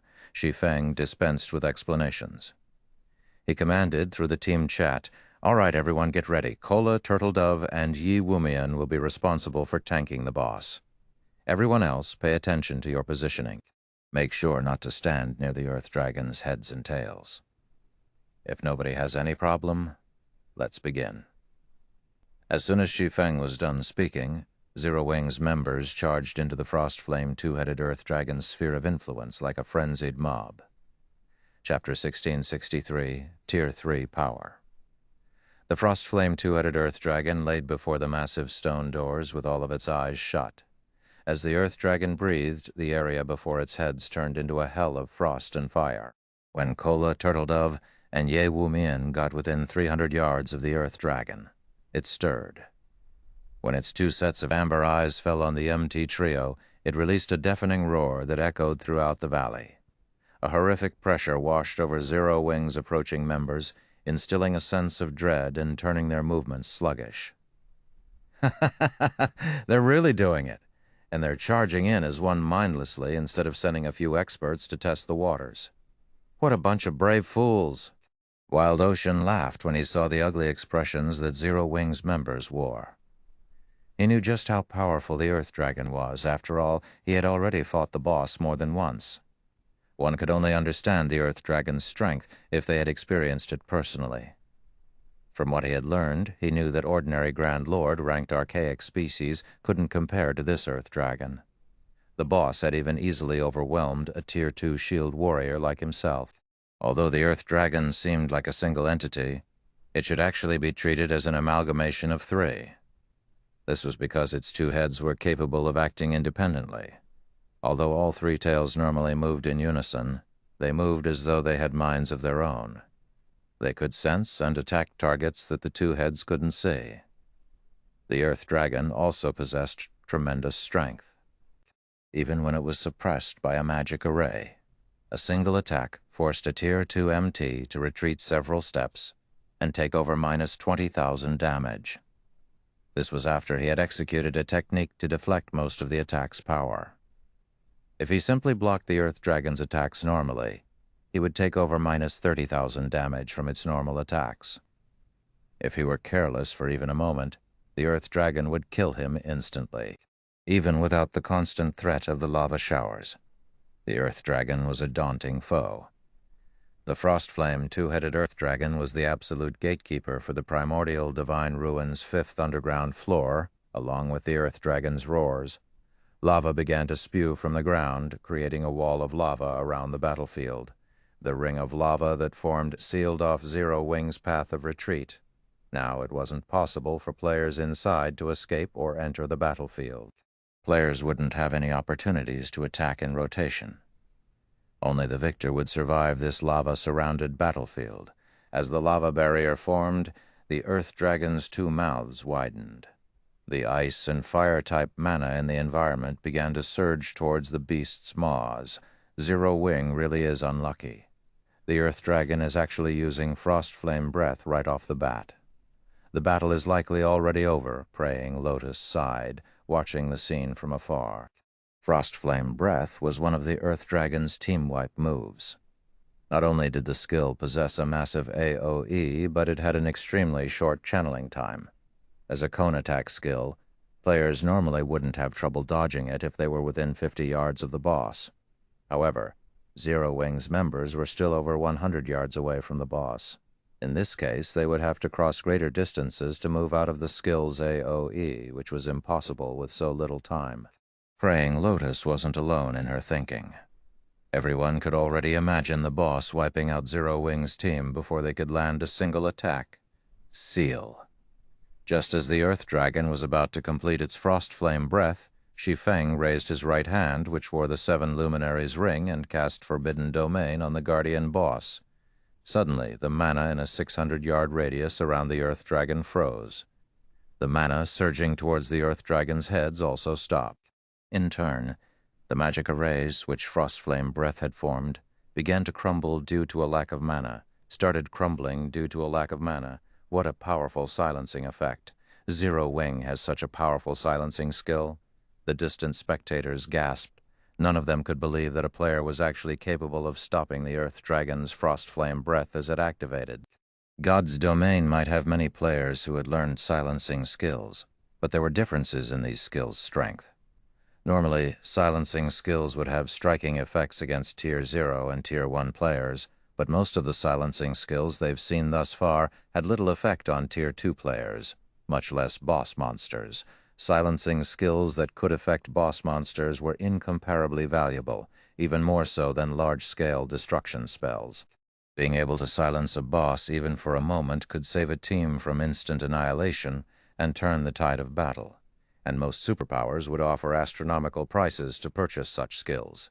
According to their knowledge, aside from Tier 3 silencing magic scrolls, there had yet to be a player that had learned a silencing skill capable of affecting a Grand Lord-ranked boss. Even silencing skills that could affect Great Lords had yet to be discovered, but Zero Wing actually possessed one. Zero Wing's value rose even higher in the various spectating superpowers' eyes. At the very least, Zero Wing now possessed an advantage. None of them had against the Frostflame two-headed Earth Dragon. With this silencing skill, raiding the Earth Dragon would be considerably easier. After being silenced, the Earth Dragon became enraged. Letting out a powerful roar, it charged towards Shi Feng. Having expected such a reaction, Shi Feng leisurely commanded, "Kola, you three will intercept the boss. Guild leader, leave it to us." Kola and the others smiled as they moved to meet the boss in battle to the Earth Dragon. The MT trio was little more than a group of ants. The Earth Dragon lifted one of its claws and swept it horizontally at the approaching pests. "Come." Seeing the massive claw approach, Kola's lips curled into a grin. He then raised his shield and charged forward. Peng! When the Earth Dragon's massive claw swept across the uneven ground, it removed all obstacles without slowing in the slightest. Yet when its claw collided with Kola's Titan Guard, its speed sharply decreased. The claw completely stopped after another 10 yards or so. What strength? Kola was surprised when he blocked the Earth Dragon's claw. This claw swipe had taken nearly 40,000 of his HP. The Earth Dragon's strength was already close to rivaling an ordinary mythic monster of the same level. The onlooking superpowers were even more shocked. If the Earth Dragon were unsuppressed, a single attack would be enough to instant kill a Tier 1 MT, while Tier 2 MTs would lose over 50,000 HP. Meanwhile, their Tier 2 MTs only had a little over 60,000 HP. 2 hits would be more than enough to kill a Tier 2 MT. Yet even after receiving the Earth Dragon's attack head-on, Kola still had over half of his HP remaining. This proved that, at the very least, Kola could tank 3 of the unsuppressed Frostflame two-headed Earth Dragon's hits. This also meant that, even if the Earth Dragon weren't subjected to any form of suppression, Kola could tank the Earth Dragon head-on if they healed him enough. This, in turn, gave his team the foundation it needed to raid the Earth Dragon. With an MT like Kola, their chances of defeating the Earth Dragon increased by at least 20%. Seeing the ant survive its first attack, the Earth Dragon proceeded to swipe its other claw. This time, Turtledove received the attack. Peng. Once again, something unbelievable occurred. The boss pushed Turtledove a much shorter distance than Kola. She also only lost a little over 34,000 HP. Likewise, she still had over 50% of her HP. Immediately after the Earth Dragon's 2 consecutive attacks, Shadow Sword, who was only a short distance behind Kola and Turtledove, leaped into the air and slashed at the Earth Dragon's chest. After the flash of silver, the Earth Dragon's head screamed in agony. Shadow Sword's greatsword had actually cut through the Earth Dragon's adamantine-like scales, leaving a bloody gash on the monster's chest. 10,320. Unbelievable number had appeared above the Frostflame two-headed Earth Dragon's heads. Chapter 1664. Frightening Team. Translator. Exodus Tales. Editor. Exodus Tales. Over 10,000 damage? How is that possible? I'm not seeing things right. How is his damage so high? Is he wearing a full set of epic equipment? The crowd couldn't tear their eyes off of Shadow Sword, shock and curiosity overwhelming their minds. In fact, many of them wanted to rush over and demand to know what Zero Wing had done to allow a player to deal over minus 10,000 damage to the Frostflame two-headed Earth Dragon. The majority of their members' attacks had only dealt damage in the hundreds. Only their Tier 2 players had dealt more than that thanks to their superior attributes. Even so, their normal attacks only dealt around minus 3,000 damage each, yet Shadow Sword had dealt over minus 10,000 with a normal attack. Even if Shadow Sword were a Tier 2 Berserker, there should be no way his damage should surpass their Tier 2 members by such a large margin. The only reason they could think of was that the Berserker must have a full set of epic equipment, but even then, such a thing was unrealistic. How valuable was epic equipment? Players would need over 10 pieces to be fully geared in epic-ranked equipment. Most of God's Domain's large guilds didn't even have that many pieces. Even super guilds could only afford to equip their strongest members with 4 or 5 pieces for maximum efficiency. They refused to believe that Zero Wing had the capability or generosity to gear a single player in 10 or more pieces of epic equipment. Guild leader, what kind of weapon did you give Shadow? Its attack power is amazing. Aqua Rose and Zero Wing's other Tier 2 players could not help but ask Shi Feng after seeing Shadow Sword's shocking damage. They knew very clearly what kind of equipment Shadow Sword wore, and they knew that none of them could deal over minus 10,000 damage to this Guardian boss, especially not with a normal attack. The only explanation for Shadow Sword's unexpected performance had to be the weapon Shi Feng had given him before the raid. However, they found it hard to imagine that changing weapons would offer such a massive boost. Even if the Great Sword were an epic weapon, the Berserker shouldn't be capable of so much damage. After all, the various superpowers had armed their Tier 2 DPS experts with epic weapons as well. I never said that I had given Shadow the weapon. I'm only letting him use it. As for what kind of weapon it is, that is a guild secret, Shi Feng said, revealing a meaningful smile. If any of you enter the flowing water realm in the future, I can help you obtain this kind of power too. Truthfully, the Edgeless Blade's performance had even surprised Shi Feng. He had never thought that a Tier 3 mana weapon would be so powerful. However, as mana weapons had yet to make their public appearance in God's domain, he did not want too many people to learn about them. If not for the Earth Dragon's incredibly high defense, he wouldn't have let Shadow Sword use the Edgeless Blade. Seriously, guild leader? Flying Shadow and the others' eyes sparkled when they heard Shi Feng's offer. They all wanted to wield the power Shadow Sword had just displayed. Of course. When have I ever lied to you? Shi Feng said, shrugging. Although Tier 3 mana weapons were extremely rare, even rarer than epic weapons, there were 12 Tier 3 mana weapons sitting in the Lost Town's tower. If he could secure the Lost Town, those weapons would be his for the taking. Hearing Shi Feng's assurance, everyone's enthusiasm to improve their combat standards soared. If they raised their combat power to the flowing water realm and obtained a weapon like the Edgeless Blade, they would instantly become apex experts in God's domain. They wouldn't even have a problem killing a peak expert of the same level. Just thinking of the possibility excited them. The team began to vent its newfound passion in its fight against the Earth Dragon, as damages in the hundreds began to appear above the boss's head. Only the Magic Light team and Zero Wing's Tier 2 players dealt over minus 3,000 damage, with some even reaching minus 5,000 damage. When Shi Feng and Fire Dance joined the fray, the spectators were shocked once more. Due to the benefits from the Shadow Bloodline, each of Fire Dance's normal attacks dealt over minus 9,000 damage. Although she didn't deal as much as Shadow Sword, she was an assassin. Her specialty was speed rather than raw power. Naturally, Shi Feng was more impressive than both Shadow Sword and Fire Dance. His attack power was on a whole other level. His normal attacks alone dealt over 12,000 damage, while his skills easily dealt between minus 30,000 to minus 50,000 damage. He was practically a humanoid Great Lord. As they attacked, Shi Feng sent 9 magical-class players to approach the Earth Dragon and use the 9-star Polar Domain magic array to suppress the boss. Although the Earth Dragon had extraordinary strength, at the end of the day it was only a Grand Lord.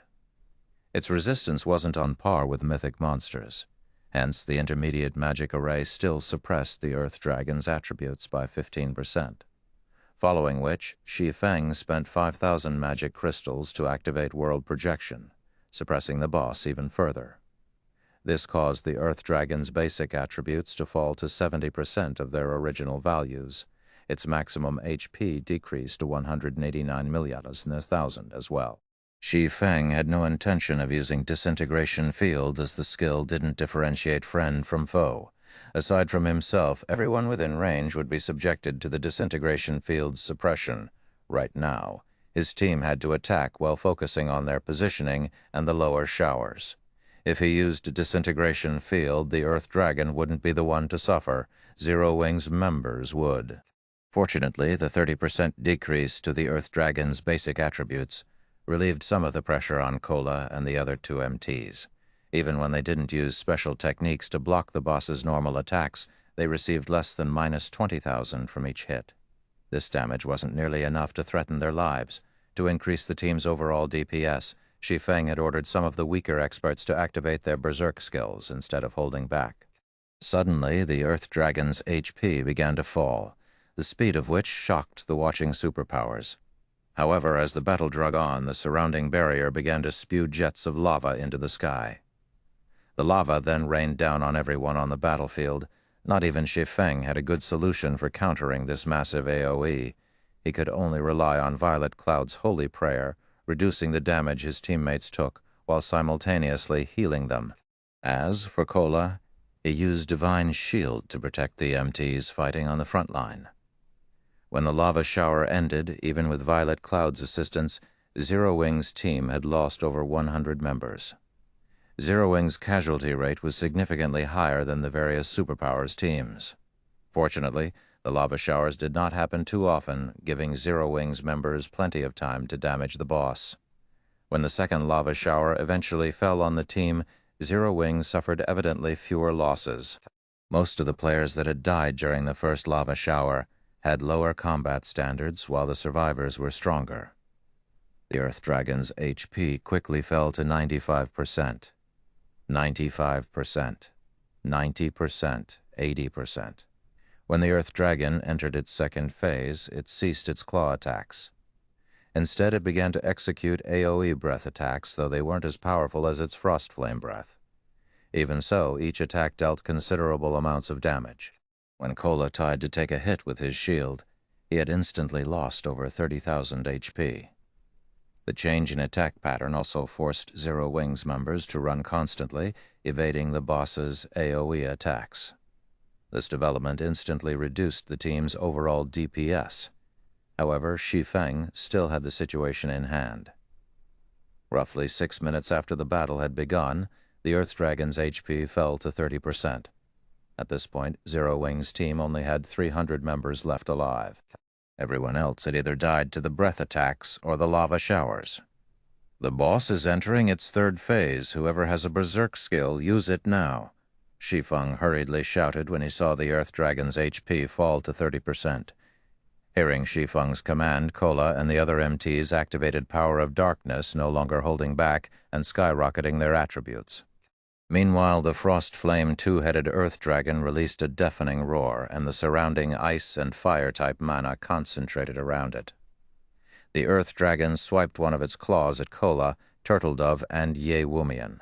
Despite the boost to the MT Trio's basic attributes, the attack shoved them back by over a dozen yards. They had nearly lost their footing from the devastating impact.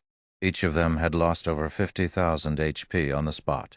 Had they failed to activate their berserk skills in time, they would have died instantly. "Quick! The boss's defense has weakened. Attack it with everything you've got." When Shi Feng realized that the Earth Dragon had entered its berserk and saw that his attacks now dealt over minus 16,000 damage, he ordered his team to go all out. With the decrease to the boss's defense, Shi Feng stopped holding back himself as he activated Heavenly Dragon's power. All of a sudden, the Earth Dragon's HP began to fall much faster. Meanwhile, the less HP the Earth Dragon had remaining, the stronger its retaliation became. From time to time, it randomly targeted a player with its tails and breaths. Although Cola and the others continued to use taunt skills to hold the boss's aggro, all their efforts were futile.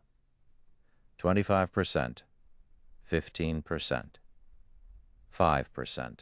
When the Earth Dragon only had 3% HP remaining, fewer than 100 Zero Wing members stood on the battlefield. The situation looked dire for Zero Wing.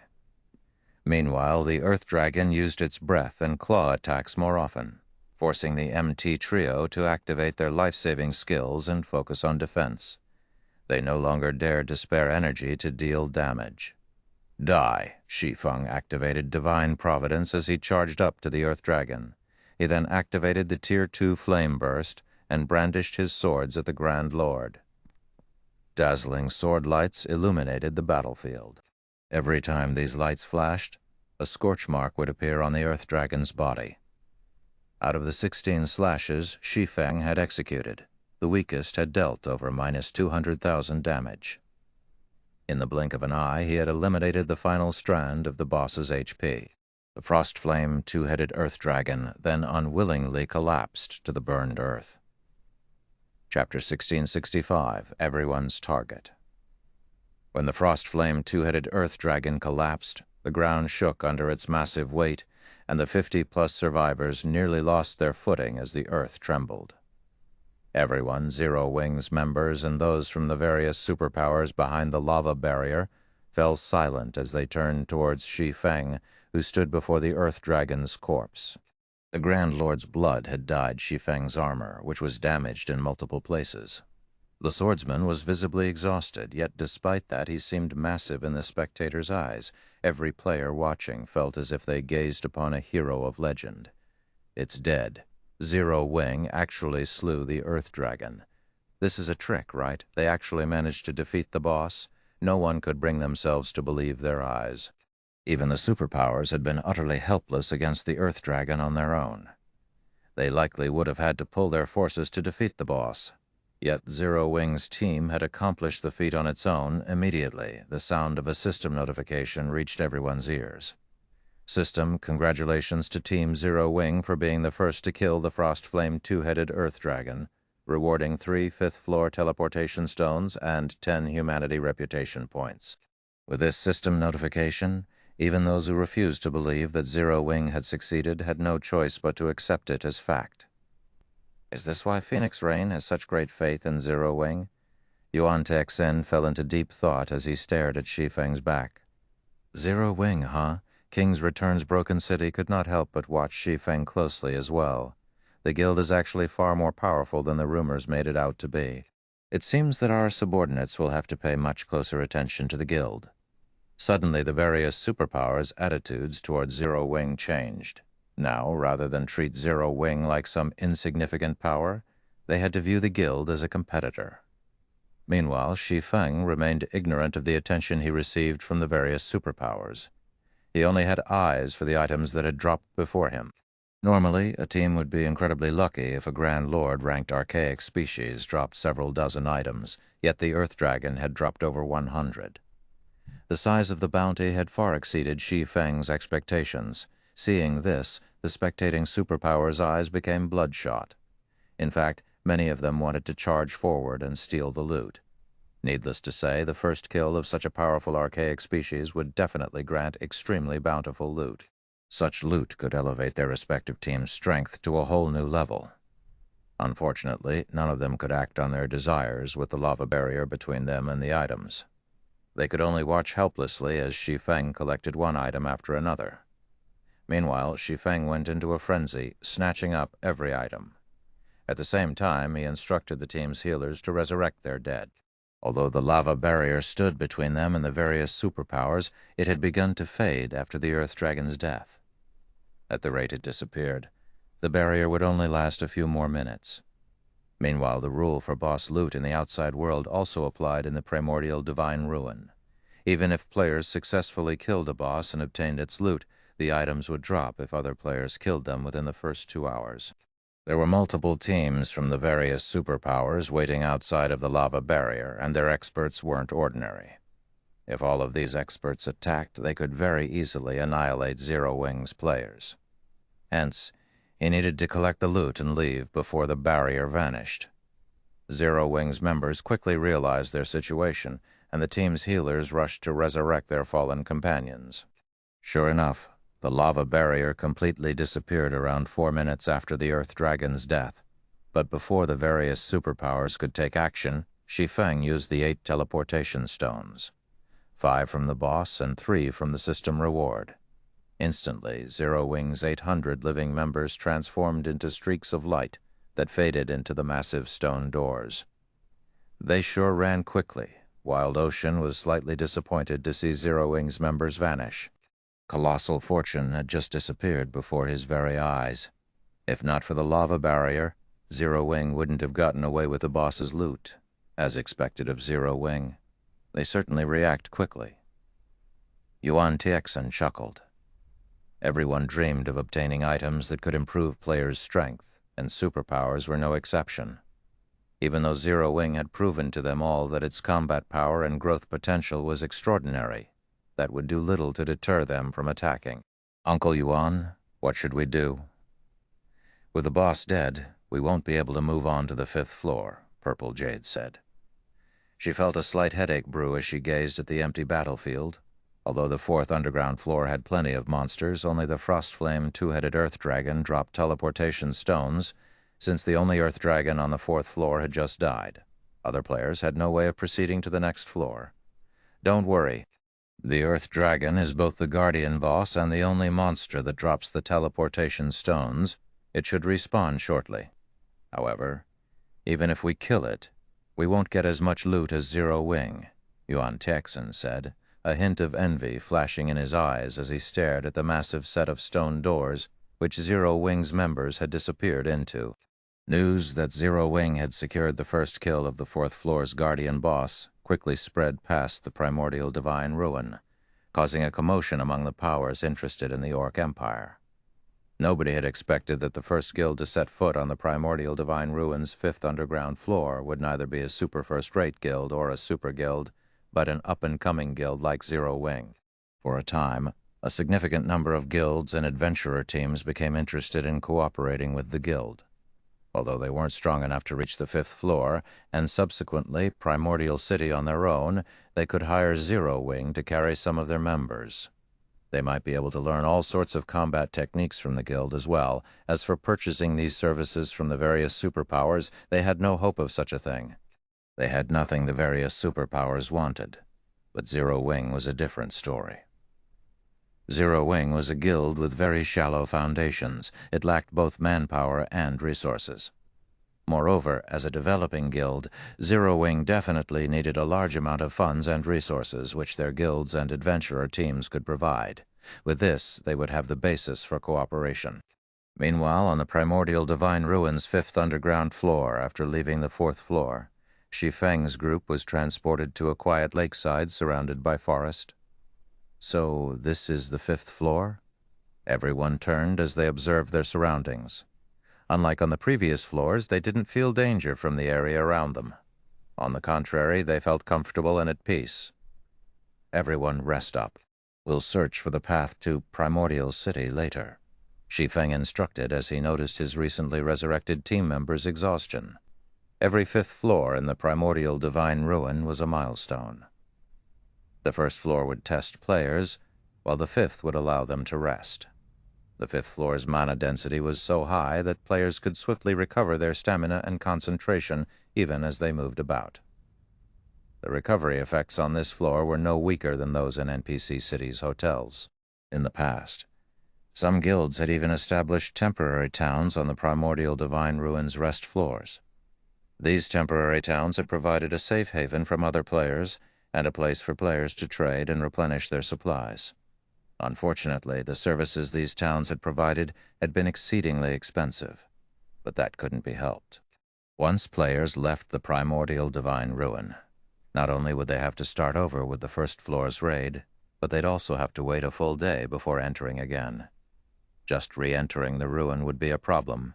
If a team wanted to resupply inside the ruin, they had to accept the atrocious prices.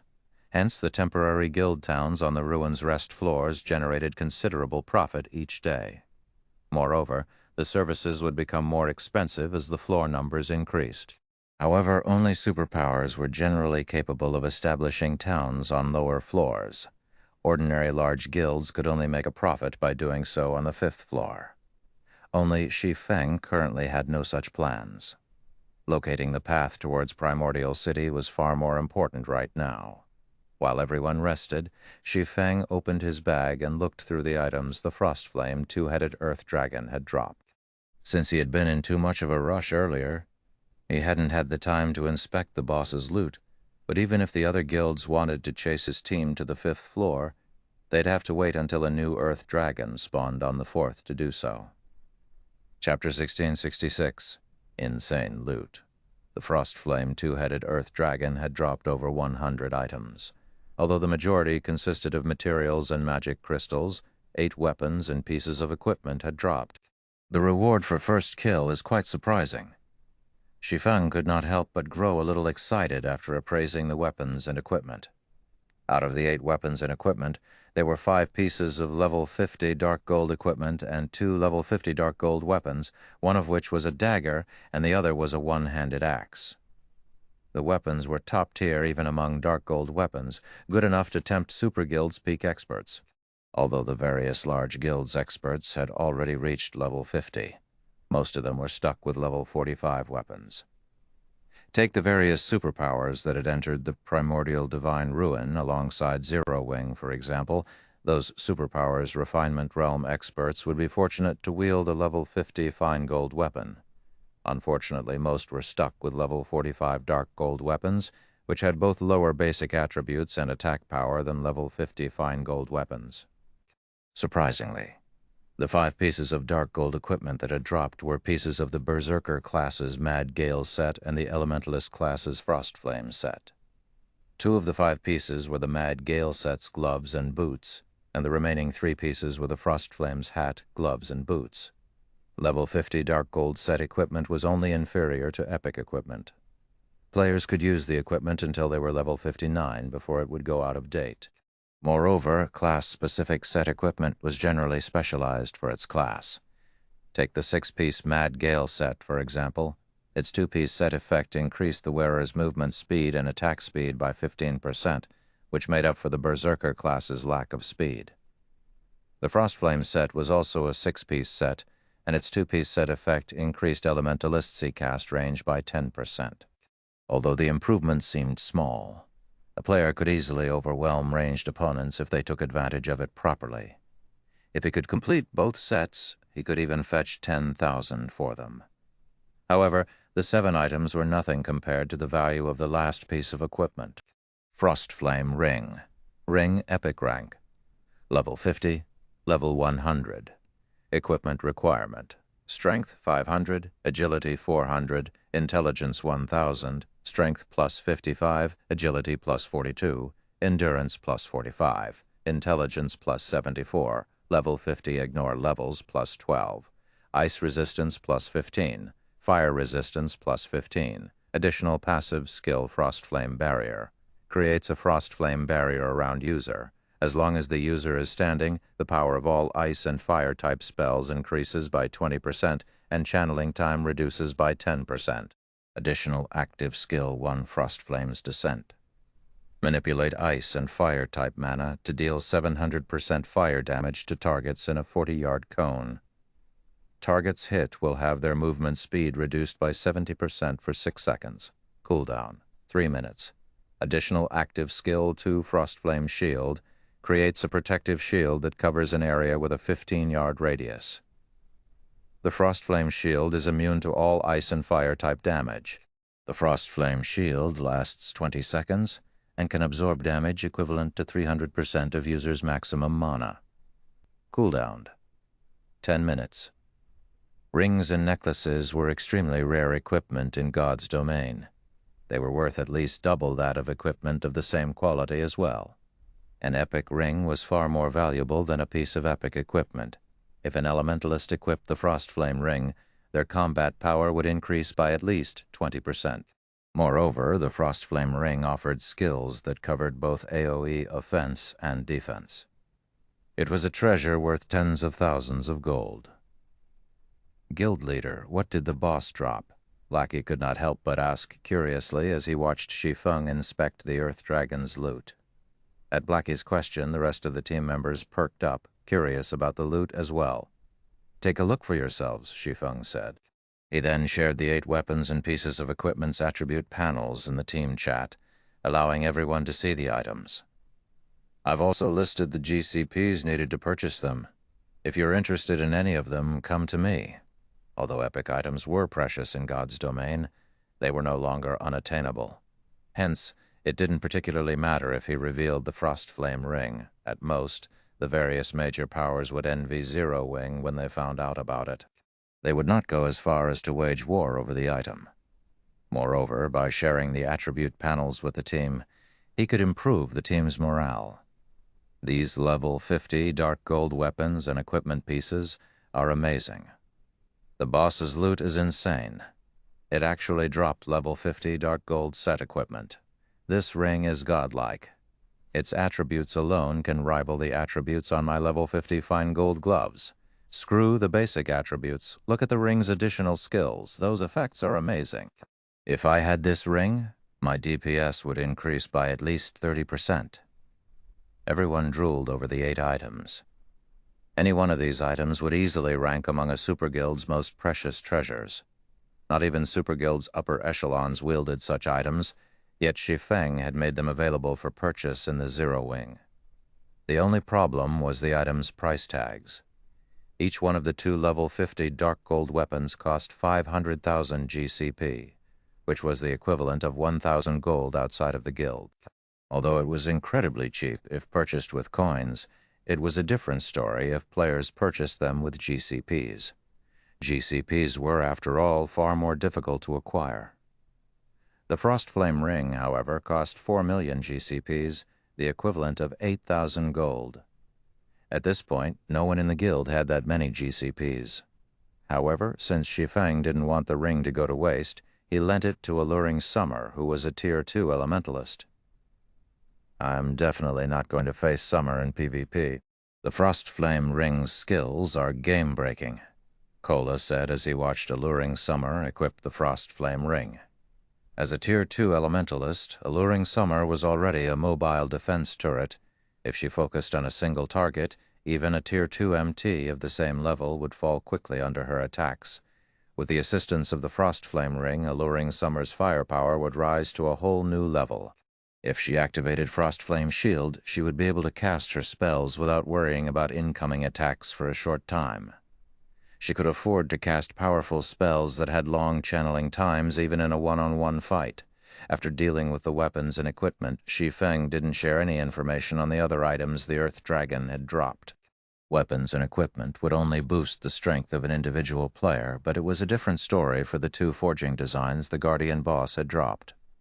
One of the forging designs was for the Giant Frost Axe, a level 50 fine gold 2-handed axe, while the other was for the Scorching Sun Gloves, a set of level 50 dark gold plate gloves. If he allowed Cream Cocoa and the others to learn these designs, they could craft plenty of powerful weapons and equipment pieces for the guild. The 2 designs were exceedingly more valuable than the 7 dark gold items combined. Shi Feng had also obtained a leaf of tattered parchment from the Earth Dragon. Although the words and images on the parchment had long since become indiscernible, it still radiated a faint trace of pressure. When Shi Feng felt this pressure, he was shocked. After taking a closer look at this parchment, Shi Feng was elated. The parchment was actually a hero's chapter. Moreover, unlike the hero's chapter he had obtained during a previous auction, this hero's chapter contained information on a particular hero and would summon said hero when used. It was even more valuable than a hero's chapter that summoned a random hero. The name of the hero recorded was also one that Shi Feng was extremely familiar with. It was also a name that everybody in God's domain had known during his previous life, the Magic King, Craig Midlands. Chapter 1667, Magic King. Translator, Exodus Tales, Editor, Exodus Tales.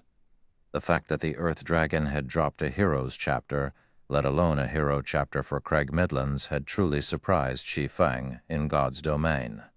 There were 32 heroes that could only be summoned with specific heroes' chapters. They were also the strongest heroes players could summon using the heroes' chapters. In the past, these 32 heroes had been known as the 32 Pillars, based on historical records. Every one of these 32 heroes had cleared the complete god's trial and gained the ancient god's recognition. If nurtured properly, any one of these 32 pillars could easily become the guardian of an entire city. This was because these 32 heroes had the potential to reach level 200, Tier 5 at the very minimum. Moreover, because they were heroes, their basic attributes were higher than players of the same level and tier. When players nurtured these heroes to their peaks, only Tier 6 God-ranked players had any chance against them. Among the 32 pillars, the Magic King, Craig Midlands, ranked 17th. He had been a famous NPC in God's domain who had mastered the 6 major elements. No ordinary Tier 5 NPC could compare to his strength. Craig Midlands had once fended off a siege that included 20 Tier 5 players and successfully protected the city he had been tasked to guard. He had even killed 11 of the Tier 5 experts. The hero's display had been so impressive that it had even stupefied the guild that had nurtured and summoned him. Nobody had expected the Magic King to be that powerful. Normally, even a Tier 5 NPC would fall if 20 Tier 5 players ganged up on him, yet the Magic King had resisted and won. However, Craig's victory over the team of Tier 5 players was not what that shocked the world the most. Rather, players had been astounded by the spells he had used. With his mastery over 6 major elements, not only did his attacks carry great destructive power, but his attack methods were also varied and complex. His attacks had basically no weaknesses. If a Tier 5 player had tried to face him one-on-one, they would have been beaten to a pulp. Moreover, for every element Craig Midlands grasped, he could create one elemental doppelganger. Although each doppelganger only had 80% of Craig's attributes, they were far stronger than players of the same level and tier. In other words, trying to fight Craig Midlands was on par with fighting 7 Tier 5 NPCs. With this, I'll have a capable protector for Zero Wing City. Shi Feng clearly remembered that the guild that had acquired the Magic King, Craig Midlands in his previous life, had only been a first-rate guild. Naturally, the guild had used Craig to protect its main city, and due to the NPC's presence, not even super first-rate and super guilds had dared to strike that city. If he used Craig to protect Zero Wing City, the city's defensibility would rise to an entirely new level.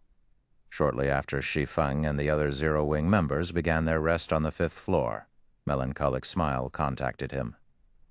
"Guild leader, what did you do in the primordial divine ruin?" "Many large guilds have come to Candlelight to negotiate cooperation," Melancholic Smile asked inquisitively. As many as 8 first-rate guilds had approached Candlelight seeking cooperation, not to mention the second- and third-rate guilds. Watching these guilds' upper echelons enter White River City's Candlelight trading firm with their entourages has been spectacular. The scene had also caused a huge commotion throughout the city. For a moment, she had even thought that these guilds had intended to attack the trading firm. "It's nothing. We just got to the ruins' 5th floor before the other guilds," Shi Feng said, chuckling. "What kind of cooperation are they looking for?" "They're asking to purchase some of our guild's basic combat techniques and opportunities to learn advanced combat techniques, though slots to enter Primordial City are their main goal. They are willing to pay with magic crystals and top-tier weapons and equipment," Melancholic Smile said.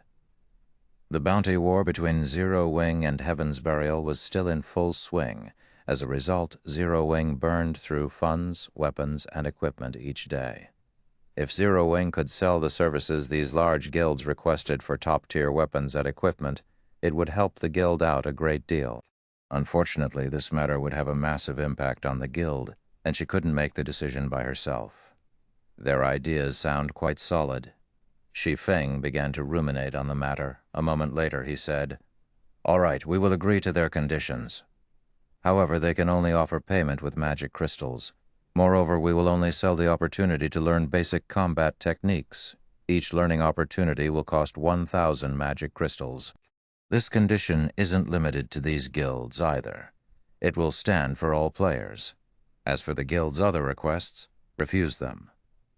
Due to the appearance of the primordial divine ruin, basic combat techniques had become more commonplace in God's domain. Even so, pitifully few first-rate guilds had secured any techniques from the ruin. The other guilds couldn't even make it inside. However, as players unlocked more of the primordial divine ruin, the number of players allowed inside would increase. Moreover, as players continued to grow stronger, it would only be a matter of time before more guilds secured basic combat techniques. Rather than wait for such a future, it'd be better if Zero Wing took advantage of the current situation and sold learning opportunities, making a fortune. In fact, many large guilds had openly sold learning opportunities for basic combat techniques in the past. He simply executed this business strategy ahead of time. In any case, he had obtained 3 basic combat techniques on his way to the 5th underground floor, with 2 from the Earth Dragon. As for the advanced combat techniques, there was no way he'd sell them. Both in his previous life and in this one, advanced combat techniques were a guild's core secret. While basic combat techniques helped players build a solid foundation, they did very little to improve players' combat standards. Only advanced combat techniques had a considerable effect on players' combat standards. 1,000 crystals per chance. Isn't that price a little too high? Melancholic Smile asked awkwardly. Currently, magic crystals sold for 30 silver each on the market. Thus, 1,000 magic crystals were worth 300 gold. However, while the various guilds might accept a price of 300 gold, that wouldn't necessarily be the case for 1,000 magic crystals. Every large guild desperately needed magic crystals right now, and players wouldn't necessarily learn a combat technique in its entirety on the first attempt. It's fine. Just tell them. Whether or not they accept our price is up to them. Nobody's forcing them to learn our combat techniques, Shi Feng said, chuckling. Although basic combat techniques were the weakest of the bunch, they weren't easily found. Players could not obtain one just because they wanted to. Despite the primordial divine ruin activating some time ago, only a small number of basic combat techniques had dropped thus far. Moreover, different basic combat techniques offered different kinds of benefits. Some improved attack methods, some improved footwork, and so on. Just because a player had learned a basic combat technique, that did not mean that other techniques would be useless. On the contrary, the more basic combat techniques a player learned, the sturdier their foundation would become. With a strong foundation, players would have a much easier time learning advanced combat techniques. In fact, players may even be able to create their own basic or advanced combat technique. I'll relay the message to these guilds and announce it to the public, then, Melancholic Smile said. After giving the matter some thought, she saw the logic in Shi Feng's decision. Other guilds still treated their basic combat techniques like family heirlooms. Even core members had to pay a significant amount of GCPs to learn the techniques. Since they had approached Zero Wing to purchase its family heirlooms, it was only natural that the guild demand a higher price. Moreover, there were many wealthy individuals among God's Domain's adventurer teams and independent experts. Generally, adventurer teams and independent experts had no opportunity to learn basic combat techniques, so they'd be more than willing to pay the price. After disconnecting his call with Melancholic Smile, Shi Feng sent out a few scouts to explore the 5th floor in less than 10 minutes. Shi Feng received a report from one of the scouts. Guild leader, I found a gigantic magic array in the forest. There's also an NPC in the center of the array, a scouting assassin reported. An NPC? Send me your coordinates. Shi Feng was instantly ecstatic. As far as he knew, there shouldn't be an NPCs on the primordial divine ruins rest floors. Since one of his scouts had found one, that NPC must be related to Primordial City. Chapter 1668, Primordial City's Entrance Test. Shi Feng moved through the tranquil forest and proceeded towards the coordinates the scouting assassin sent him. Very quickly, he came across a clearing that was abounding with mana, so much that it had even condensed into a white mist that enveloped the area. What amazing mana! Shi Feng was startled as he moved through the white mist. While he stood within the white mist, not only did his mind become much clearer than before, but even his stamina and concentration recovery rates skyrocketed. The recovery rates were at least 4 times higher than what one would experience inside hotels of NPC cities. If players were to practice combat in such an environment, the results would be wondrous. Training here would be particularly effective. in his previous life. While part of the reason why players loved places with high mana density was the ease in exhibiting their combat standards there, a more important reason was the much greater efficiency in practicing and learning combat techniques. Although combat techniques did not consume mana, they did take a toll on the user's stamina and concentration. Meanwhile, unlike basic attributes, hidden attributes like stamina and concentration were not displayed using numerical values. Players could only rely on their own senses to determine how much stamina and concentration they had remaining. If players fought normally inside major NPC cities, their stamina and concentration consumption would be roughly equal to their regeneration rates. Hence, players could fight in arenas to their heart's content without worrying about becoming exhausted. However, it was a different story if players started incorporating combat techniques in battle. Combat techniques placed a significant burden on stamina and concentration. Executing a basic combat technique would cost roughly 4 to 5 times more stamina and concentration than executing a simple attack. Hence, if players continuously executed basic combat techniques, even when fighting or practicing inside a city, they would very quickly exhaust their stamina and concentration. Needless to say, the depletion rate for executing advanced combat techniques was even more severe. High mana density locations were extremely popular among experts of God's domain during Shi Feng's previous life. In the current God's domain, combat techniques had yet to be popularized. If they had, though, Zero Wing City's player population would have long since shot past 10 millionites. This was also one of the reasons behind Shi Feng's decision to sell basic combat techniques to the public right now. If only a small number of people are allowed to enter Primordial City, it won't be a bad idea to have the ones left out remain here to practice combat techniques. Taking a look at the mist-covered clearing, Shi Feng figured that there was more than enough space for 1,000 players to practice combat techniques here. Places with high mana density were extremely rare in God's domain, not to mention places with mana so dense that it formed a mist. This small area was definitely a sacred training ground. Any superpower that discovered such a location would definitely do everything they could to monopolize it to nurture their own experts. Guild Leader, the NPC, is over there. After Shi Feng arrived at the designated coordinates, a blue-clad assassin approached him. The assassin then pointed at the old man standing inside a magic array a short distance away. The elder wore a set of white robes and held a golden staff in his right hand. Looking at this elder, Shi Feng found that the old man did not exude any kind of powerful aura and looked very ordinary.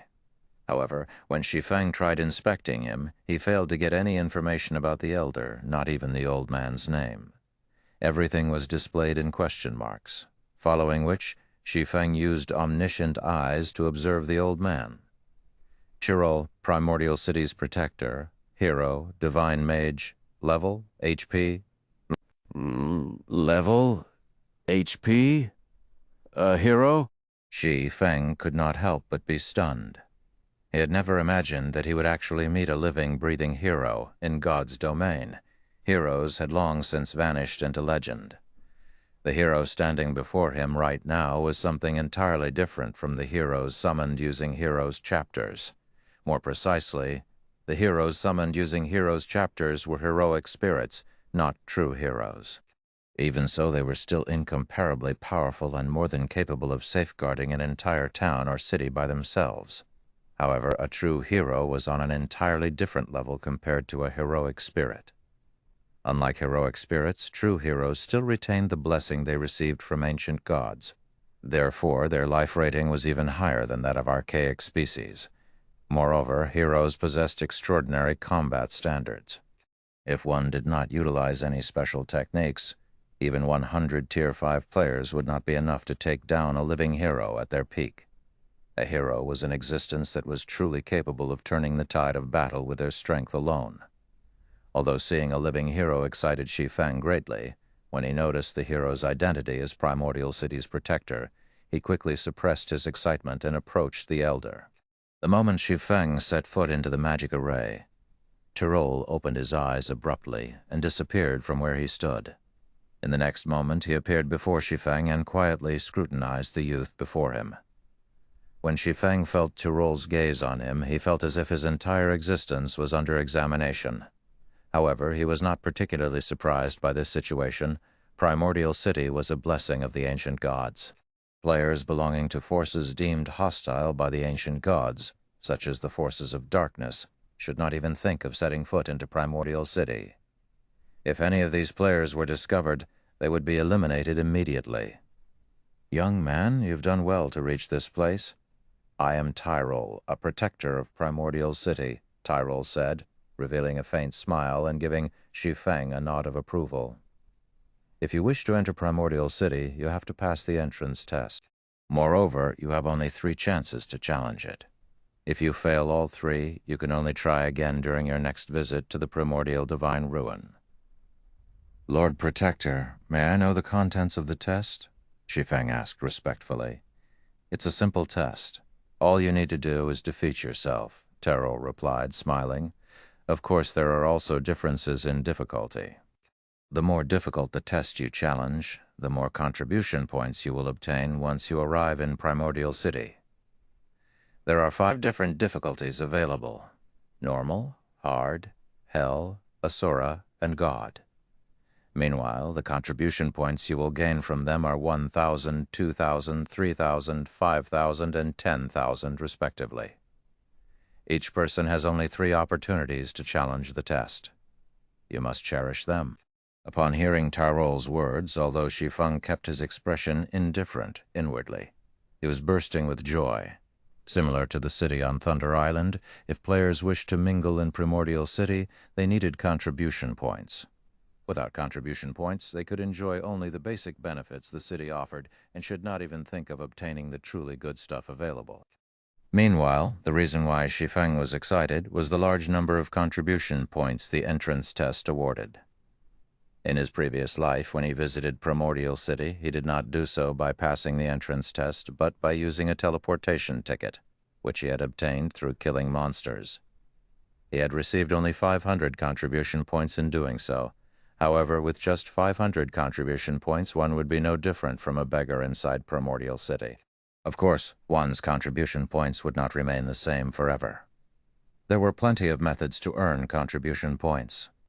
Completing quests was the simplest among them, though inefficient. Ordinary quests only granted around 2 to 5 points each, while high-ranking quests granted around 20 to 50 points each. However, high-ranking quests were extremely rare. Hence, collecting even 500 contribution points was very difficult. Yet, now, even the normal entrance test awarded 1,000 contribution points upon completion. The additional 500 points would save players plenty of time. Moreover, this was also good news to Zero Wing's members. It meant that everyone would have an opportunity to enter Primordial City. "Young adventurer, have you decided to enter Primordial City?" Tyrol asked, smiling as he looked at Shi Feng. "I am willing to accept the test." Shi Feng nodded. "Very good. May I know which difficulty you wish to choose?"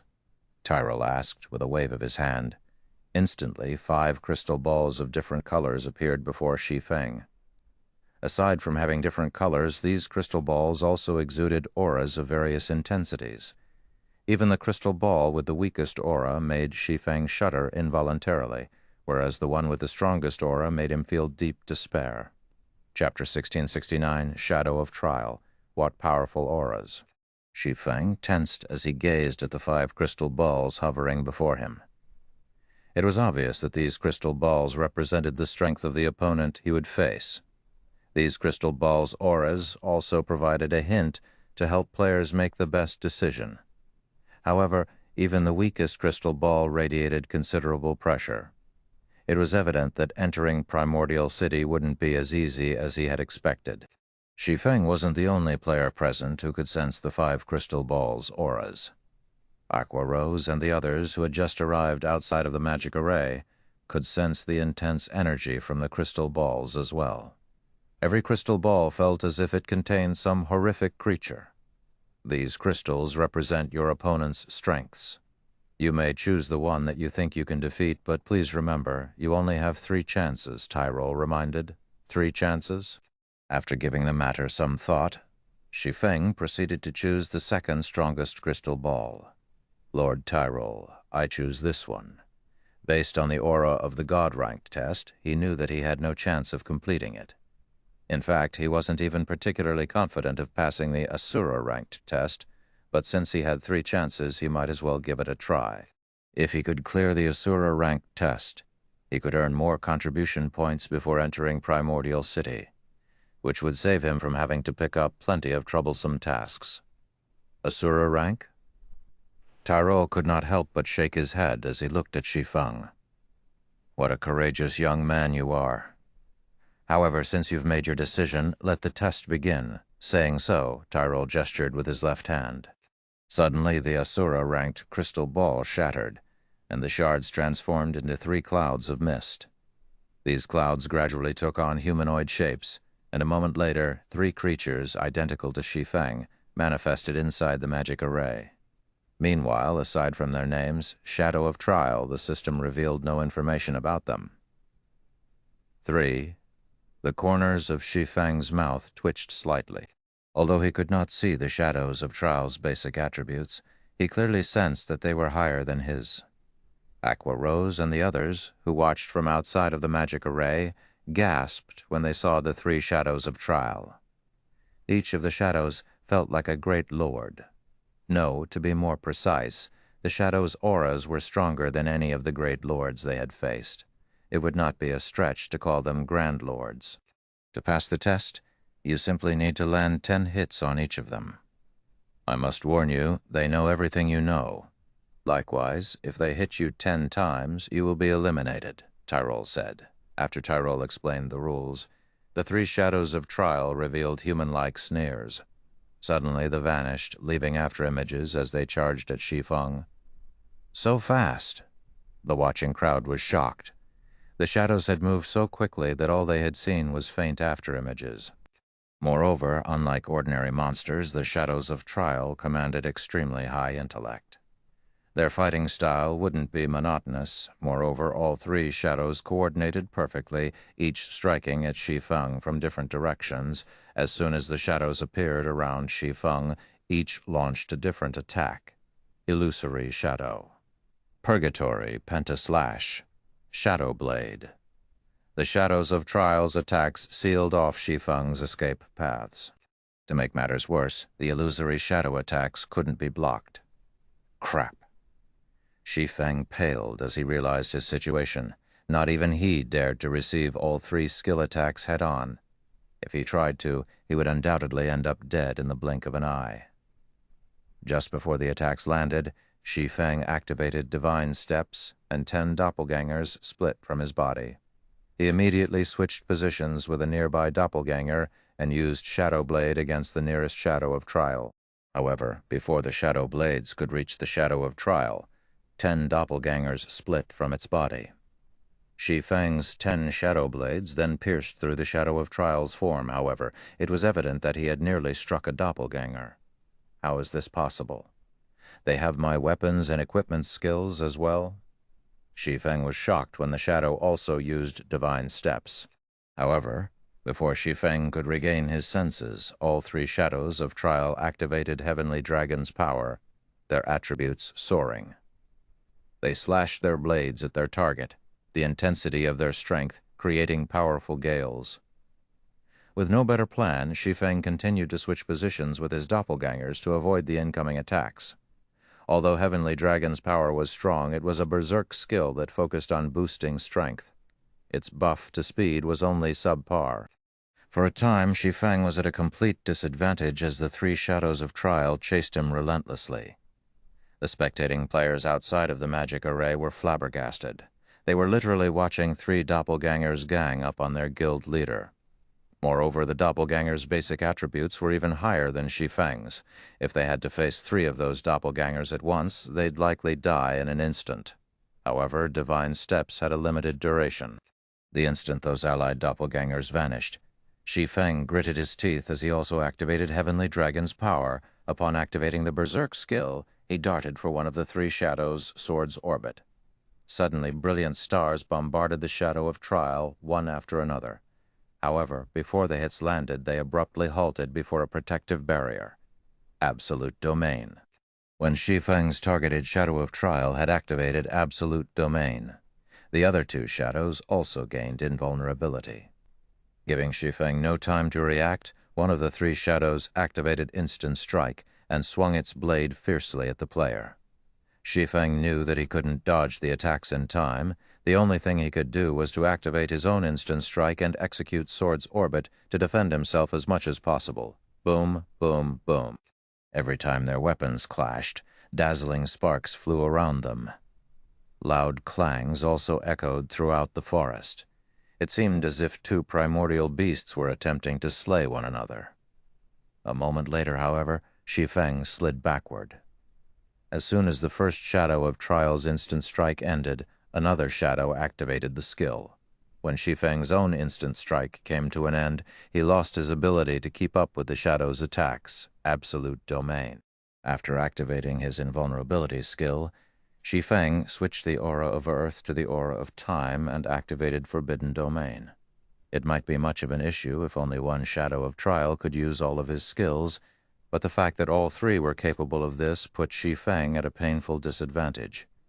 If he wished to emerge victorious, he had to rely on his combat techniques.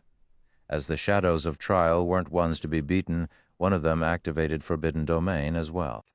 Suddenly, both sides were silenced, losing the ability to use spells or skills, following which the three shadows ganged up on Shi Feng once again.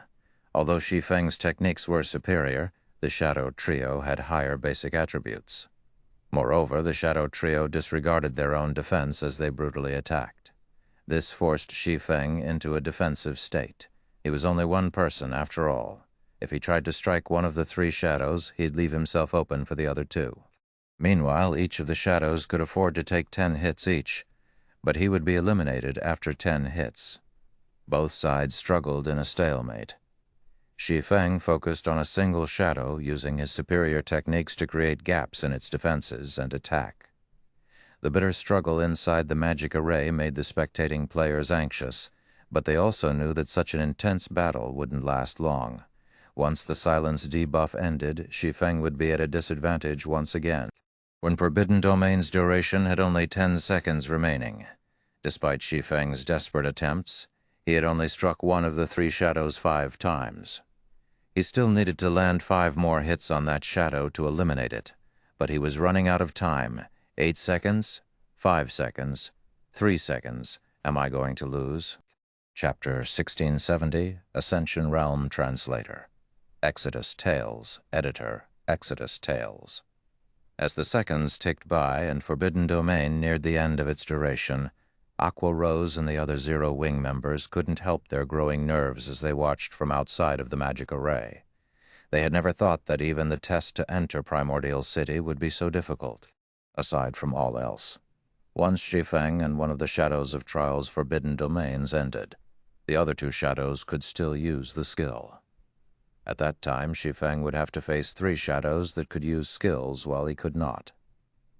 With the huge disparity in combat power, he would doubtlessly meet his end. Not only did the shadows of Trial have higher basic attributes, but their combat standards were also at the refinement realm. They executed every slash without any excess movement. When the 3 shadows cooperated, they could even make up for the weaknesses in each other's defenses and elevate their combat power further. I have no choice but to gamble everything on one attack. Shi Feng also knew what outcome awaited him once his Forbidden Domain ended. With no other choice, he gritted his teeth and forced his way through the countless incoming attacks, swinging his blades at the shadow that had already taken 5 hits. Sword's Orbit.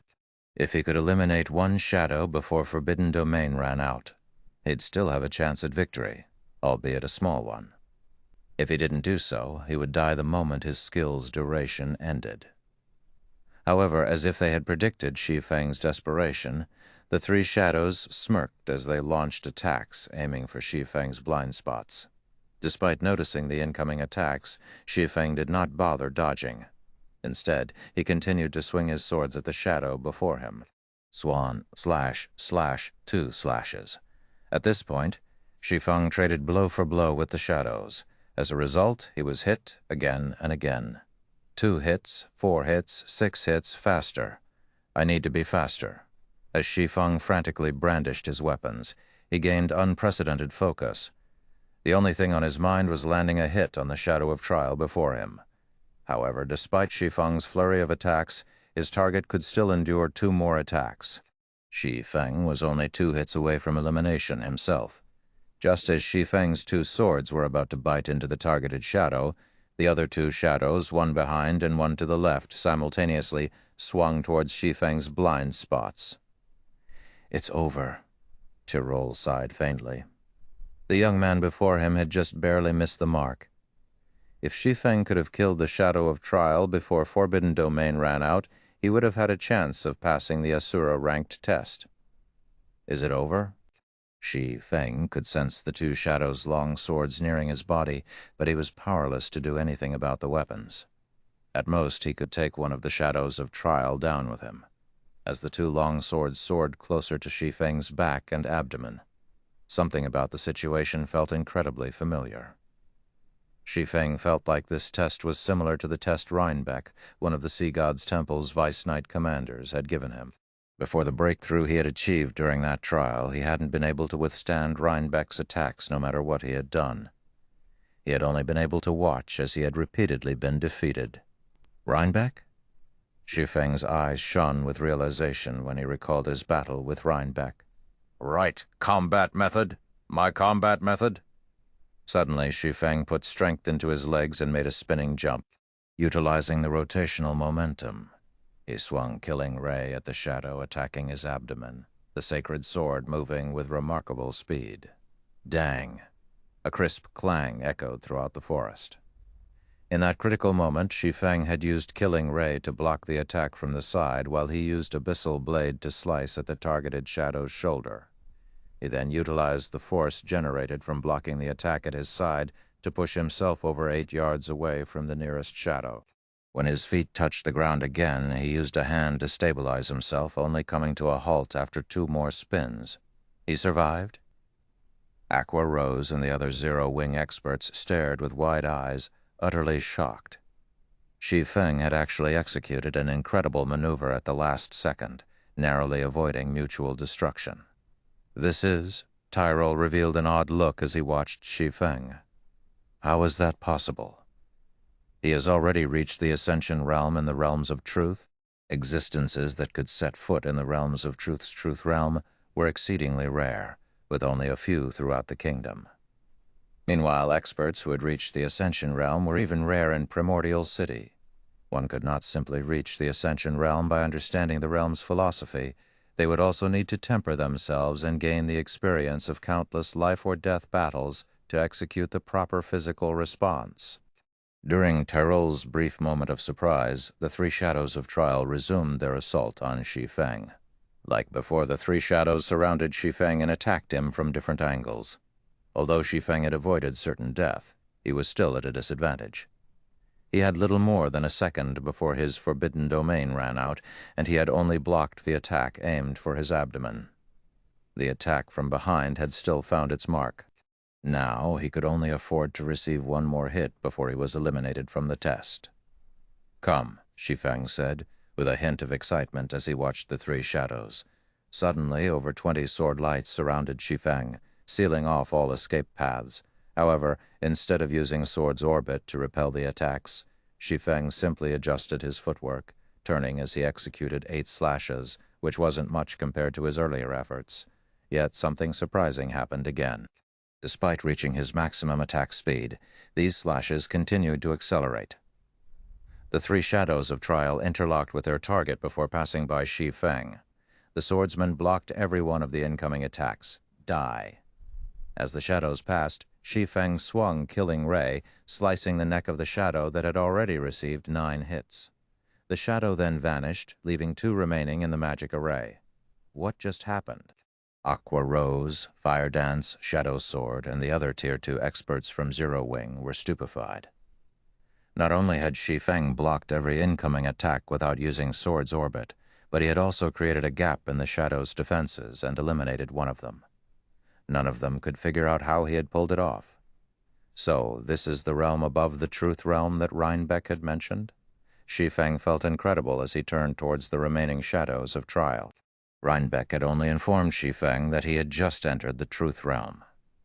After undergoing Reinbeck's test, he had learned that one shouldn't just focus on adapting to the changing battle physically. One could also adjust their perspective of the battle. In other words, aside from using his environment to his advantage, he could use his opponent's attacks as well.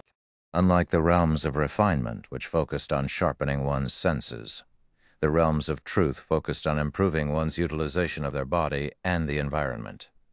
Only, Shi Feng had never realized that the realms of truth's principles could help increase his combat power by such a large margin, allowing him to overcome his enemy's attributes and overwhelm the three shadows of trial. However, Shi Feng's forbidden domain had ended after he had killed the one shadow. Without hesitation, the two remaining shadows activated Blade Liberation before one activated Forbidden Domain, twofold berserk. Shi Feng could not help but grin as he noticed the shadow's auras strengthen. Before the enemy's Forbidden Domain reached him, he activated Blade Liberation as well. Fortunately, his skill's cooldowns had reset when he had first entered the magic array. So, the berserk skills he had exhausted during his battle with the fourth floor's Earth Dragon were ready for him.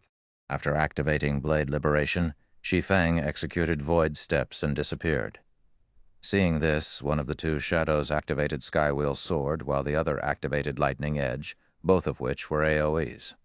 However, neither of the shadows' attacks had forced Shi Feng out of his concealment. For a time, the shadows attacked their surroundings randomly in confusion, yet even after dozens of seconds, Shi Feng remained hidden. He only revealed himself after both shadows had used up their forbidden domains, and when he did, he already stood beside them, illusory shadow. Suddenly, 5 crisscrossed slashes bombarded one of the shadows. Although the targeted shadow responded quickly and tried to dodge, it still received 3 hits. Realizing the danger they were in, the two shadows decided to end the fight quickly, both activating Chilling Field. The domain skill covered a 50-yard radius and was capable of both offense and defense. The skill's movement speed reduction effect also prevented Shi Feng from moving about freely. Seeing this, Shi Feng responded in kind, activating his own Chilling Field. Suddenly, 27 icicles covered the battlefield, 9 belonging to Shi Feng and 18 from the shadows of trial, following which the 27 icicles danced and clashed repeatedly and rapidly. Yet, despite outnumbering their target, the two shadows failed to land a single hit on Shi Feng. In fact, Shi Feng only needed 6 of his icicles to defend himself, attacking with the remaining 3. 2 hits, 3 hits, 5 hits, the two shadows rapidly accumulated hits, and eventually Shi Feng landed the 10th strike on both shadows of trial, killing them. Chapter 1671, City Rookie, Translator, Exodus Tales, Editor, Exodus Tales, he won. Our guild leader is amazing. As the Zero-Wing team watched the shadows of trial in the magic array gradually fade, they couldn't believe their eyes. The battle that had just occurred had overwhelmed them mentally. If they had been distracted for a split second, they would have missed the instant Shi Feng and the shadows had clashed.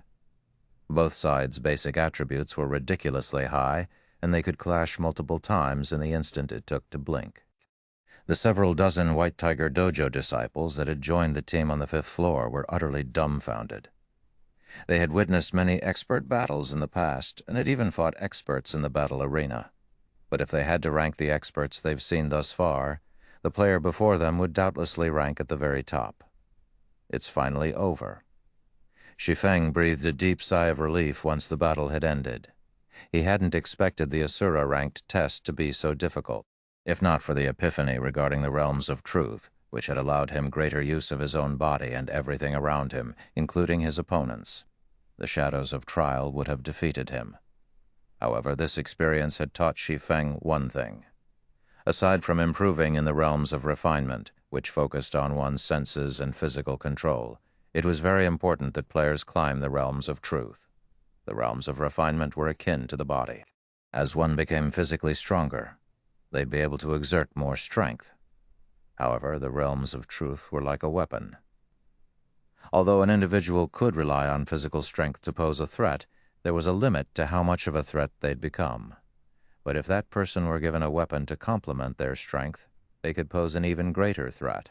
Naturally, the better the weapon one wielded, the more power they could exhibit.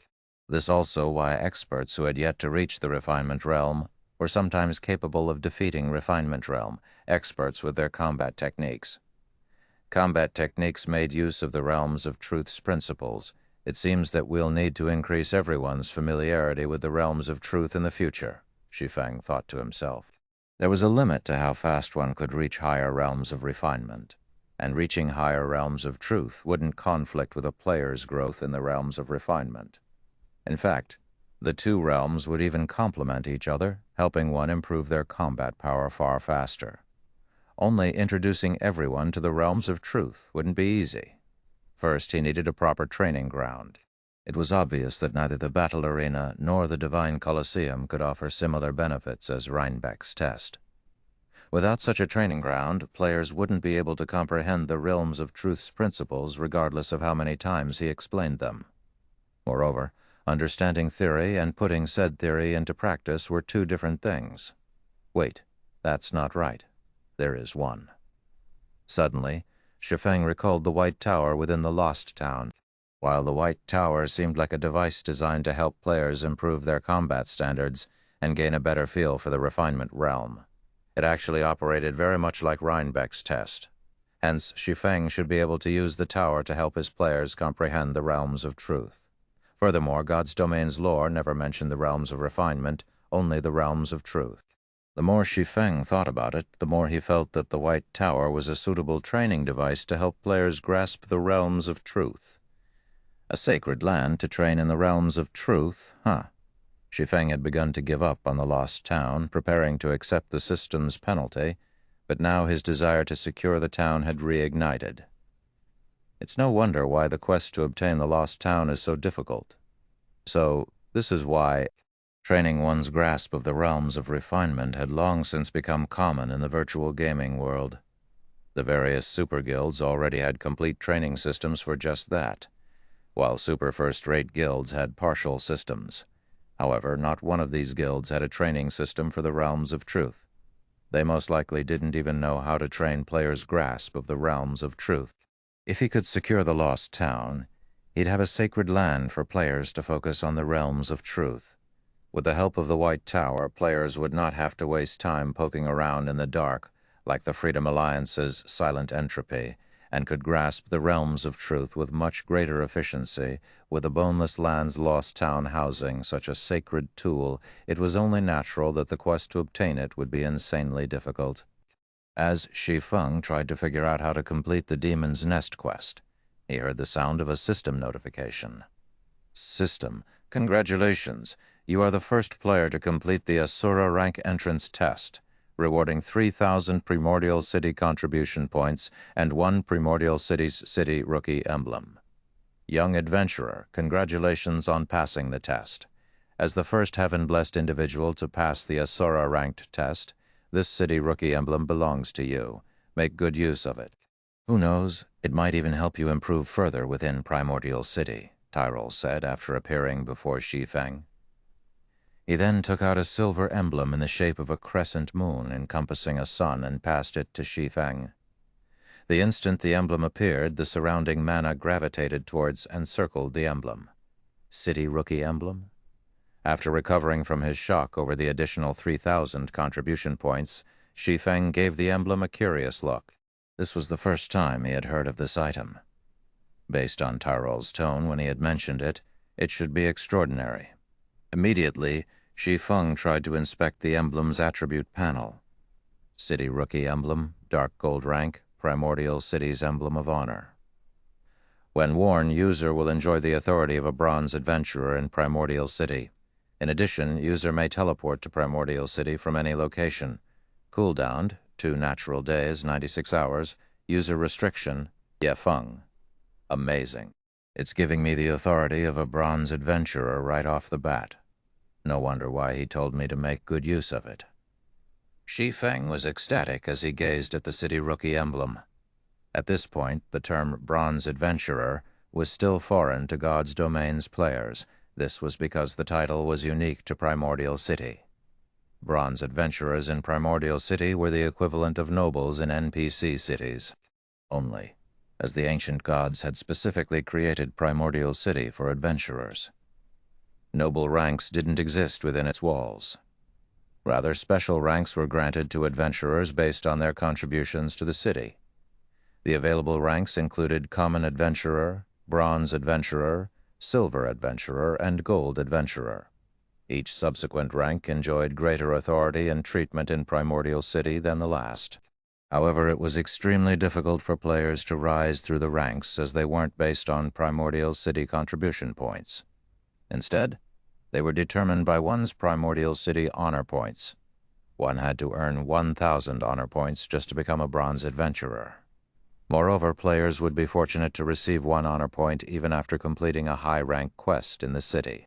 If players wanted to earn more than that per quest, they'd have to complete Primordial City's trial quests, which were exceedingly challenging.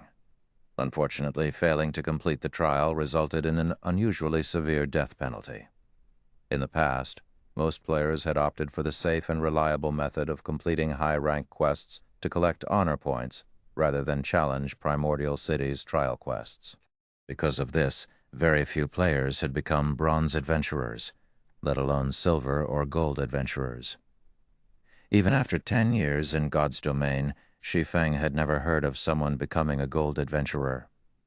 Meanwhile, not only would Bronze Adventurers enjoy a 10% discount on all expenditures that required Primordial City contribution points, but they'd also get to enjoy other benefits that common adventurers had no access to. Such example was the planar teleportation function, which allowed players to travel to the various higher planes.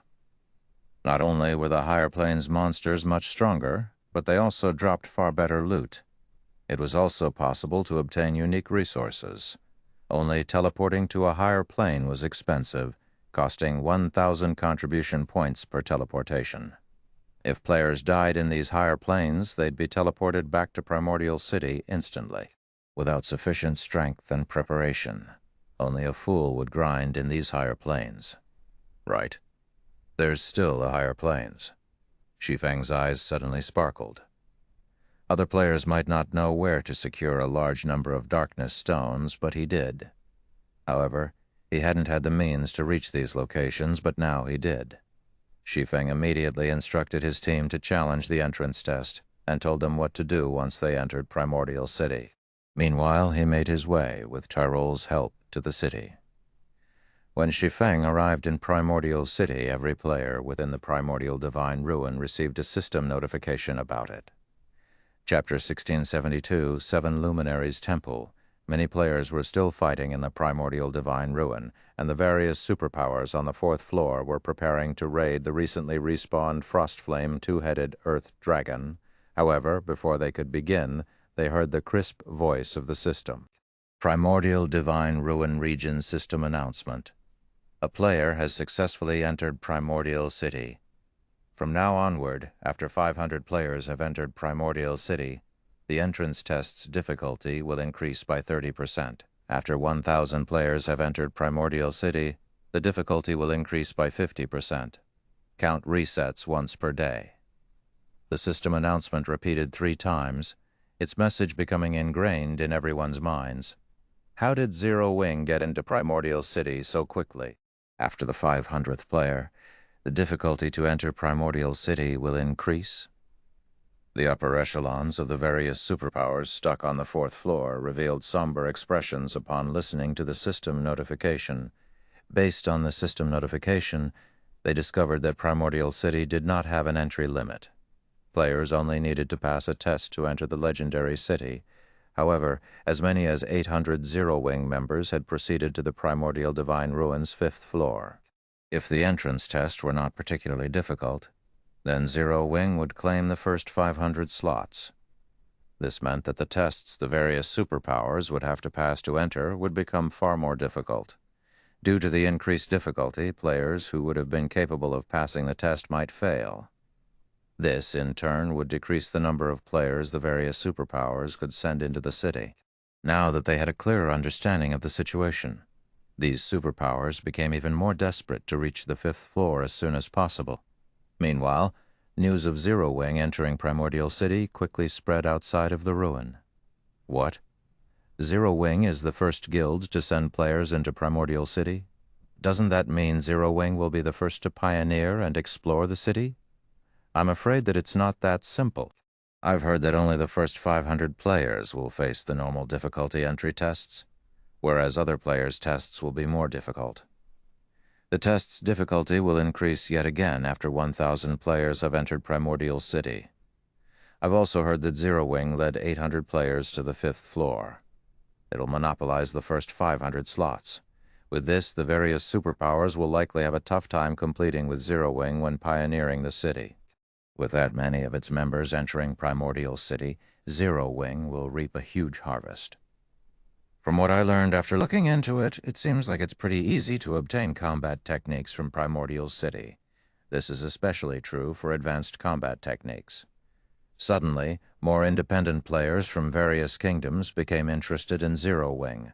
Both basic combat techniques and advanced combat techniques were out of reach for independent players like themselves. The various large guilds treated these combat techniques like family heirlooms, and they had strict requirements for anyone who wanted to learn their combat techniques, such as becoming a core member and signing a restrictive contract with the guild. However, Zero Wing could procure a large number of combat techniques from Primordial City, and if that was the case, Zero Wing may have looser conditions for learning the techniques it collected. It might even make the combat techniques available to all of its members, rather than just the core members. With that hope in mind, many independent players, particularly experts, began to gather in White River City and Zero Wing City from other kingdoms. As players tried to learn more about the guild, Zero Wing posted an announcement on Star Moon Kingdom's official forums. This announcement instantly caused a commotion throughout the kingdom. How generous of Zero Wing. With this, even independent players like us can learn combat techniques. But isn't 1,000 magic crystals a little expensive? Even experts will have to work hard for a long time to collect enough, let alone weaker players. You think that's expensive? You should see what the other guilds with combat techniques are demanding. Take Heaven's Burial, for example. Although the guild has plenty of combat techniques, anyone who wishes to learn them has to sign a very strict contract. In addition, members have to pay a certain price to learn each combat technique. Their price is only slightly under 1,000 magic crystals. It's better to learn the techniques from Zero Wing. At the very least, we'll retain our freedom. For a time, a large number of independent players celebrated Zero Wing's decision. The news excited many adventurer teams as well. Independent players might struggle to collect 1,000 magic crystals. But it wasn't any trouble for an adventurer team with several hundred members. When the various large guilds discovered the announcement, however, they fumed with fury.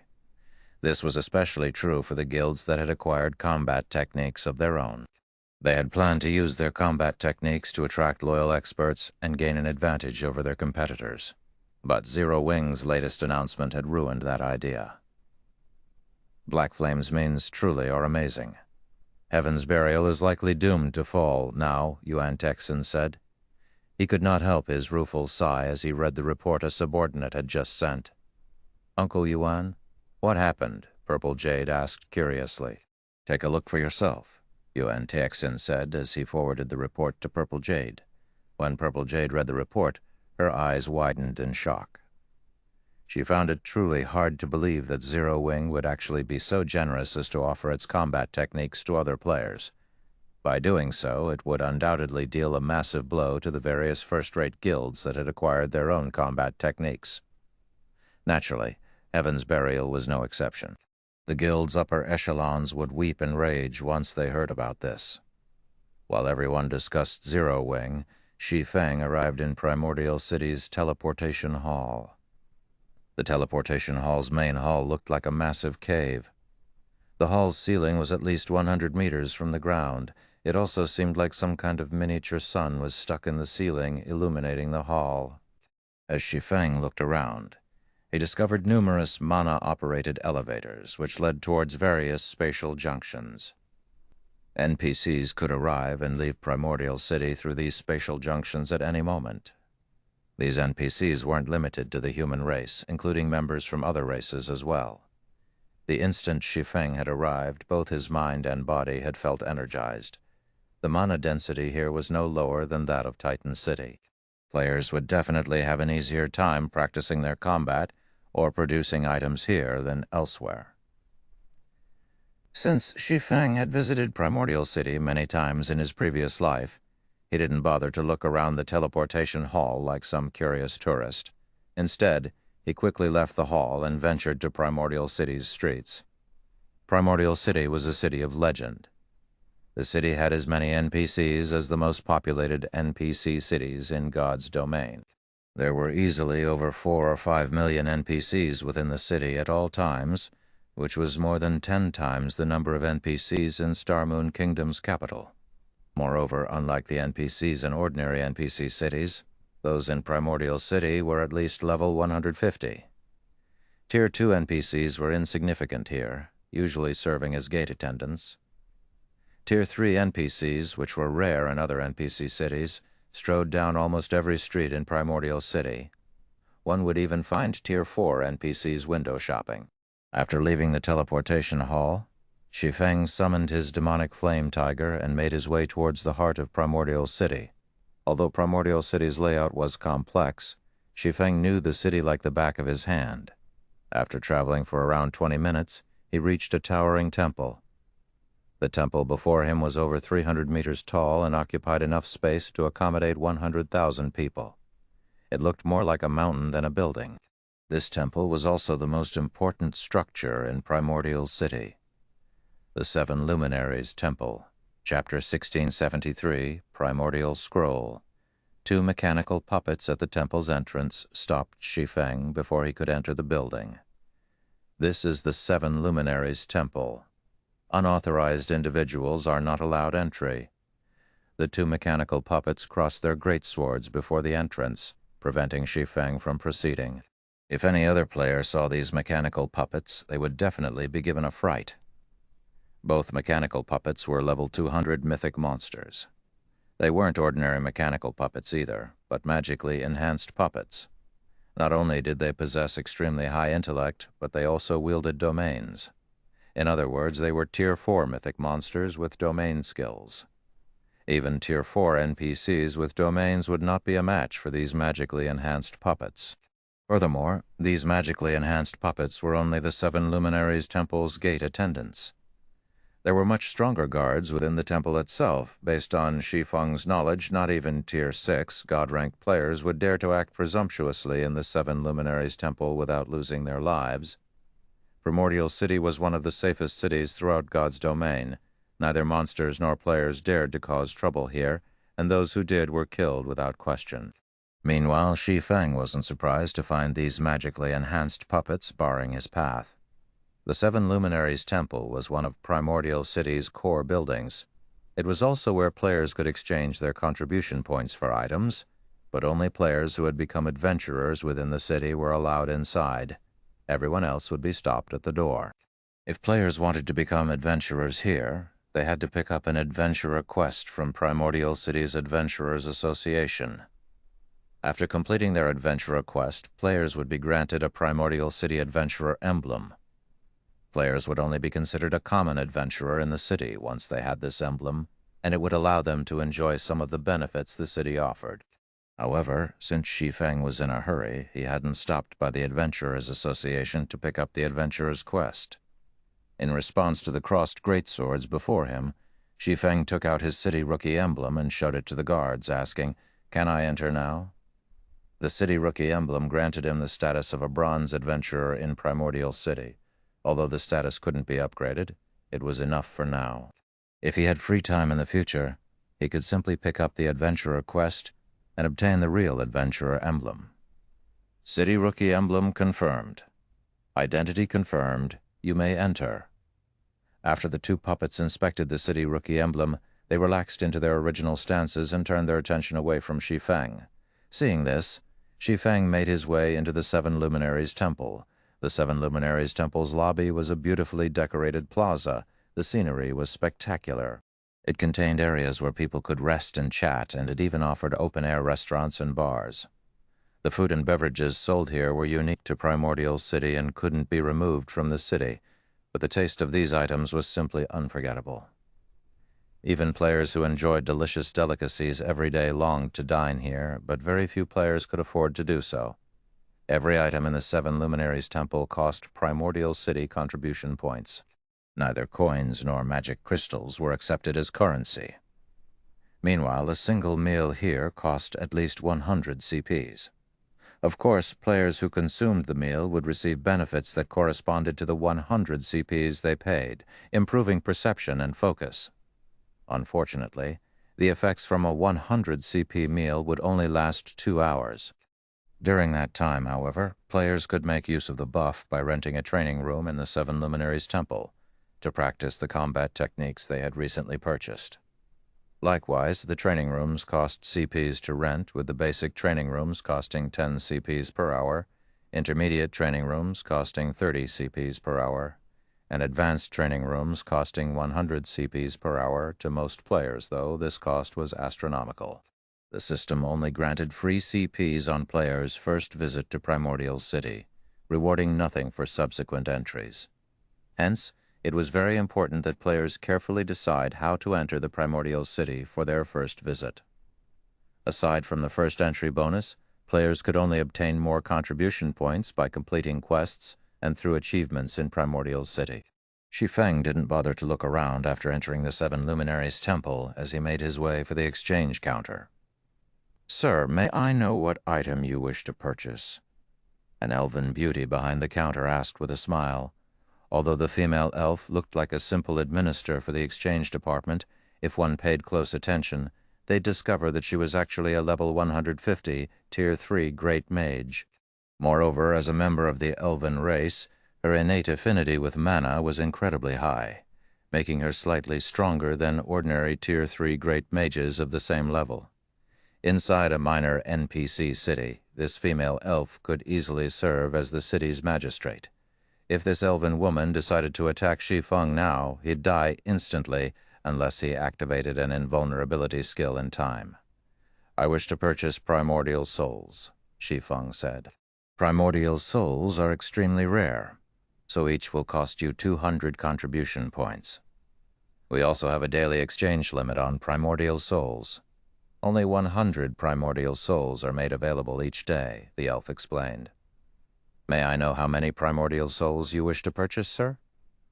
20, Shi Feng stated. Primordial souls were rare tools that could help players when they challenged their promotion quests.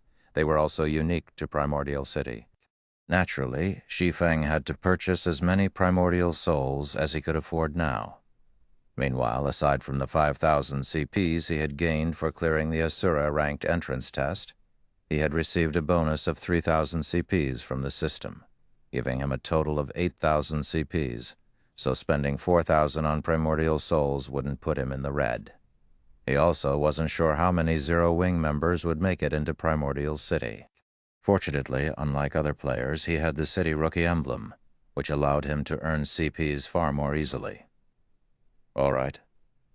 The elf administrator then retrieved 20 bottles from the spatial storage unit behind her and said, "Sir, as a City Rookie, you enjoy a 10% discount on all purchases. Your total bill comes to 3,600 contribution points. Do you wish to purchase anything else?" After giving the matter some thought, Shi Feng gritted his teeth and said, "I want to purchase 12 primordial scrolls and 1 teleportation stone to the darkness plane." Initially, he had planned to purchase advanced combat techniques after reaching Primordial City, but obtaining the Boneless Land's Lost Town was far more important right now. The darkness plane was one of the higher planes in God's domain, and the power of darkness on that plane was incredibly dense. Naturally, the monsters living in the darkness plane contained frightening amounts of power of darkness within them. When killed, they had a high chance of dropping a darkness stone fragment. Alchemists could use 100 of these fragments to synthesize a complete darkness stone, but their success rate was an excruciatingly low 30%. However, this was by far the best method to obtain darkness stones. On the other hand, if he tried to hunt darkness-type mythic monsters, the chance of obtaining a complete darkness stone was around 10%. When players in the past had to acquire darkness stones, they usually decided to do so in the darkness plane. However, as a higher plane, the darkness plane was extremely dangerous. With Shi Feng's current strength, grinding there would be purely suicidal. He only dared to do so because he had the Bible of Darkness. If he wanted to increase his survival chances in the Darkness Plane, the Primordial Scrolls were necessary. The Primordial Scroll was a super rare scroll that could only be used in higher planes. Players could use the scroll to summon heroic spirits to aid them in battle, and it was akin to a Tier 3 summoning scroll. However, heroic spirits summoned this way operated differently from ordinary summoned creatures. A summoned heroic spirit's strength wasn't in direct combat. Rather, they tended to focus on support. They possess plenty of support skills and spells that could significantly strengthen players' combat power. Like the Primordial Souls, there was a daily exchange limit for the Primordial Scrolls. Each Primordial Scroll costs 300 contribution points. Only Bronze Adventurers and above can purchase the Darkness Plane Teleportation Stone for 1,000 contribution points, including the City Rookie discount. That puts your new total at 7,740 contribution points, the elf administrator reported, smiling as she took out the items Shi Feng had requested. Shi Feng then paid his bill, instantly becoming a poor bastard. But he didn't mind the huge expenditure. Compared to the value of the lost town, spending this many contribution points was nothing.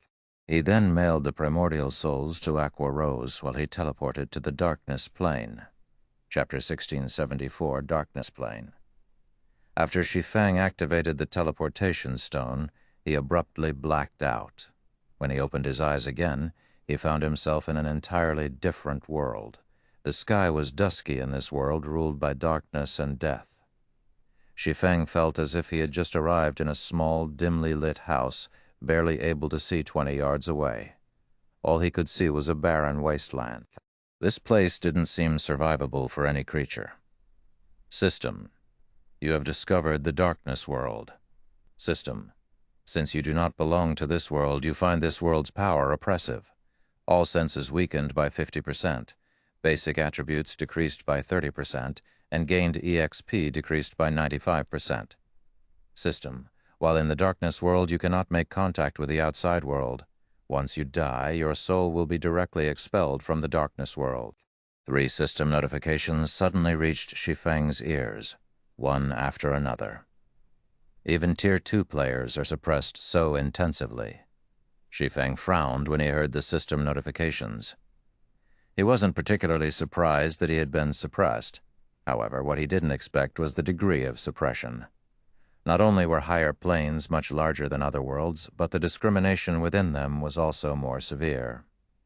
His appearance in the darkness world was akin to trespassing. Meanwhile, the stronger the creature entering a foreign world was, the greater the suppression would be. He had also visited higher planes in the past. Only he had already been a Tier 3 player, so his basic attributes had only been suppressed by 40%. Even though he had been fully geared in epic equipment, his basic attributes had only rivaled a great lord of the same level. His physique had also been considerably weaker. He had even had trouble against the various higher planes great lords of the same level. He hadn't expected the suppression on Tier 2 existences to be so severe. Tier 2 existences stood at the very bottom of the power hierarchy in higher planes. Even at the same level and tier, the higher planes monsters were much stronger than monsters on the God's Domain continent. This was because their life ratings were much higher than ordinary monsters, as were their combat standards. On the continent of God's Domain, dragons were creatures of legend, but in the higher planes, monsters with life ratings to rival dragons were everywhere. Hence, before reaching a certain strength, players had an exceedingly low survival chance in a higher plane. Even though it was common knowledge that higher planes offered plenty of high rank and precious resources that were rare or non-existent on God's Domain's continent, the various superpowers in Shi Feng's previous life hadn't casually explored these higher planes. Aside from the world's oppression and its monster's strength, the environment was the greatest difference between the higher planes and the continent of God's Domain. Take the Darkness Plane, for example. Upon arriving in this world, Shi Feng had felt his body become considerably heavier than before. It felt as if the area's gravitational force had increased by 3 or 4 times. Moreover, the environment's power of darkness continuously corroded his body. Without extremely high darkness resistance, the ambient power of darkness would slay players even if they stood in place and did nothing. Not daring to waste time, Shi Feng took out the Bible of Darkness and summoned a Tier 3 demon. In response, a demon in crimson scale armor, wielding a great sword, appeared before its summoner. Blood Demon. Demonic Creature. Tier 3 Demon. Level 80, HP 34 million, over 34,000, 34,000, 34,000. Demons were considered dark creatures in God's domain, so in the darkness world, they wouldn't be oppressed. Moreover, thanks to the Bible of Darkness's demon ruler skill, the Blood Demon had grown stronger. This was why Shi Feng had boldly visited the Darkness Plane. Every monster in the Darkness world was likely stronger than Shi Feng, and he could only see up to 20 yards away. With such a disadvantage, monsters would likely discover him before he would sense them. On the other hand, if he took control of the demon, he could observe his surroundings through the demon's eyes. After giving it a try, he noticed the massive improvement to his range of vision. By seeing through the demon's eyes, Shi Feng could see up to 500 yards away. He discovered that he currently stood in a gravel ridge, and a group of 10 4-meter-tall dark scorpions roamed roughly 300 yards away. 9 of the 10 dark scorpions had 3 tails, and the last had 5. Moreover, the 5-tailed scorpion radiated a light purple glow. Dark Scorpion, Dark Creature, Lord level 65. HP 18 million, 18 billion. Mutated Dark Scorpion, Dark Creature, Great Lord, level 68. HP 43 million, 43 million. Had Shi Feng not come prepared, he would have likely ventured into the Dark Scorpion's detection range. If the 9 lords and their Great Lord leader had ambushed him while he had been so powerfully suppressed, he would have died very quickly. Fortunately, the teleportation stones that transferred players to the higher planes generally sent said players to level appropriate areas. Even so, if he sent the Blood Demon to attack the group of Dark Scorpions by itself, the demon would definitely lose that battle. The mutated Dark Scorpion's strength alone could rival the Blood Demon's. As a higher plane creature, the mutated Dark Scorpion had a considerably higher life rating, after all. Furthermore, it had the support of 9 Lord-ranked Dark Scorpions to surround and annihilate the Blood Demon. However, Shi Feng had no intentions of circling past the group. He then took out a primordial scroll and activated it. As the primordial scroll activated, a 4-meter-tall elderly man appeared before him. The old man was semi-transparent and wielded a cane. Not bad. I actually got a great druid. Shi Feng was quite satisfied when he saw the old man. Primordial Heroic Spirit, Hero, Great Druid, level 75 HP, 15 million, 15 million. Although the Primordial Soul summoned a random Heroic Spirit, all summoned Heroic Spirits were Tier 3. Unlike ordinary NPCs, Heroic Spirits wouldn't be oppressed in foreign worlds. In addition, they commanded plenty of Tier 3 spells and skills. They were the perfect support for players when grinding in higher planes. Any team that intended to grind in a higher plane would always purchase primordial scrolls before doing so. After summoning the Heroic Spirit, Shi Feng had the Great Druid cast a series of Tier 3 support spells. Tier 3 Spell Forest's Protection increases the defense and basic attributes of all allies by 20% for 30 minutes. Does not stack with other attribute-increasing spells. Tier 3 Spell Nature's Blessing, all resistances plus 80, 15% damage reduction, and a 15% increase to stamina for 30 minutes. Tier 3 Spell Thorny Vines, protect a specified target with magical vines for 10 minutes. Anyone who attacks said target will receive damage from the magical vines. When the 3 support spells affected the Blood Demon, the Blood Demon's attributes rose by a large margin. Following which, Shi Feng controlled the Blood Demon and charged towards the Dark Scorpion group. When the Blood Demon was less than 200 yards away from the Dark Scorpions, it caught the monster's attention. Responding, the Dark Scorpions lashed their tails and hissed threateningly. Not waiting for the Dark Scorpions to attack, Shi Feng used the Tier 3 spell, Blood Sanction, immediately. 50-plus blades of blood flew at the 10 Dark Scorpions with lightning speed. Even if Shi Feng were at his peak and activated a berserk skill, he would have trouble blocking all 50-plus blood blades. He would have to dodge or activate a life-saving skill to avoid taking a hit. As the blood blades were about to reach the dark scorpions, the latter's tails blurred.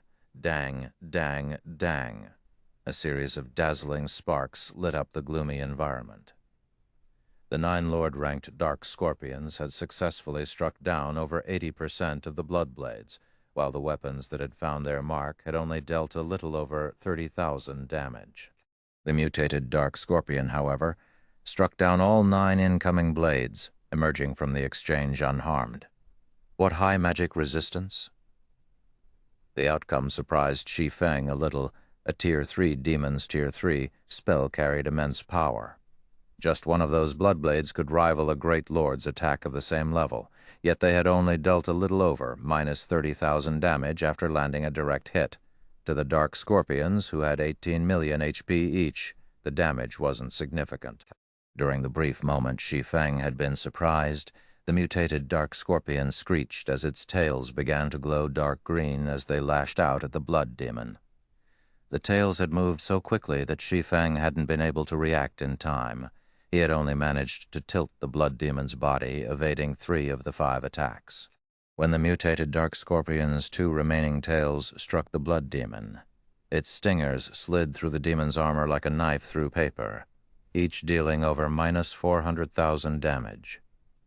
Chapter 1675, Mutated Darkness Energy Crystal. Translator, Exodus Tales. Editor, Exodus Tales. After getting struck by the mutated Dark Scorpion's glowing stingers, the Blood Demon immediately gained a debuff. 22-347. When the debuff took effect, Shi Feng suddenly found it much more difficult to control the Blood Demon, the demon's movements becoming sluggish. What a powerful poison. Shi Feng was slightly surprised when he checked the debuff. Paralyzing Venom. Inflicts 30,000 damage every 0.8 second for 12 seconds. While the venom is still in effect, decreases reaction speed by 40%, attack speed by 30%, and movement speed by 30%. Effects can be stacked up to 10 times. The majority of toxins in God's domain only caused victims to lose HP over time. Very few could inflict a paralysis effect, much less be stackable.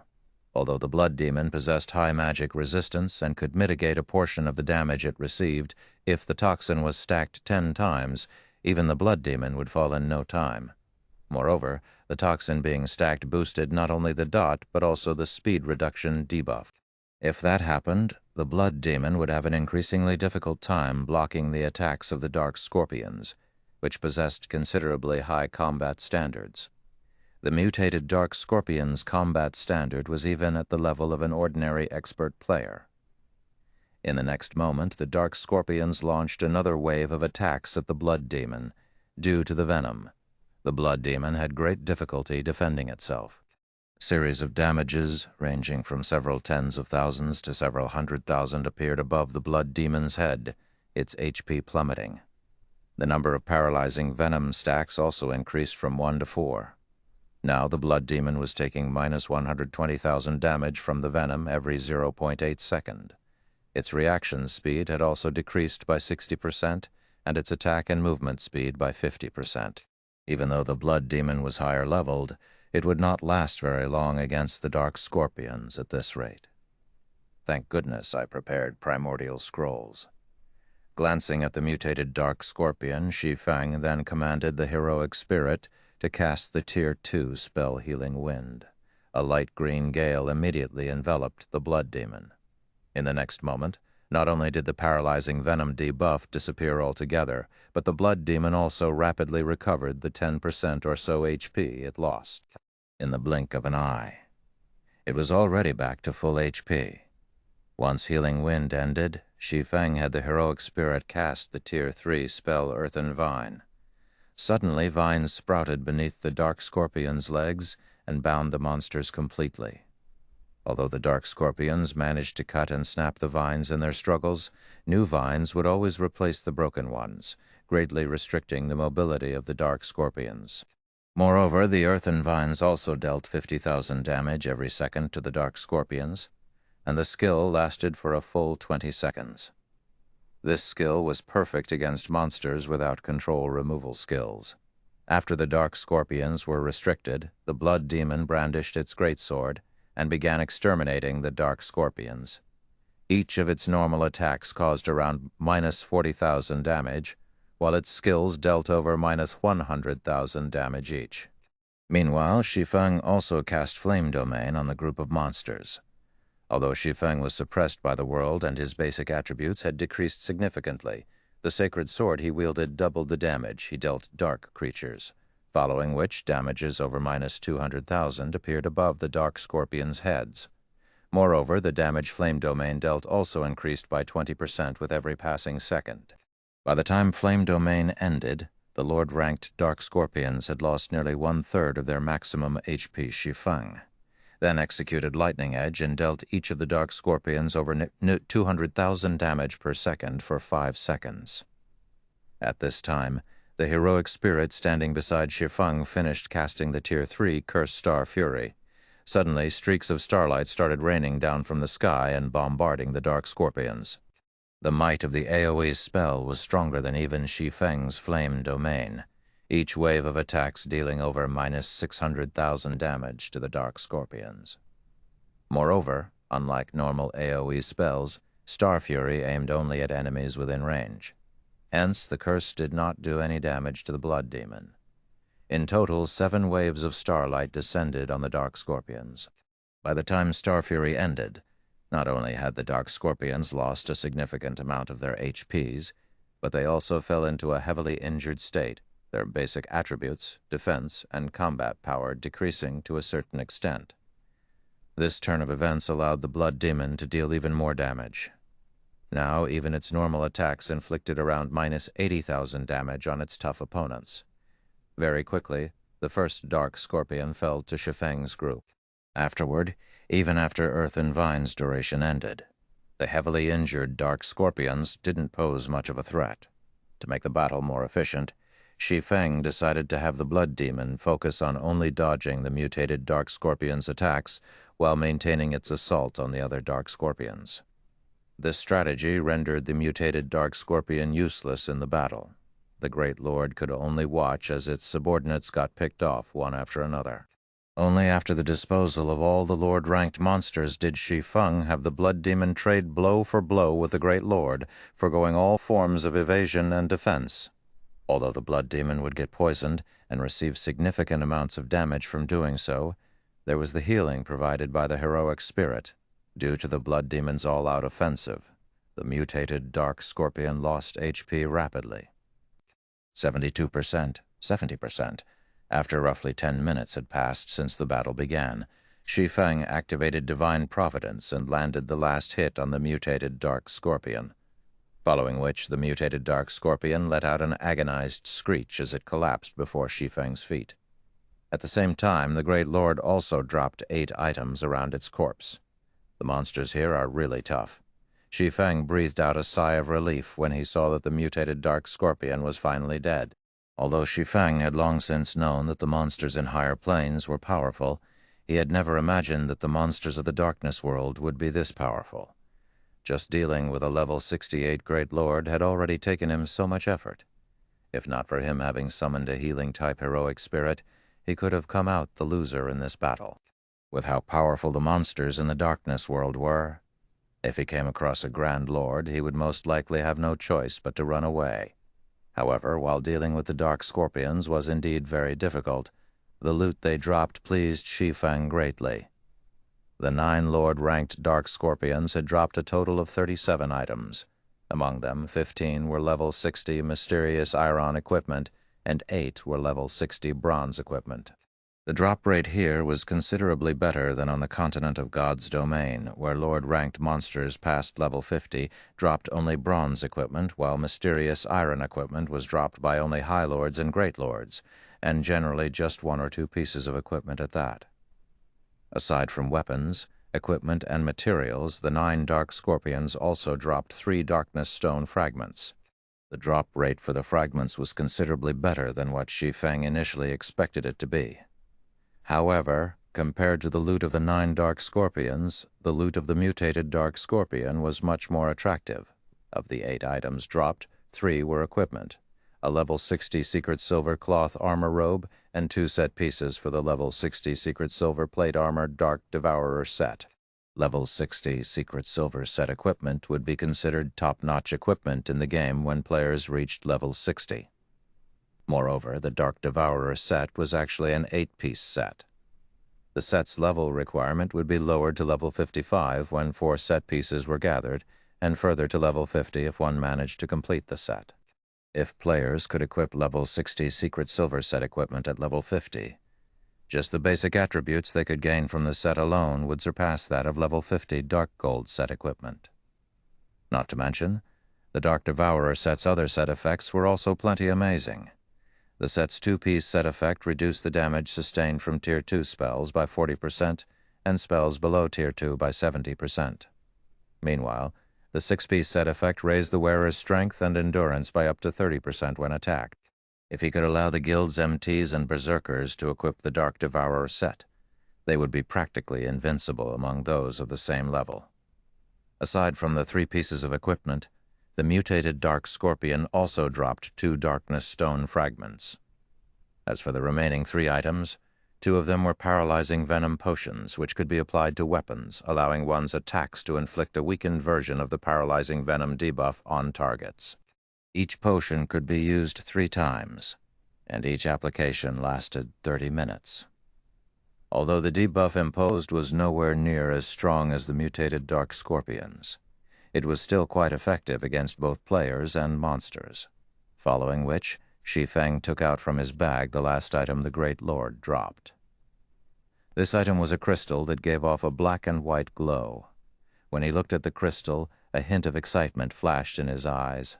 The mutated Darkness Energy crystal. It was one of the rarest loot available in the Darkness world. In fact, it was a treasure highly sought after by players belonging to the Dark Forces. This was an item that would only be dropped by Darkness-type mutated monsters. Chapter 1676, Class Change to Yin-Yang Saint. Looking at the mutated Darkness Energy crystal in his hand, Shi Feng immediately took out a Summon Guard scroll and activated it. The mutated Darkness Energy crystal contained a special kind of power of darkness, allowing one to gain better control over the power of darkness. For players belonging to the Dark Forces, absorbing the mutated Dark Energy crystal would improve their physique and life rating. At the same time, the power of darkness they could use would increase. One could say that the mutated Darkness Energy crystal was similar to a bloodline, but with far inferior effects compared to an actual bloodline. Even so, it was still extremely precious. Shi Feng never thought he could obtain a mutated Darkness Energy crystal just by killing one mutated Dark Scorpion. Dark players would definitely go crazy with envy if they learned of this matter. In the past, countless Dark players had visited the Darkness world to obtain mutated Darkness Energy crystals. However, extremely few actually got their hands on one. Unfortunately, as Shi Feng was not a Dark player, the crystal was not as valuable to him. However, there was another use for the mutated Darkness Energy crystal, which was also considered by players as one of the most wasteful methods of using mutated energy crystals, like the mutated Darkness Energy crystal. And that was to allow personal guards to absorb its power. Letting a personal guard absorb the power of a mutated energy crystal gave the said personal guard an opportunity to awaken and assimilate that power. However, the chances of success were below 10%. In contrast, if players were to absorb the power of a mutated energy crystal, they were sure to obtain that power in the past. Almost no player would waste the mutated energy crystals they obtained on their personal guards. Of course, there were always exceptions, such as righteous players who refused to trade with dark players no matter what. In such rare occasions, players would choose to give the mutated energy crystal to their personal guards instead, and gamble on the small chance of success. Meanwhile, one of these exceptions had won their gamble, allowing their fine gold personal guard to obtain the power of fire. The result of this successful assimilation was a massive rise in combat power for the said personal guard. Afterward, the fine gold personal guard had even managed to get promoted to Tier 5. Normally, only dark gold guards had a chance to reach Tier 5 in God's domain. Meanwhile, after getting promoted to Tier 5, The evolved Fine Gold Guard's combat power was even close to rivaling that of Tier 5 Dark Gold Guards. Back then, this incident had caused a huge commotion throughout the entire God's domain. Spending a mutated energy crystal to obtain a Tier 5 personal guard was a very profitable trade. After all, most players that absorbed a mutated energy crystal couldn't even reach Tier 5. Moreover, a Tier 5 personal guard was much stronger than a Tier 5 player. The only downside was the difficulty of resurrecting personal guards that were killed. Due to this incident, the various superpowers had also reconsidered their opinions on spending mutated energy crystals on personal guards. Meanwhile, since the mutated darkness energy crystal was utterly useless to Shi Feng, he might as well gamble it on one of his personal guards. After Shi Feng completed the incantation for the Summon Guard scroll, a summoning magic array manifested before him. A moment later, the lithe figure of a woman appeared in it. This woman was none other than Anna, whom he had not seen for quite some time now. At this point, Anna had already reached level 80. Her leveling speed was simply astonishing. Shi Feng could not help but acknowledge the questing efficiency of an epic personal guard. Her strength had improved considerably as well. Right now, even the level 80 Tier 3 Blood Demon was most likely no match for her. However, as this place was the darkness world, as soon as Anna appeared, a powerful force started suppressing her, causing her basic attributes to plummet. When her basic attributes settled, her overall combat power was no longer a match for the Tier 3 Blood Demon. Not wanting to waste time, Shi Feng immediately passed the mutated darkness energy crystal to Anna. At the sight of the crystal, Anna's eyes glowed with great interest and excitement. Without needing Shi Feng to do anything, Anna started writing divine runes and chanting an incantation. NPCs were much more proficient at utilizing mutated energy crystals than players were. NPCs were capable of using every type of mutated energy crystal available. Players, on the other hand, could only absorb mutated energy crystals that were suitable for their alignment and class. Suddenly, a gigantic golden magic array appeared beneath Anna's feet. One-fold, two-fold, three-fold. The appearance of the magic array lit up the surrounding darkness brightly. After Anna was done casting the threefold magic array, she placed the mutated darkness energy crystal at its center. Suddenly, the surrounding power of darkness started surging towards the magic array, the massive flow of energy prompting Shi Feng to step back in fright. As the magic array collected more power of darkness, the aura it exuded also steadily strengthened. At some point, the aura grew so overwhelming that Shi Feng started to feel stifled. Even the monsters, over 500 yards away, unconsciously distanced themselves from the magic array. After the process continued for 5 long seconds, the magic array's horrific aura began dissipating. The gathered power of darkness then started flowing into Anna's body under the magic array's guidance. In the next moment, pitch-black runes appeared on Anna's body. As the number of runes increased, the feeling Anna gave off underwent a heaven-defying change. If in the past, Anna was an angel that represented the light, then now she was a fallen angel that represented darkness. After runes covered Anna's entire body, she started giving off an unprecedented pressure. At this moment, Shi Feng felt as if he was standing before Serena, the fallen angel guarding the world's summit again. If Anna willed it, she could easily kill Tier 3 and Tier 4 existences with a wave of her hand right now. However, the horrific pressure lasted for only 1 second, then vanished without a trace. At the same time, the threefold magic array Anna stood on also started disappearing into the void. As for Anna herself, she had reverted to her original state. The only differences now were a dark purple mark at the center of her forehead and a hint of coldness in her aura. "Did you succeed?" Shi Feng could not help but ask curiously as he eyed Anna, who looked as she normally did. In the past, he had heard that a huge commotion would arise whenever personal guards used mutated energy crystals. However, those commotions were far from being as massive as the one that just occurred. In fact, even the casting of a Tier 5 spell wouldn't cause such a massive disturbance. "Lord Count, it should be a success," Anna said as she looked at herself, uncertainty in her tone. Shi Feng could not help but fall speechless at Anna's reply. Immediately he called out Anna's attribute panel. Anna, Yi Feng's personal guard. Class Tier 2 Peak Class Yin Yang Saint, Level 80, Loyalty 97, Growth Potential 113. Shi Feng was at a loss for words as he looked at the updated values in Anna's attribute panel. He had never imagined that Anna would not only gain control over the power of darkness, but also class change into a yin-yang saint, a peak class. Moreover, her growth potential had even risen from 105 to 113 points. Anna had actually improved that much just by using one mutated darkness energy crystal. This was definitely a massive jackpot. After all, every point increased in growth potential would allow a personal guard to gain considerably more attribute points with each level up. Now that Anna had 8 more points in growth potential, she would no doubt become an even more terrifying existence in the future. Not to mention, Anna had even class changed into a yin-yang saint. In God's domain, class legacies held much greater importance to NPCs than to players. In a situation where both sides were of the same level and tier, an NPC with a basic class had almost no chance of defeating an NPC with an advanced class, and likewise an NPC with an advanced class had no chance of defeating an NPC with a peak class. After Shi Feng was done looking at the summary of Anna's attribute panel, he could not help but click to inspect her specific attributes. Is she a monster? Shi Feng involuntarily gaped in shock when he saw Anna's basic attributes. Chapter 1677, Anna's Power.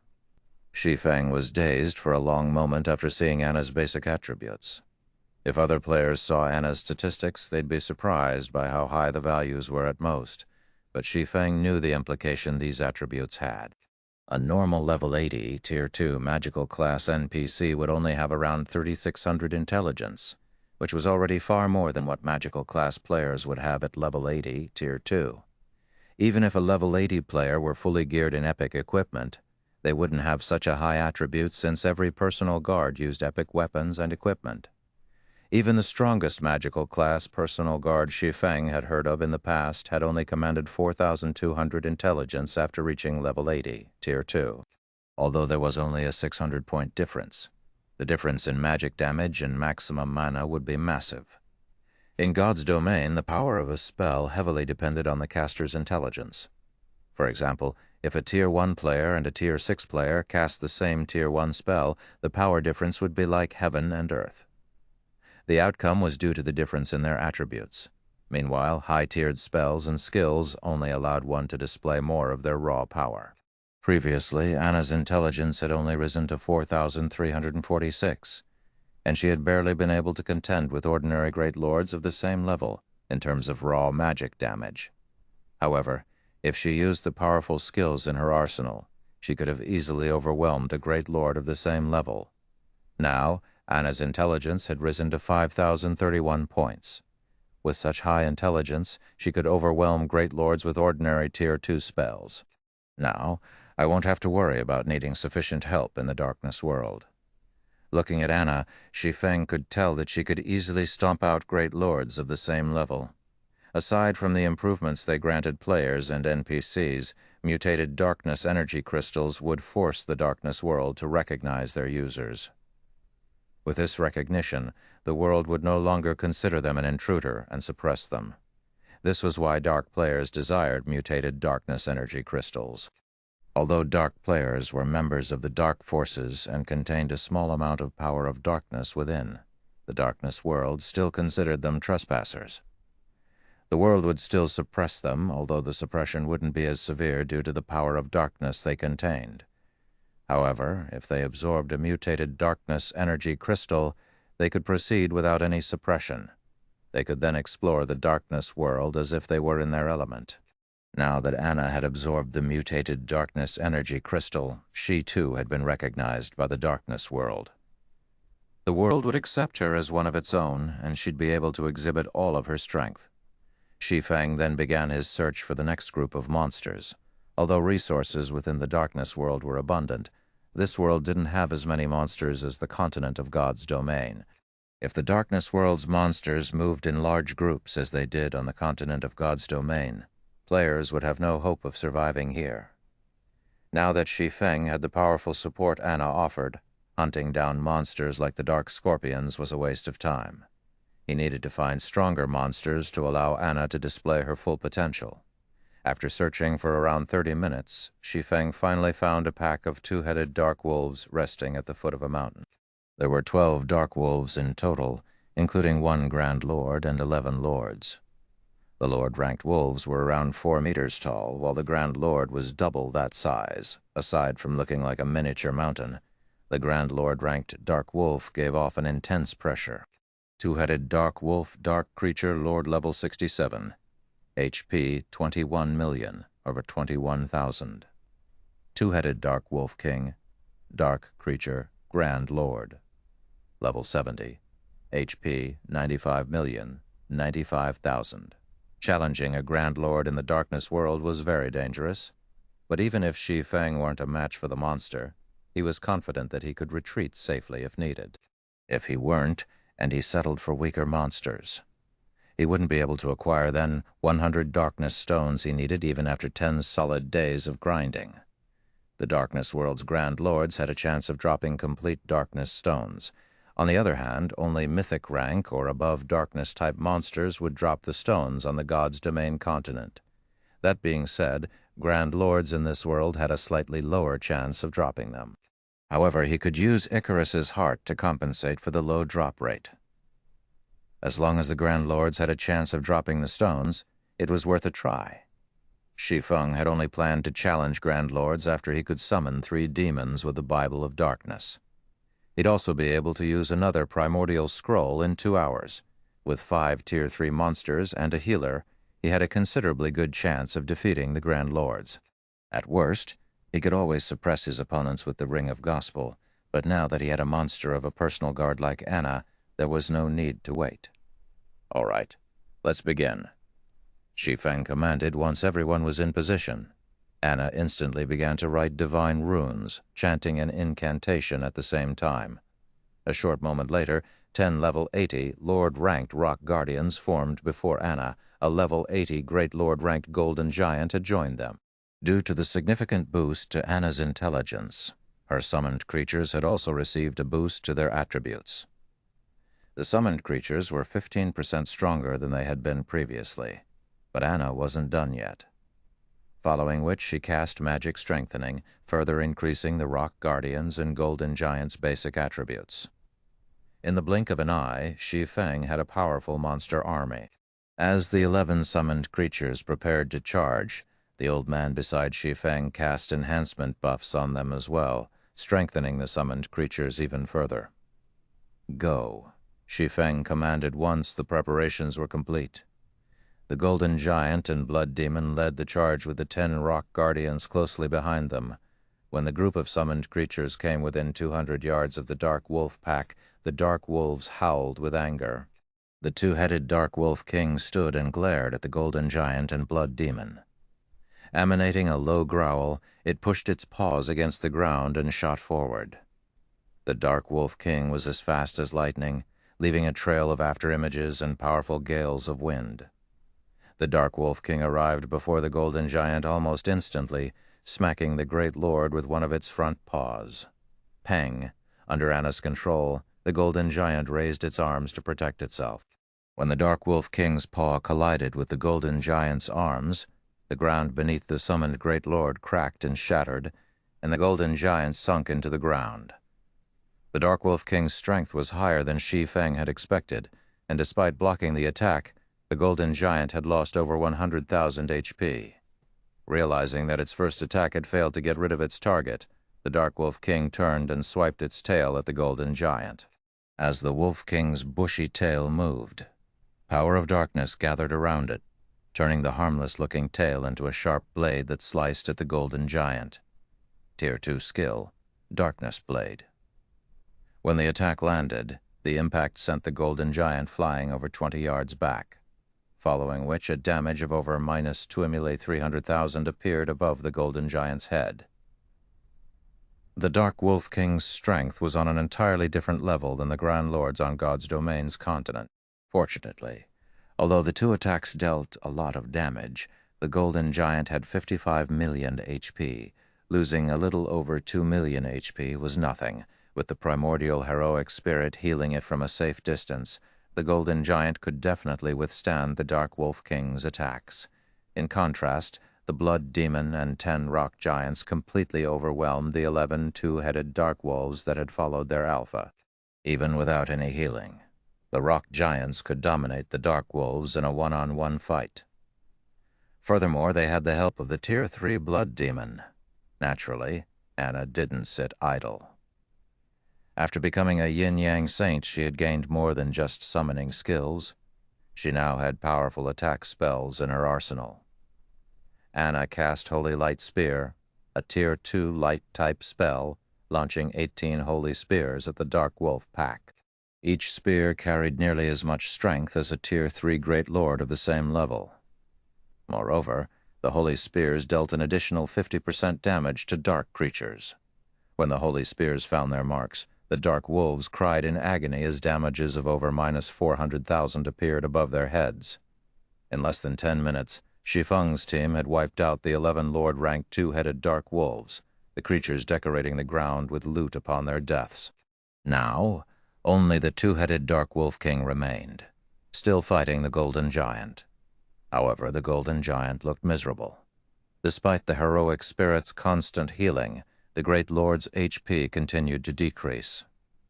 Shi Feng had even been forced to activate Life Domain halfway through the battle to keep the summoned creature standing. Once the 11 Lord-ranked Dark Wolves had been dealt with, Anna began to chant a long incantation, writing many lines of divine runes in the air before her. Suddenly, a gigantic, silver, two-fold magic array appeared beneath Anna's feet. In response, a towering pillar of light rose from the ground beneath the Dark Wolf King's feet, enveloping the boss. Countless chains then appeared from the void and bound the Lupin Grand Lord. Despite the Dark Wolf King's desperate struggle, it couldn't break free. A moment later, the Dark Wolf King released a pained wail as its massive body began to shrink. Tier 3, Spell, Chains of Light. Chapter 1678, Power to Transcend Tiers. She's capable of using spells higher than her tier. Shi Feng was at a loss as he stared at the towering light pillar. Is this the power of a peak class? In God's domain, whether they be players, NPCs, or monsters, all existences could generally only learn and use skills or spells at their tier or lower. The strongest skills and spells they could use were taboo skills and curses. Yet Anna had just cast a bona fide Tier 3 spell, despite only being Tier 2 herself. Shi Feng had never heard of anything like this before. Of course, one reason for his ignorance was that he had only ever heard of personal guards obtaining advanced classes. Even after 10 years in God's domain, he had never heard of a personal guard acquiring a peak class as Anna had. Due to the effects of Chains of Light, the two-headed Dark Wolf King, which had been over 9 meters tall, had shrunk to 6 meters in height. The chains around its form also greatly limited its movement. This allowed the Golden Giant to block every one of the Grand Lord's attacks. Now, the Golden Giant only lost around 80,000 HP after it received one of the Dark Wolf King's attacks. It was clear that the Dark Wolf King's strength had decreased considerably. After the decrease, it was only as powerful as an ordinary Grand Lord on the continent of God's domain. The heroic spirit's healing was now more than enough to keep the Golden Giant alive. After Anna had cast Chains of Light, she proceeded to write another series of divine runes under Anna's control. The 10 rock guardians surrounded the Dark Wolf King. The rock giants then transformed into 10 stone pillars, and after Anna finished over 24 lines of divine runes, she lightly tapped the butt of her staff against the ground. Golden divine runes began to surface on the 10 stone pillars, releasing arcs of golden electricity that lined the pillars and created a magic barrier around the Dark Wolf King. The Dark Wolf King's basic attributes began to decrease rapidly. The Chains of Light had merely weakened the Dark Wolf King's strength and mobility, but the golden magic barrier suppressed all aspects of the boss. In the blink of an eye, the Dark Wolf King's maximum HP had fallen by 30%. This magic barrier could even rival a top-tier intermediate magic array. After seeing this, Shi Feng finally understood why there was such a huge difference between the strength of NPCs' classes. It wasn't just a matter of higher basic attributes, but a matter of superior spells and skills. Even without the blood demon and heroic spirit, Shi Feng was confident he could defeat a level 70 Grand Lord with Anna's help alone. If the party had a strong healer, Anna could even whittle down the Dark Wolf King without too much exertion. This will save me plenty of primordial scrolls. As Shi Feng watched the two-headed Dark Wolf King, whose attributes had already fallen below a Grand Lord's standard, he realized that he wouldn't have to rely on primordial scrolls to grind in the darkness world anymore. The heroic spirits players summoned with primordial scrolls could only exist for 12 hours. Meanwhile, Shi Feng only had 12 of these scrolls. Even if he used them efficiently, they would only last him for several days. With Anna's help, though, he could grind in the darkness world for much longer. Due to the magic barrier, the Golden Giant had a much easier time dealing with the Dark Wolf King. The Great Lord even began to trade blows with the Grand Lord, increasing the party's overall DPS. After including the Blood Demon, Anna, and Shi Feng's attacks, the Dark Wolf King's HP began to deplete steadily, although the Grand Lord's battle recovery and high defense slowed their progress. It was only a matter of time before the Dark Wolf King died. 90%, 85%. When the two-headed Dark Wolf King's HP fell to 20%, it released a sudden, angry howl. Its two-headed body then split down the middle, each head taking on its own form. Division? Shi Feng's expression darkened when he saw the two Dark Wolf Kings. Bosses that had grasped doppelganger skills in God's domain were extremely difficult to defeat. Unfortunately, slaying bosses that had grasped division skills was even harder. With doppelganger skills, a boss's main body and its doppelganger shared HP. If either form were killed, regardless of whether or not players slew the main body, both would die. However, bosses with division skills were a different story. Each copy had its own independent HP. This essentially meant that players had to face two bosses simultaneously. Moreover, when a boss used a division skill, all debuffs on the boss would be removed. In the next moment, the chains of light originally binding the two-headed Dark Wolf King vanished. The two Dark Wolf Kings then revealed a sinister grin as they looked at Shi Feng's group, their expressions seemingly saying, "You're dead meat now." The two Dark Wolf Kings immediately pounced on the Golden Giant and the Blood Demon. Gathering power of darkness in their paws, they smacked their respective targets. Both the Golden Giant and the Blood Demon attempted to block the incoming attacks. But just as they seemed to succeed, the Dark Wolf King's paws transformed into shadows, piercing the elemental and demon's defenses. The attack struck their targets, and both the Golden Giant and the Blood Demon were thrown over 20 yards away, a damage exceeding -2 million appearing above each of their heads. Before the two summoned creatures could regain their footing, the two Dark Wolf Kings pounced again, launching the same attacks. The prior scene replayed with the Golden Giant and the Blood Demon flying backward and losing over 2 million HP each, as expected of a Grand Lord in the Darkness world. In addition to a division skill, it has an unblockable offensive skill.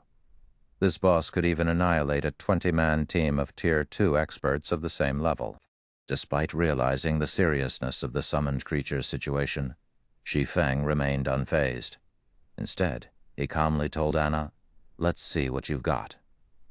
Nodding, Anna's aura abruptly changed. The dark purple mark on her forehead disappeared, transforming into runes that covered her body. After Anna obtained a peak class, she had learned 2 over-tier spells and 1 epic-ranked skill. Although she had displayed the Tier 3 spell, Chains of Light, she had yet to reveal her other over-tier spell and epic skill. The move Anna had just used was none other than the epic skill Yin-Yang Power. Not only did Anna's basic attributes soar under the skill's power, but the strength of her light and darkness type skills and spells would also rise by 1 tier to a maximum of Tier 4. This was the Berserk skill unique to peak legacies. Anna's Tier 2 spells and skills already had the power to rival Tier 3 attacks, but now her attacks were even more powerful than a Grand Lord's of the same level. Furthermore, while Yin-Yang Power was in effect, all of her spells and skills would increase by 1 tier. It was by no means an exaggeration to consider Anna a level 80, Tier 3 NPC. Anna proceeded to cast the Tier 2 spell Holy Light Spear once more, but unlike her previous use, The number of holy spears she summoned had doubled to 36. Moreover, each spear carried more power than before. Under Anna's control, the holy spears transformed into streaks of white light that bombarded the two Dark Wolf Kings. While the two Dark Wolf Kings happily bullied the Golden Giant and Blood Demon, the holy spears appeared before them. Even with the Dark Wolf King's incredible reaction speeds, they only blocked half of the incoming spears. The rest of the shining weapons found their marks. When the holy spears met the Dark Wolf King's tough fur, the two Grand Lords howled in pain. Each spear dealt over minus 600,000 damage. By the time the two Dark Wolf Kings had recovered from the holy spear's bombardment, Anna had finished casting the Tier 2 spell, Feathers of Light. Suddenly, countless white, immaculate feathers descended from the sky, decorating the area around the two Grand Lords. Anna, who stood outside of the rock giant's magic barrier, grabbed at a feather that had fallen before her. She then gave the feather a gentle pinch. Boom, boom, boom! The hundreds of immaculate feathers surrounding the two Dark Wolf Kings began to explode, one after another. Although each feather's explosion was not particularly powerful and only devoured a few tens of thousands of the Grand Lord's HPs, the total accumulated damage was frightening. After a short moment, the two Dark Wolf Kings, who had only held on by a small amount of HP, fell to Anna's spell. Anna had killed the two Dark Wolf Kings so quickly that Shi Feng hadn't even had enough time to use Divine Providence and land the finishing blow. Chapter 1679, Ancient Rock City's Shocking Transformation. Seeing the corpses of the divided two-headed Dark Wolf King reaffirmed Anna's strength for Shi Feng. Although light-type spells had striking effects against dark creatures, they shouldn't allow a level 80, Tier 2 NPC to overwhelm the two-headed Dark Wolf King to this extent. Not even ordinary Tier 3 NPCs of the same level were capable of such a feat. The only downside to Anna's yin-yang power was its 100-second duration and a long 6-hour cooldown. If she could use this berserk skill frequently, she could massacre one level 70 Grand Lord after another. When the two-headed Dark Wolf King had died, it had dropped a pile of loot before them. It had also granted both Shi Feng and Anna a large amount of EXP. Although Shi Feng's EXP gain in the Darkness world had been drastically reduced, his experience bar still increased by a noticeable amount. As for Anna, although her EXP gain was no longer affected, the EXP she had gained from killing the level 72-headed Dark Wolf King was insignificant compared to how much she needed to level up since she had already reached level 80.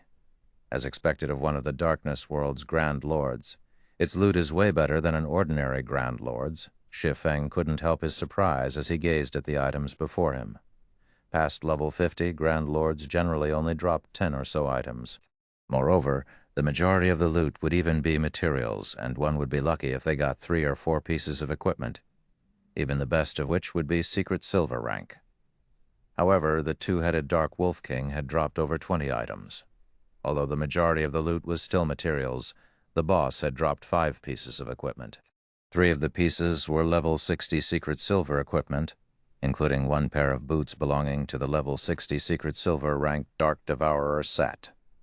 The last 2 pieces were level 60 fine gold equipment, one of which was a set piece for the level 60 fine gold ranked Fantasy Demon set. Although the Fantasy Demon set was only a 6-piece set, players could equip the set at level 55 instead of level 60 once they had gathered 4 pieces. If the full set were given to a level 55 magical class player, that player would wipe the floor with other magical class players of the same level. Only players with multiple epic weapons and equipment would likely be able to contend with them. 2 master-ranked potions had also dropped. Among them, one was the Mana Awakening Potion. It was a rare berserk potion that increased players' spell effects by 200% for 30 seconds. The other potion was a resuscitation potion. If players consumed the potion after resurrecting, they could recover a portion of the lost EXP. These 2 potions had easily sold for over 100 gold each on the market in the past. In addition, the two-headed Dark Wolf King had dropped a Darkness Stone and 3 Darkness Stone fragments. However, what surprised Shi Feng most was a translucent crystal ball, the Detection Crystal Ball. This was a top-tier item for outdoor explorations. It was particularly useful at night when visibility was poor. The detection crystal ball could be used to detect all monsters within a certain range, which was determined by the detection crystal ball's rank. A bronze detection crystal ball had a range of 500 yards, while mysterious iron-ranked crystal balls could detect enemies within 700 yards, and secret silver-ranked ones could reach 1,000 yards. It allowed players to avoid monster ambushes. The detection crystal ball the Wolf King had dropped was fine gold rank, with a range of 1,500 yards. Not only could this item's detection reach further than the Blood Demon's vision, but it could also spot every monster within that range. It did not matter even if the monsters were camouflaged or hidden behind terrain. Unfortunately, it did cost 1 magic crystal to operate per hour.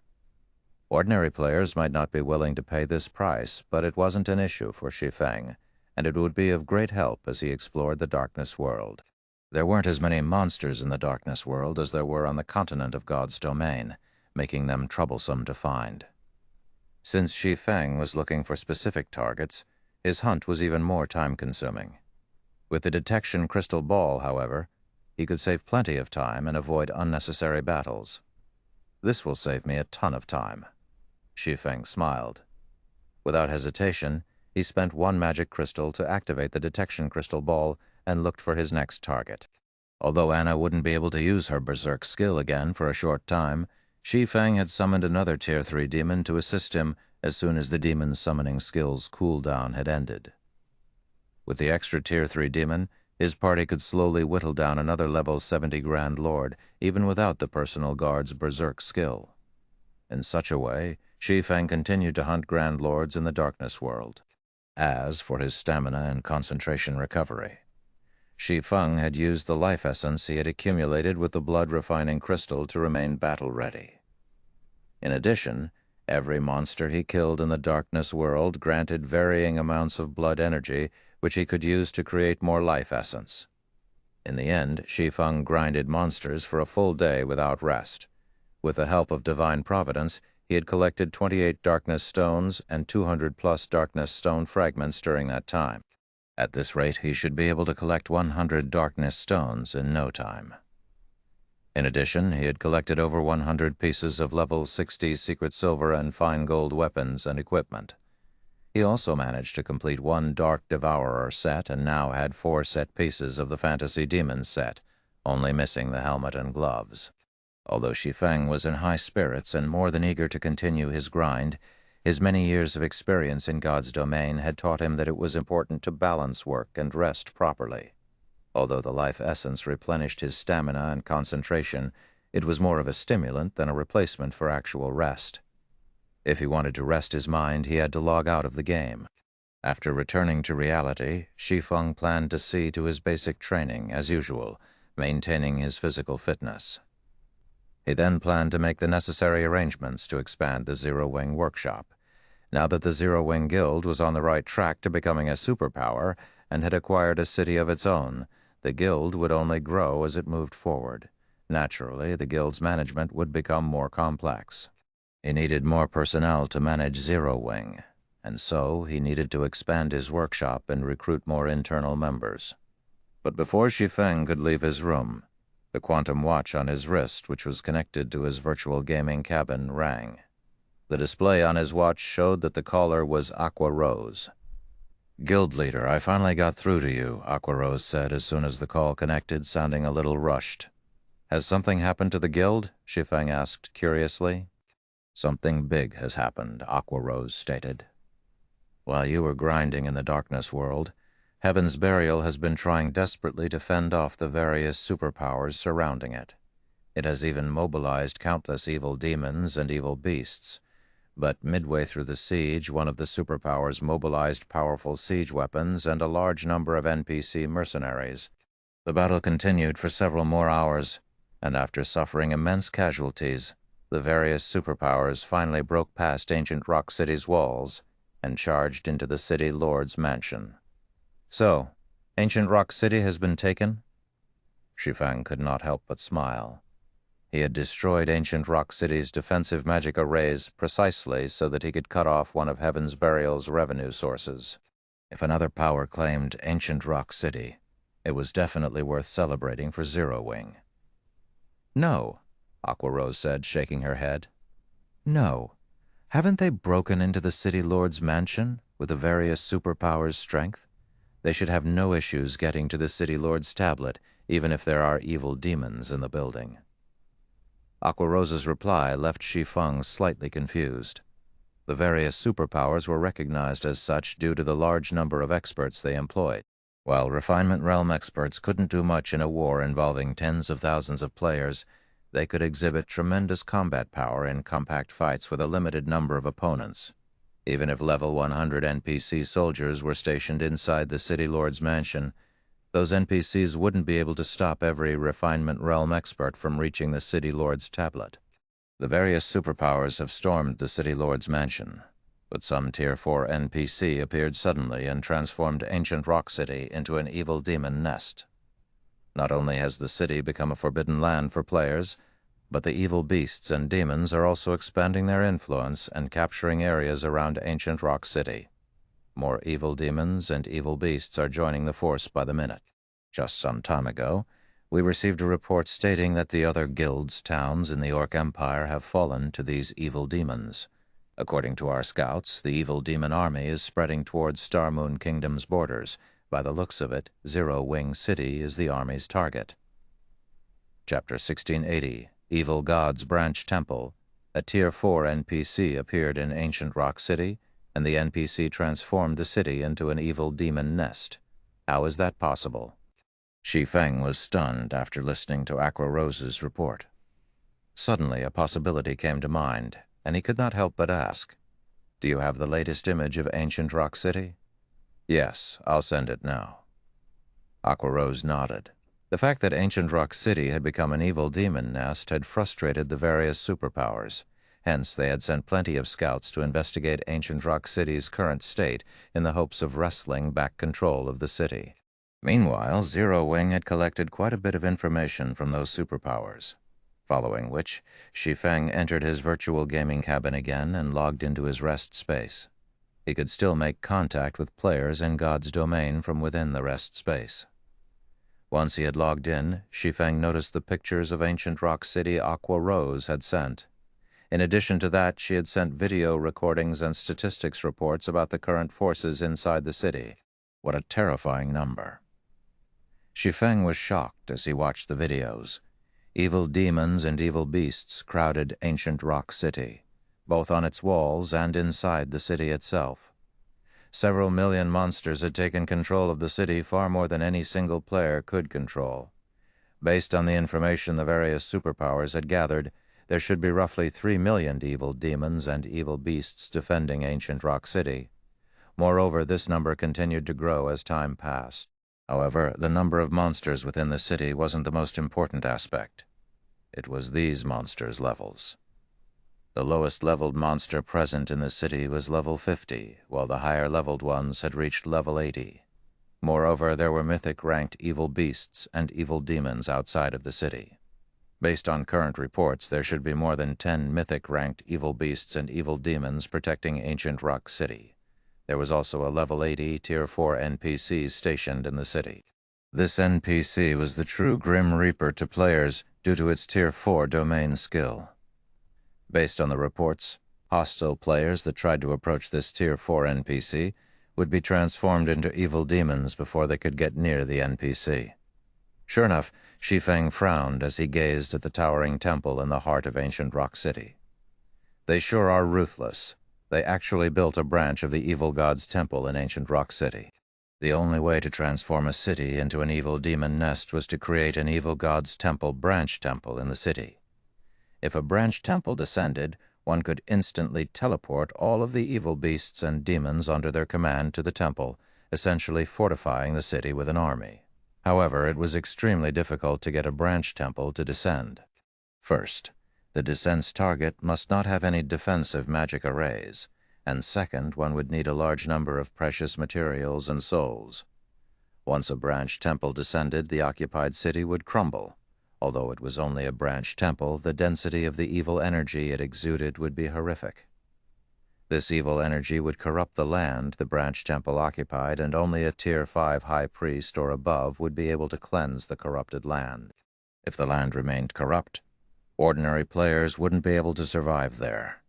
Now that a branch temple had descended, ancient Rock City had been undoubtedly crippled. The city's fate as an evil demon nest was sealed. Becoming a guild city again was practically impossible. Guild leader, what should we do? The evil demon and evil beast armies are clearly marching towards Zero Wing City. Even if we petition the kingdom's armies to suppress these monsters at the border, there are too many of them. In addition, more evil beasts and evil demons join the march as time passes. On the off chance that the kingdom's armies fail to hold off these monsters and they reach Zero Wing City, we'll definitely be in trouble. Aqua Rose expressed her concern. If such a frightening number of evil beasts and evil demons assaulted Zero Wing City, it would only be a matter of time before the city fell, even if it had a stronger defensive magic array than Stone Forest Town. Mythic ranked creatures marched alongside the evil beasts and demons towards Zero Wing City after all. Even if Zero Wing City's defensive magic array could stop those monsters' attacks, there was a limit to how long the magic array could hold. Once it broke, the city's players would quickly follow. If they did not think of a plan to stop the monster army now, Zero Wing City would be finished. Shi Feng felt a headache brew as he looked at the dense swarm of evil demons and evil beasts. He had never thought that Beast Emperor and Heaven's Burial had grown so powerful that they could summon a branch temple.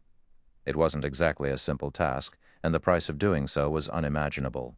This was because the branch temple was meant to hide the main temple.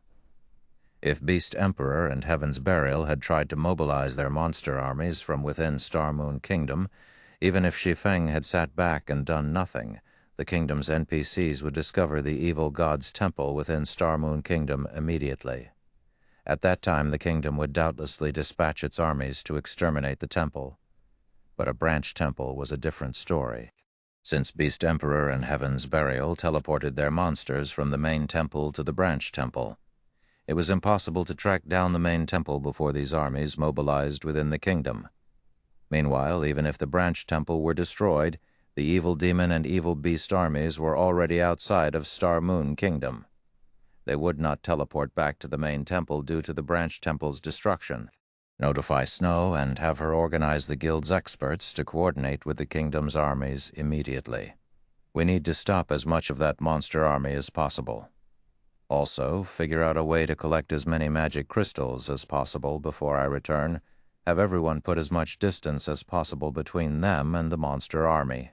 That includes other guild's members and independent players. Make sure they don't become sacrifices for that army. Shi Feng ordered, after giving the matter some thought.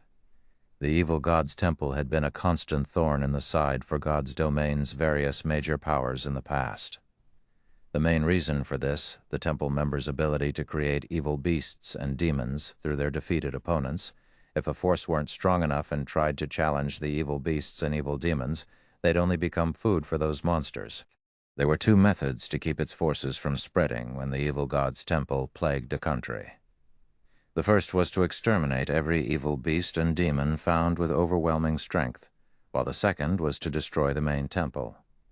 In reality, the evil god's temples across the continent of God's domain served as evil energy transfer devices.